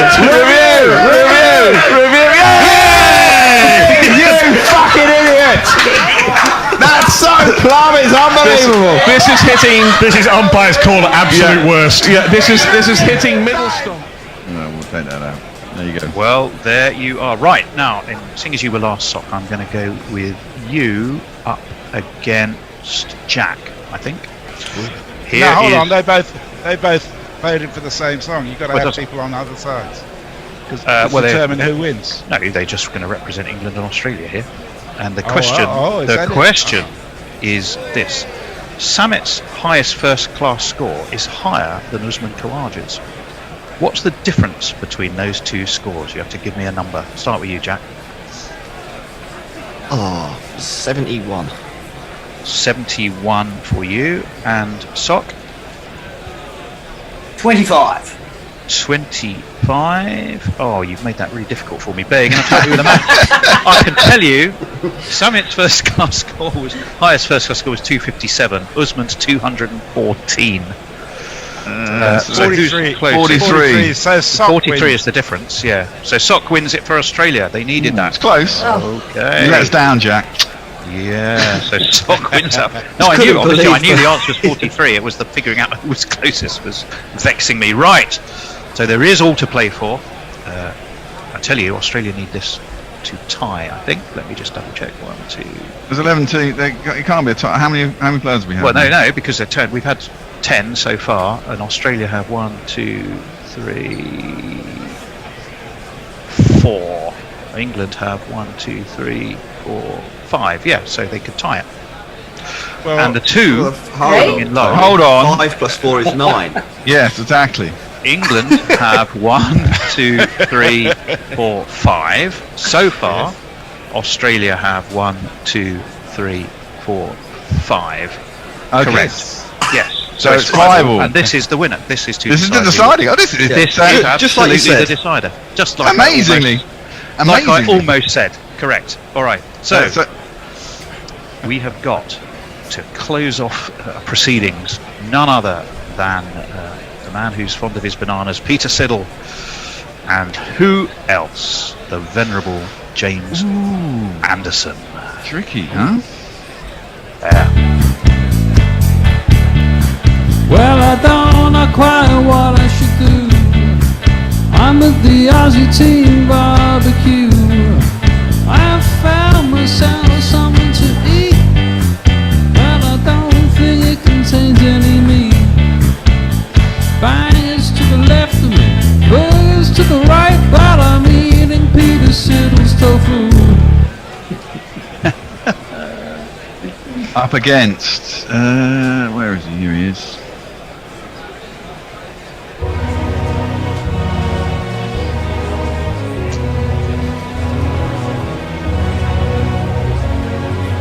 Will I catch you later, Mr. Simmons? On Twitter? Jimmy Anderson! Yep. Burnley's finest. Right. I'm going to start with you, Messrs. So I really can't go past the Peter Siddle jingle. And I love Peter Siddle anyhow. So it's got to be Peter Siddle for me. Peter Siddle for you. Kat. Yeah, I think so. I think I'm with Peter Siddle. I mean, you can't really top that last line, can you? Eating Peter Siddle's tofu is just spectacularly good. So, and the Jimmy Anderson jingle, it's not exactly a jingle. It's more just someone yelling out his name. I'm sure we can come up with Norcross, actually, but you know. Yeah. Of course. I'm with Siddle. Well, it's also, if we're being sort of, politically correct, it's a tad northernist, but there we go. Let's go on to who haven't we had? Sock. I think the Jimmy Anderson one's a bit wishy-washy. It's not really there. Doesn't have much to it. I like the Siddle one. Bit of a joke about his dietary habits. The man did get a hat-trick on his birthday. So let's go with Peter Siddle. We are going for Peter Siddle, though. All right. Annie. But you say it's a tad northernist, but Peter Siddle's, you could say it's a tad vegetarianist. But having said that, stuck in the middle, it's got to be Siddle. It's just a lovely tune. It's a funky tune. It just makes you happy. I'm going with that one. What have you done there? Unfortunately, yeah. I mean, the problem we got so many Jimmy Anderson jingles, but a lot of them are just rip-offs of songs like that have Jimmy written in. And there's quite a few songs with Jimmy in. We actually have Jimmy, don't we? The we got the Rifles. We've got the Undertones. There's one by Green Day. Yeah, so there's a lot of songs with Jimmy in it that we just ripped off, and that was an original, and that was done years ago. And it is good. It's quite entertaining, and it is a bit northernist, but I'm a southerner, so that's all right. And but Peter Siddles is another genius little bit of lyric writing by Sherwood. So unfortunately, it has to go to Siddle. All right. And who haven't I been to yet? Jack. Yeah, it's 6 from 6. The Jimmy Addison, it's a bit too balmy army for my liking. So Peter Siddle, definitely. It's too balmy on me. Well, What a comeback. that is going to mean 1, 2, 3. Big decision. I'm just going to double count. 1, 2, 3, 4. Yes, the Jingle Ashes have gone to the drumroll. The urn is going to be staying in Australia. Well, it won't ever leave Lords because it never does. But in fact, The little replica. The little replica is going to belong to Australia for this Jingle Ashes to the tune of 625. Right, a couple of things I'm going to nip round the room, and you're just going to tell me who's going to win and why. Let's do that very quickly. I'm going to start with you, Kat. Well, I've just put a couple of bets on today, you'll be glad to know, and Dan and I had great delight going through the odds for a 0-all series, because I think we're going to get some washed out tests, and we're going to get a few draws, and possibly no single result. And if we do get a result, it's going to be 1-0, 2-0, possibly 2-1, 3-0. So I've actually put a sneaky bet on all of those results, and I managed to put a bet on for 40 Australian dollars. I've bet on all of the results, and I get my money back no matter which one comes in. But I am betting I get the most money if it's a 0-all series result. So that's what I'm predicting. You're going for a 0-0 draw. It's either a series of washouts or draws. Or draws. I'm happy if they're draws. That's more fun actually than washouts. Way more fun. That's an interesting. That's going to make.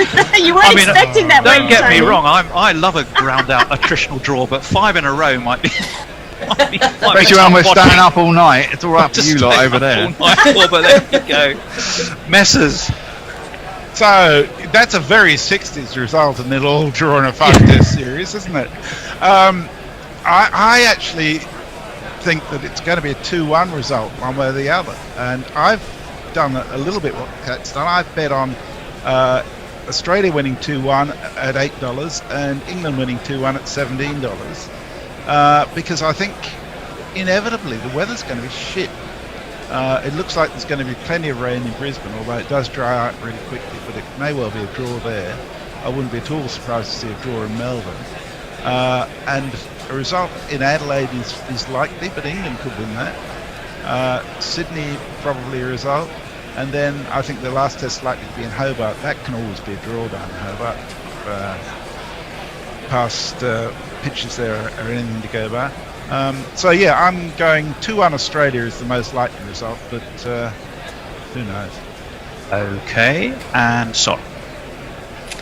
I mean, for all the talk about the weather, there's not many test matches that go to a 5th day anymore. So I think if they get 3.5 or 4 days of cricket in, that they can probably maybe get a few more results. But the odds are that it's probably a 2-1. I can't see either team pulling 3 out of the hat in this series. It's interesting. I think the teams are a little bit closer than maybe what a lot of pundits are suggesting. I think what's going to really come down to is the attritional of the fast bowlers. I mean, conditions are, if you get it very hot and humid in Australia, that's what's really going to take it out of them. I think on paper, neither team is particularly strong at the crease. They've all had their bit of batting woes over the last few years. I think it's really going to come down to those little magical spells by 1 or 2 bowlers in a game to swing it. 2-1, I think Australia probably have the advantage. They're at home. But saying that, I think if it is wetter and it's a bit more humid, I think that's going to suit Jimmy Anderson and his little duckers away from the right-handers. So, 2-1, but I think it will be very close. 2-1, but close. Okay, and Bear. On another podcast, I went 3-1 to Australia because I'm usually really optimistic about our chance of winning Australia. And the last 2 times I've said that we got absolutely pumped. So I'm trying to reverse psychology on myself this time and saying that Australia are going to win 3-1 because I didn't realise the weather was so bad, but I assume there'll be a draw somewhere because I always assume there's going to be a draw somewhere. So for this show, maybe I'll just go different, and England are going to win 2-1. 2-1. Oh, okay. 2-1 for you and Jack. 4-0 or 3-0 if it rains. You're a I think pessimist. it's well, you know, to England. What happens? No. What happens with this England team is that they go 3 months without playing, and then we all just assume that like Cook and Trott are back in the side or something like that. They can't bat for shit. Bowling away from home is not going to be very good. Australia, you know, it's not a vintage Australia side, but it still has Smith and Labuschagne in it, and Cummins and Hazelwood. Stark normally terrorises England, and Stokes can't bat against Lyon. So there's a few ways they can get us. 4-0. Right. Wow. Okay. Thank you for You that. just went from Jack. You just went from 3-0 to 4-0. You talked yourself into. Talking yourself into it. It rains. It might rain a bit more than like it normally does. So maybe 3-0. I think having the drainage at the Gabba. Having the Perth test out of the mix, you'd almost always certainly get a result in WA because you very rarely lose many sessions to weather. So I think that's one big thing. If you take the likelihood of that test is, I think, not going to go ahead. So I think if you take that out of the mix, whether it's replayed in one of the bigger venues or as Jez suggested that it goes to Hobart, that does bring, I think, the likelihood of losing more time to weather and possibly then forcing a draw because of that. I think 4-0 is very brave. Very brave. Okay. And Annie. Yes. Okay. Can England summon up the I'm gonna spirit of go 86, for 87? Not quite what Kat went for, but I'm gonna go for 1-1. And I think, England have actually won 2 tests in Australia in the last, 20 odd years or whatever. No, more than that. So in 86 and 87 they won 1 test, and in 2010 11.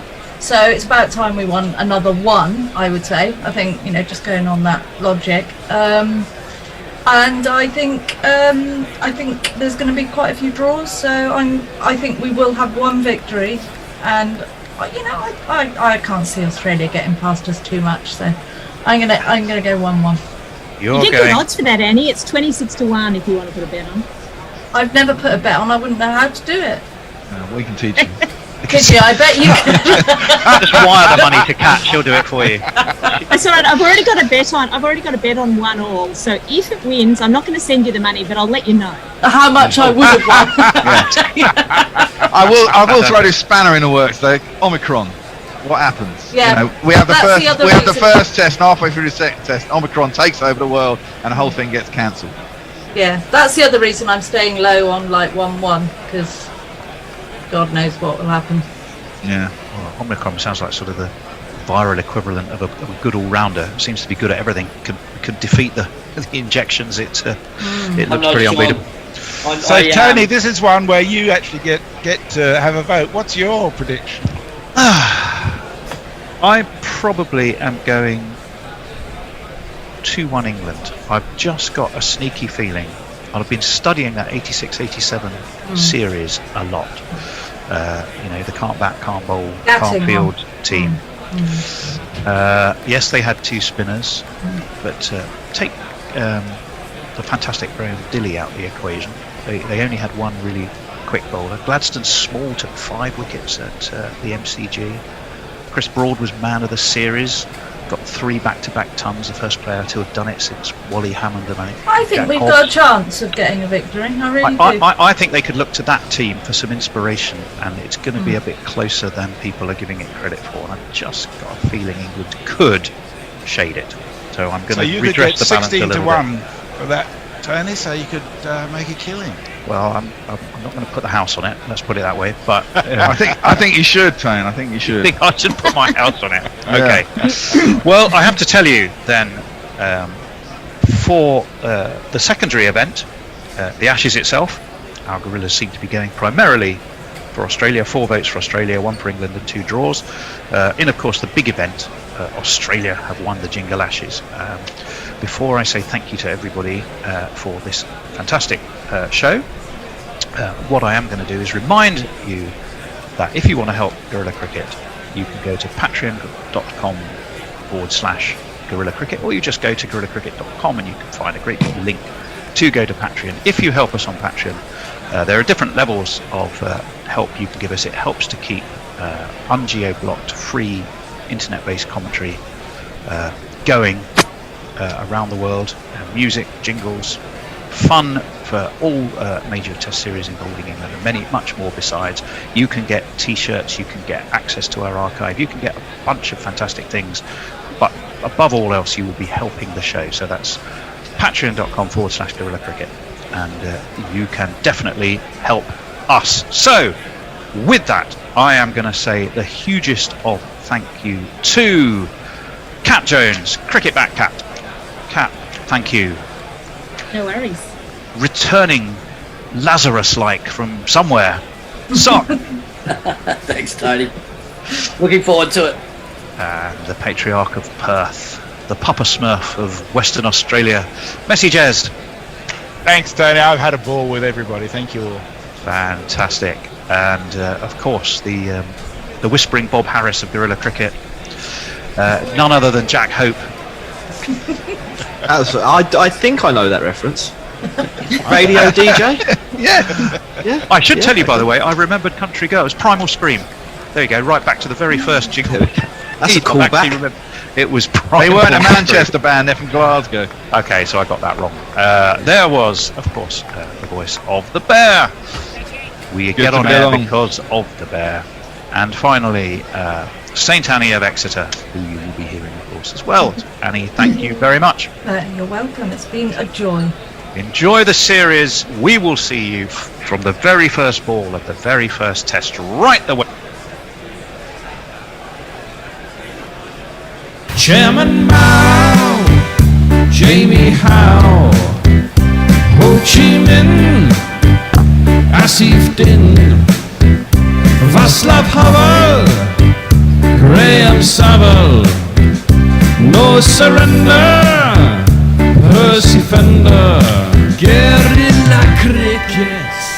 Welcome to Guerrilla Show, and today I am delighted to say that my guest is Chevy Green, Director of Programmes for Surrey's ACE programme.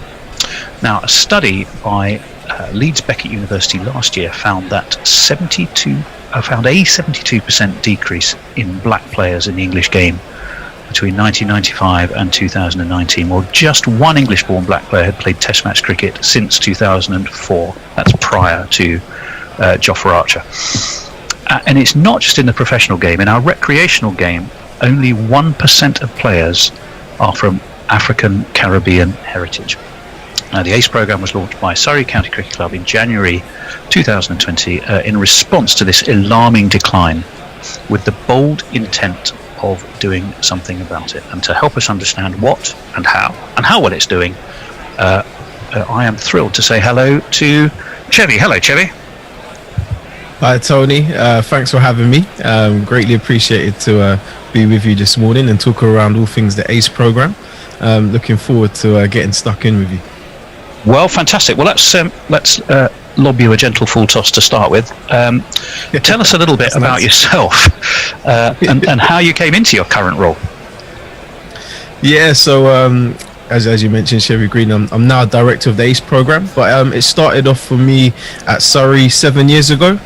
Started off as a community coach, became a development officer, then a cricket participation manager, and this role just kind of appeared really. I was working on the Surrey ACE programme, and back in March, where we had the trials and the open days, the programme was then heavily affected by COVID, but through that process, Sport England got in touch with us, and they liked what we were doing, and said, we want to support the program to grow.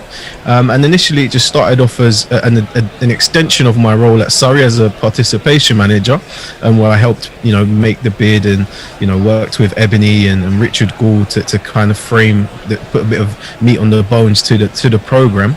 And then, skip a few months down the line, as things progressed, Sport England said, let's make this bigger. Could we make it into a national program?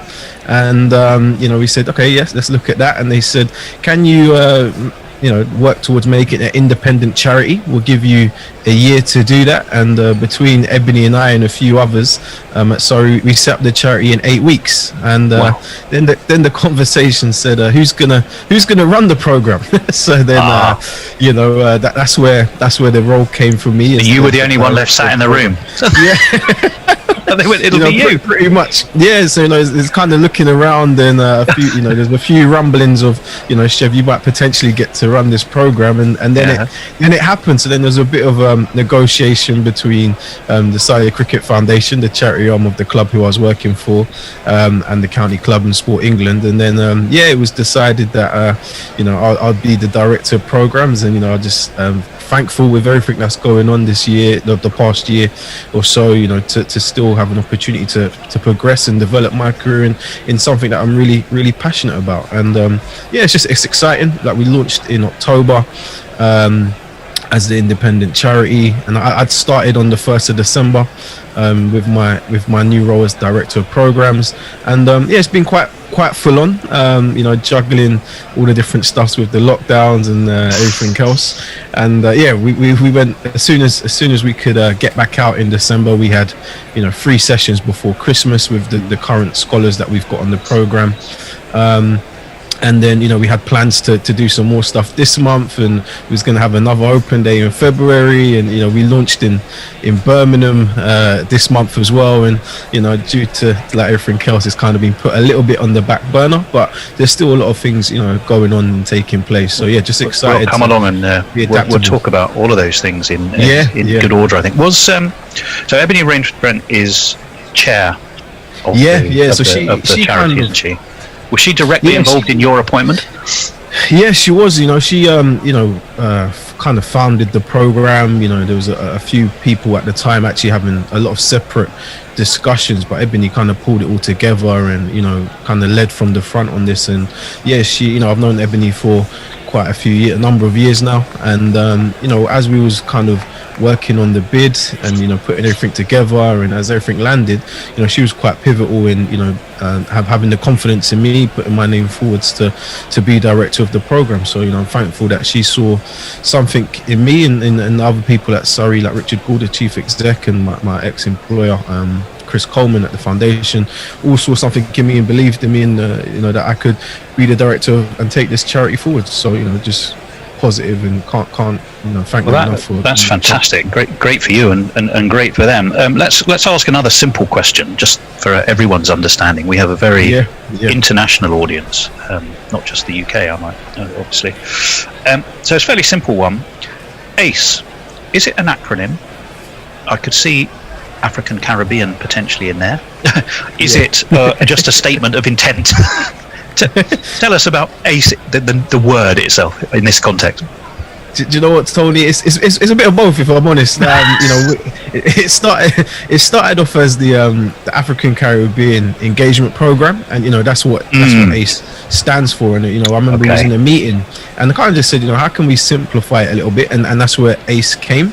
But Ebony and I talk a lot about accelerated change. So with ACE as well, we use ACE as accelerated change empowerment. So we want to move things forward as quickly as can and empower the young people that we work with to fulfill the potential that they have. So yes, it's an acronym, and yes, it's a statement. I want one day to hopefully everyone will determine the name ACE as part of our program, and not just a serve in tennis or a card. Or a card, yeah.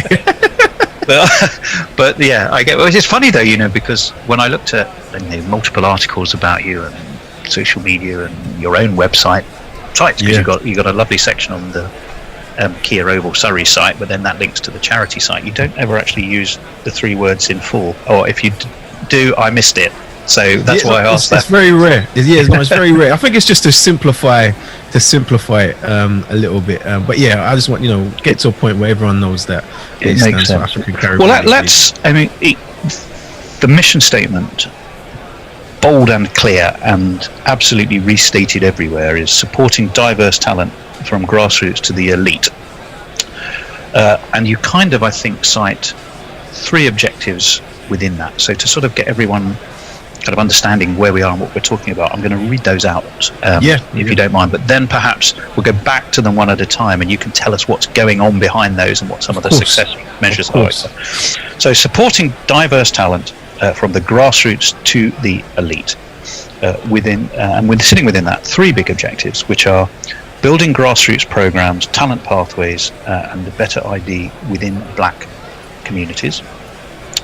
Providing elite academy programs and scholarships to talented players, allowing them to fulfill their potential.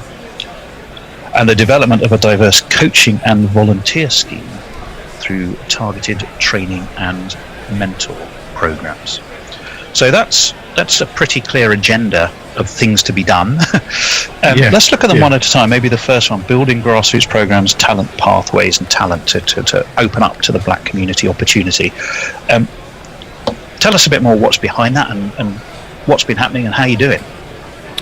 Yeah, so for us, that we know there's talent out there in the black British communities, and we've seen other sports excel in that. Football's got a high number, rugby recently, athletics, other sports have captured that talent. So for us, there's a long history, I guess, with the black community with cricket, going back to the Caribbean and Africa, and we just want to try re-engage that. And to do that, we're unfortunately we're at a stage where we have to infuse and find the talent out there, and by doing that we have to go to where they are. So we've got a school program that we plan to roll out, and going into and setting up community hubs, and just being an access point.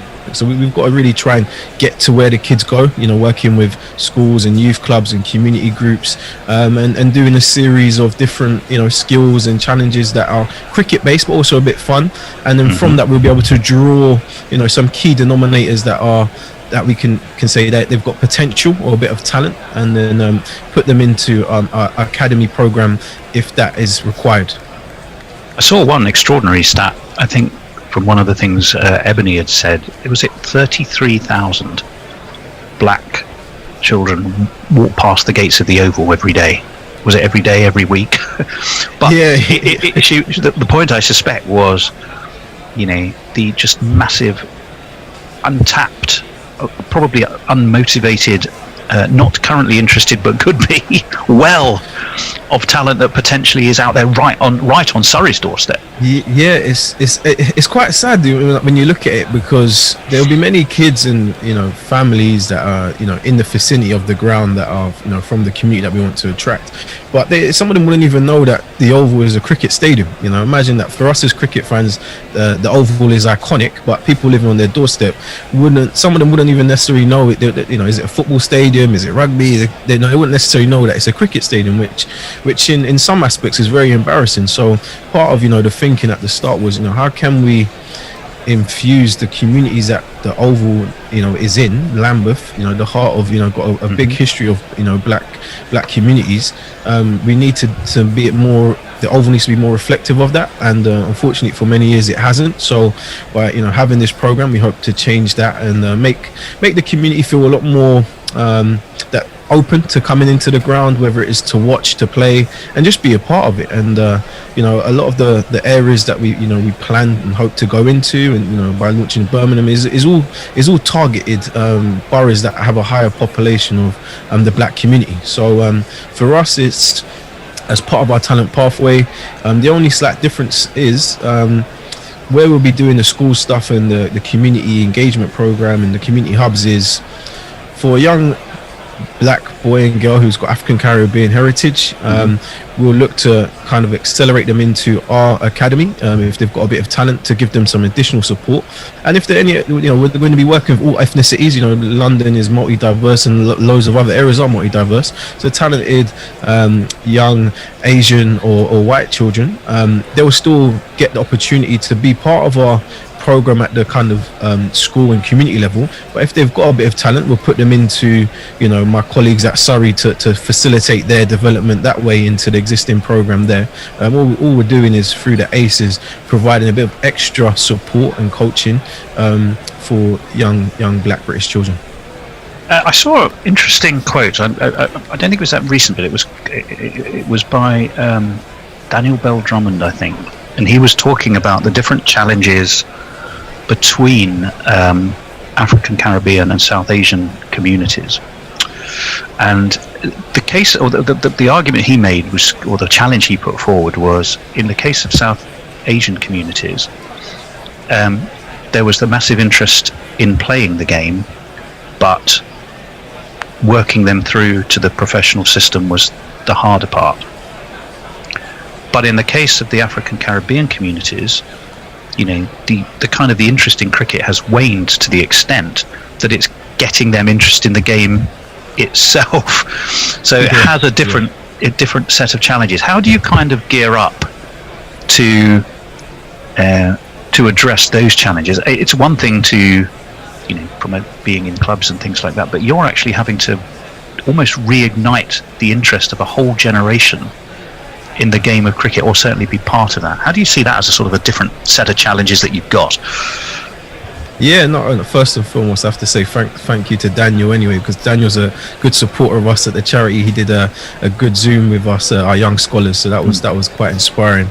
And yeah, as you said, the percentages that you raised earlier are dire. A 1% participation at recreational level, and the drop off at the professional games are dire. So for us, it's trying to boost those numbers, and with the South Asian communities, culturally, historically, a lot of the main sports that they play, all over the world, those South Asian communities is their main sport is cricket. So they have a vast interest in the game, and they've continued where they've still got their separate kind of parks leagues and leagues that they play on a Sunday. So that whilst they're still ingrained in playing on a Saturday in the traditional formats, they still continue their long history of their own cricket and infusing that. And years ago there was the same for the Caribbean cup competitions that used to take place. I remember the Clive Lloyd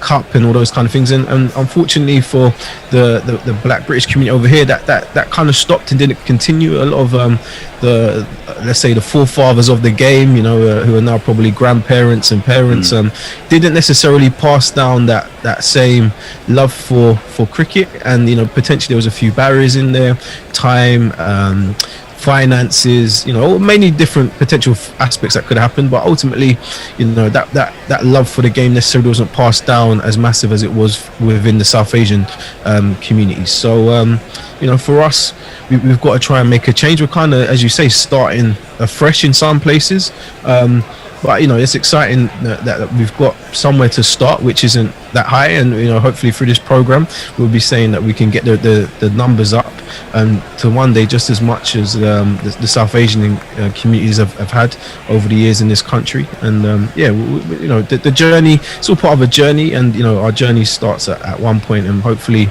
we've done some good things already, but the main plan is, COVID permitting, we can go and infuse as many people as we can. It might take longer than we want, but it will permit eventually. So it will definitely come, but so it's grassroots participation to ignite interest, and kind of starting on your own doorstep. But Surrey is jolly well located in a way to do that. I'll come on and talk about some of the expansion and other things. You talk about as well, the other one was providing elite academy programs and scholarships to talented players. Now you have one young chap at Surrey, don't you, who's coming through? Talk a little bit about how the academy is going.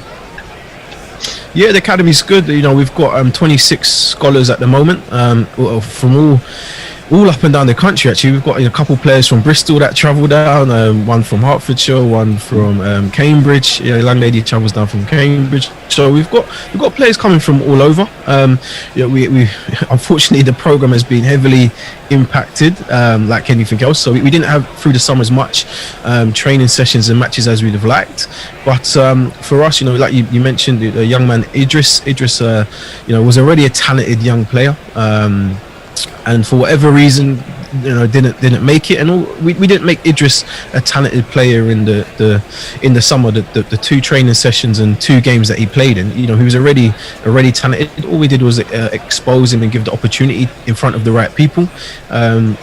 Credit to Jeremy Greaves, who's one of the performance managers at Surrey and is one of the head coaches on our program, and Gareth Townsend, the academy director at Surrey. They saw him, and he ended up getting to play a game for the Surrey under-18s at the back end of this season. So for us, it's just trying to create that opportunities where we can. We know there's some talented players. We've got within our scholars at the moment. We've got some high-end level talent of players that we want to keep providing those opportunities to play, and there's others that are kind of starting more on their journey. You've got a little bit more of a long way to go, but it's just supporting their development to get better. So we were having regular 2-hour sessions in once a week. Did I see a number of about 70 signed up academy scholars at some point?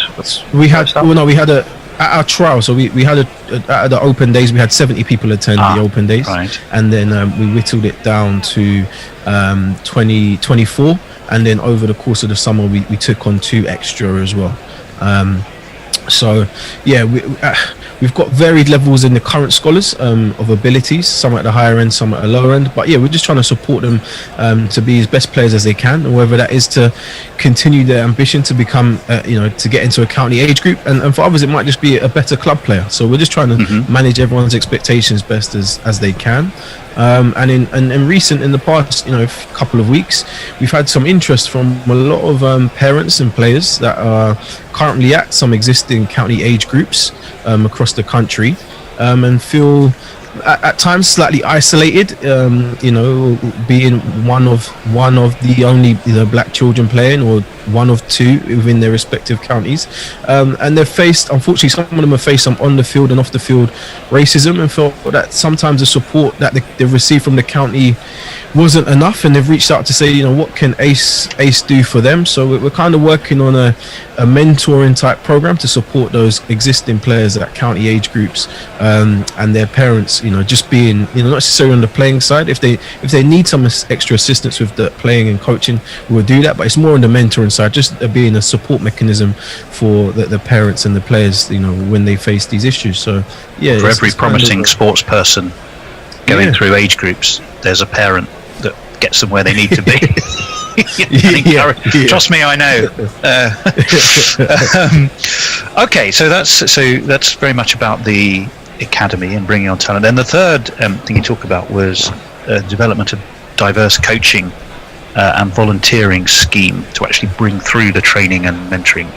Now, the professional game is not necessarily a great thing to look at by and large right now in terms of the number of black African Caribbean coaches.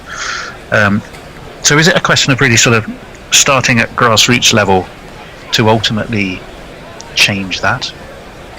Yeah, to a certain extent. That we know there's a lot of existingly there's quite a lot of coaches out there. Well, I say a lot. There's a lot of male coaches out there at the moment. Coaching in the different environments. But we found a lot of them are, say, at level 2. And we want to try and progress them onto level 3 and create opportunities where they can get into the performance environment, and also we just want to attract more coaches into the game, try and get we want cricket to reflect society, and like I said, with a lot of these cities, London and Birmingham are very diverse, and I think cricket should reflect that in the areas that they're in. So we want to try and encourage more coaches from the black community to get involved, and we definitely want to get more women involved in the game. We want to get more women coaching. We want to try and get more women and girls playing the game as well. And the other thing we know, Tony, is that the percentage to become a professional in any sport is low. the numbers are low. So what we want to try and do is keep everyone infused, and the young people that we work with and the old ones, we just want to try and get more talent from that into becoming, coaches, strength and conditioning coaches, nutritionists, scorers, umpires. It could be the next second 11 or third 11 captain at a club, and the more junior coaches, working on programs. So we just want to try and diversify cricket through our program, and like I said, the main thing is, I feel like cricket should reflect society, and we live in a very multicultural time, and I think cricket could play a part in that, and hopefully we'll do that through this program to try and get more young coaches. On Guerrilla Cricket, we would 100% support you on that.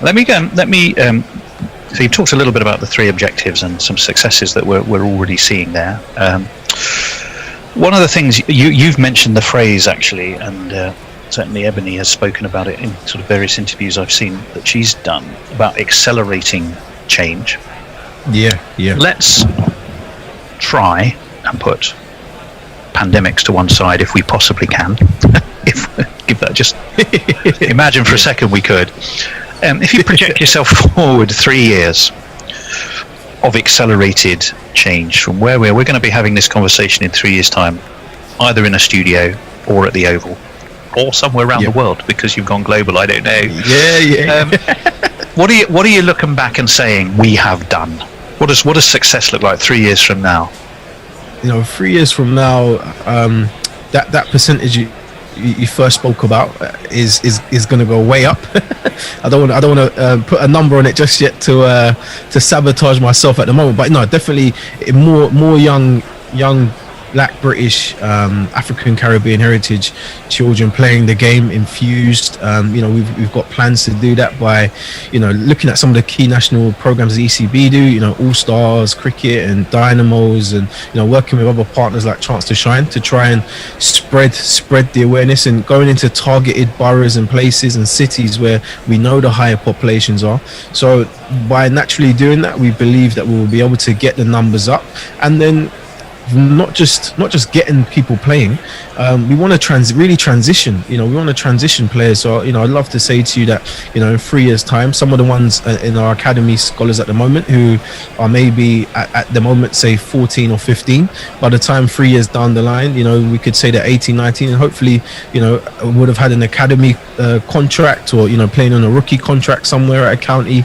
That's kind of the main goal. And like I said as well, Tony, it's just we want to empower the young people. We know not everyone is going to become a professional as much as we would like them to. So it's just hopefully we could get some people working within cricket still, whether that is within cricket development, whether it is in the marketing team, whether it is events, but still involved in the game. There'll be more of a diverse feel to it, because at the moment you look at many of the different county boards, there's not many black faces across the country working in cricket development at the various counties. So that's or at the coaching level or at playing level, and there's in a nutshell our challenge, right? Yeah, so it's just the case we want to try and through this program make sure that we're supporting cricket to get more black faces into the game, and I'm excited to try and do that, and that is the goal, and we want to expand, and we've got some ambitions to go into other cities, and already we've had some great interest from other counties already that are reaching out to us, so we just want to be in a position to service that. Well, let's talk about that, because you've already I think you mentioned earlier, you talked about Birmingham and Warwickshire and your high concentration of black African Caribbean communities. You have expanded or replicated or licensed the model out, however you've done it, to work with Warwickshire. Tell us a little bit about how that's going. Yeah, that kind of those initial conversations started happening around September last year, and then they progressed once we launched it properly in October. We've had a lot of meetings since then, and the plan was to launch this month. Obviously it's impacted like everything else, but it's replicating the same model where we would have been going out into schools, just in the targeted area of Handsworth in Birmingham. We would have been doing some stuff around there, and it kind of mirrored the same. They would have set up an academy. They would have weekly sessions, and they would have had a community hub as well. So everything that we're kind of doing in London, we're looking to do in Birmingham. Everything will look the same, and the support will be the same as well. I mean, yeah, and we just want to, by doing that, we had, it's probably come a lot sooner than we thought. We kind of had a year we was going to try and focus just on London, but we couldn't turn down the opportunity once Warwickshire were on board and was interested. And credit to them and credit to everyone else behind the scenes to help push that through. And yeah, we just got to be adaptable in this time, and they'll be starting their academy once. Is there a Chevy of Warwickshire? Who's in there is I've got a good friend, a guy called Eaton Gordon. Eaton's been involved at Warwickshire for a number of years. He's the manager in their cricket, their county board. Eaton's a great guy. He's been involved in cricket for a long time, and he's got a lot of good local knowledge to the area, especially Handsworth. His cricket club is Handsworth Cricket Club, so he's got vast experience. Trust him wholeheartedly to deliver the program just as well in Birmingham. And we have regular chats, and it's quite I think with anything you got to have the right people around you. Yeah. And Eaton's one of the good guys in cricket, and we'll be supporting him as much as we can, and the team up there. And for us as well, it's not just a London program, it's now a Birmingham program, so we've got to be just as visible in both cities to attract both. And I can think of 501 good reasons why the West Indian Afro-Caribbean community should embrace Warwickshire. So there you go. What a legend that is. What a role model. Yeah, indeed. Speaking of legends, though, people may or may not know, on your patrons, you've got some pretty well-known folks, haven't you? Tell us about some of those. You've got Ebony, Michael Holding, Sir Trevor MacDonald, Roland Butcher, who, by the way, is a regular contributor to our show, particularly when England play the West Indies. He's often on the line. Denise Lewis, Sophia Dunkley, Mark Butcher, Alex Tudor used to coach just around the corner from me at Hampton Wick, actually. Amongst, I'm sure he had many other coaching gigs, but that was one of them. Lonsdale Skinner. So and these people are not just sort of sitting back and saying good luck, are they? There's a lot of active engagement there. Tell us a little bit about that. Yeah, and just to add, just the past couple of months we added Chris Jordan and Jofra Archer as well, who came on as ambassadors. So we need to update the website. So we'll update the website, get them. But those patrons and ambassadors you mentioned, are whole, fully invested into the program. As an example, Alex Tudor's joining us and joining myself and the scholars this evening on a Zoom, having a talk with him. So we've got Sophia Dunkley lined up to do something as well in a couple of weeks, and Roland Butcher, he's already sent me, we talk over WhatsApp, and he sends me different ideas and things that we can do to implement. Obviously he's based in Barbados, lucky for him. But as soon as he's already said once everything kind of loosens up and he comes over, he'll be more actively involved, as a presence over here. But he's already been sending me loads of different ideas and resources that we can use. Easy to say, we love having him on the show, so that doesn't surprise me. So, he's a good guy, and Mikey and Ebony have a fantastic relationship, and he's been sending her stuff, and there's a lot of frequent conversations. Lonsdale Skinner, he's chairman of the African Caribbean Cricket Association.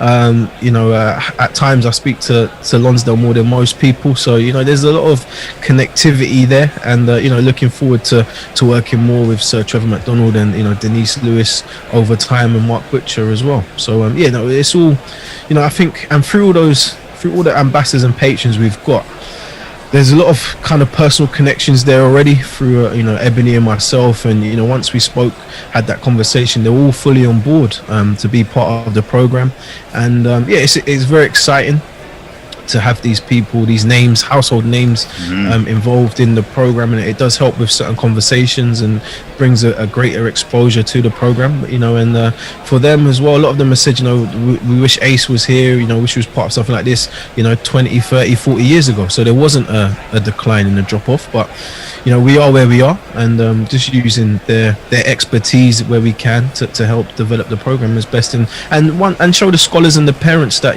they are involved. Like I said, Alex Alex is coming on to our Zoom tonight, and that'll be an exciting experience to hear for the young people and their parents to hear from him, sharing his journey in the game and what he's done and what he's doing now, and how his vision to help the Ace program moving forwards. Yeah, you've got to have a long-term view. I know I was pushing you for acceleration, and what are we chatting about over a beer in three years time? But you're talking about, let's not sugarcoat the challenge. You're talking about reigniting the interest, the lost interest of a whole generation of Black African Caribbean cricket fans. Yeah. Not from a near standing start. It's just dwindled so awfully, and that's the scale of the challenge. So 3 years was ambitious on my part, but you have to have a long-term view. It sounds like you have. Yeah, no, for us, we're funded by Sport England for 3 years as a minimum, but for us, we see this as a much bigger program, and we're not looking to go anywhere anytime soon. We want this to be around.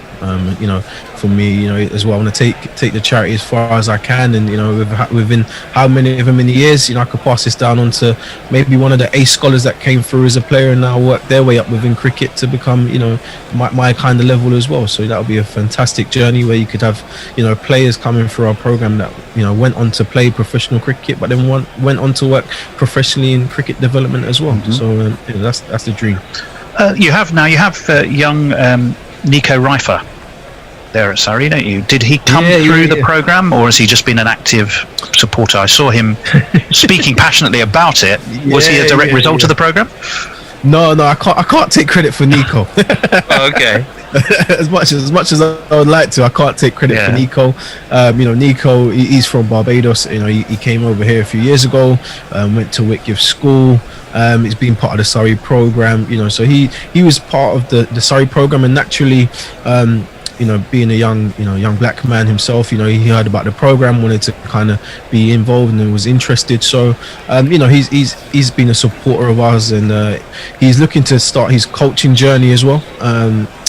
And we're looking to support him through that as well, working with Surrey and the PCA, looking to support his coaching development through our program as well. So he's a young talented guy. Was on a rookie contract last year. Suffered a bit of injuries, but he's got a bright future ahead of him, and we wish him all the best. But if you say that, let me just stop you and pick up on something there I thought was really, really interesting. He's on a rookie contract. He's 20 now, I think, is he? If I remember my stats. 19. I think 19 or 20. But he's alongside his playing, he's already starting to study the coaching skills as well. Yeah. So you're kind of looking at a young talent simultaneously developing the playing and the coaching with a view to addressing those future challenges. I think that in itself is very, very interesting, because traditionally, I would imagine players get to 30-something and they go, the old body's not quite, not quite. I don't quite run the singles the way I used to. There's a couple of yards off the pace. I wonder if coaching will suit me. Whereas you're talking about a young chap who is simultaneously learning coaching as well as learning the game. Yeah. I think that is kind of really interesting. Yeah. No, it's good, and credit to him as well. Credit to him to give up. Credit to him to take that path, and I think it would be great for him, because he's going to be, Surrey has some fantastic coaches around that he can learn from, as a player, but as a coach as well. And we all learn from our PE teachers back in the day, or our first cricket coach, and or whatever coaches we've been around. You can take things from them. So excited for him to start his coaching journey, and excited for it to be with us as well, with a bit of support. And for the scholars too. Having someone of his level around the program, coaching them, and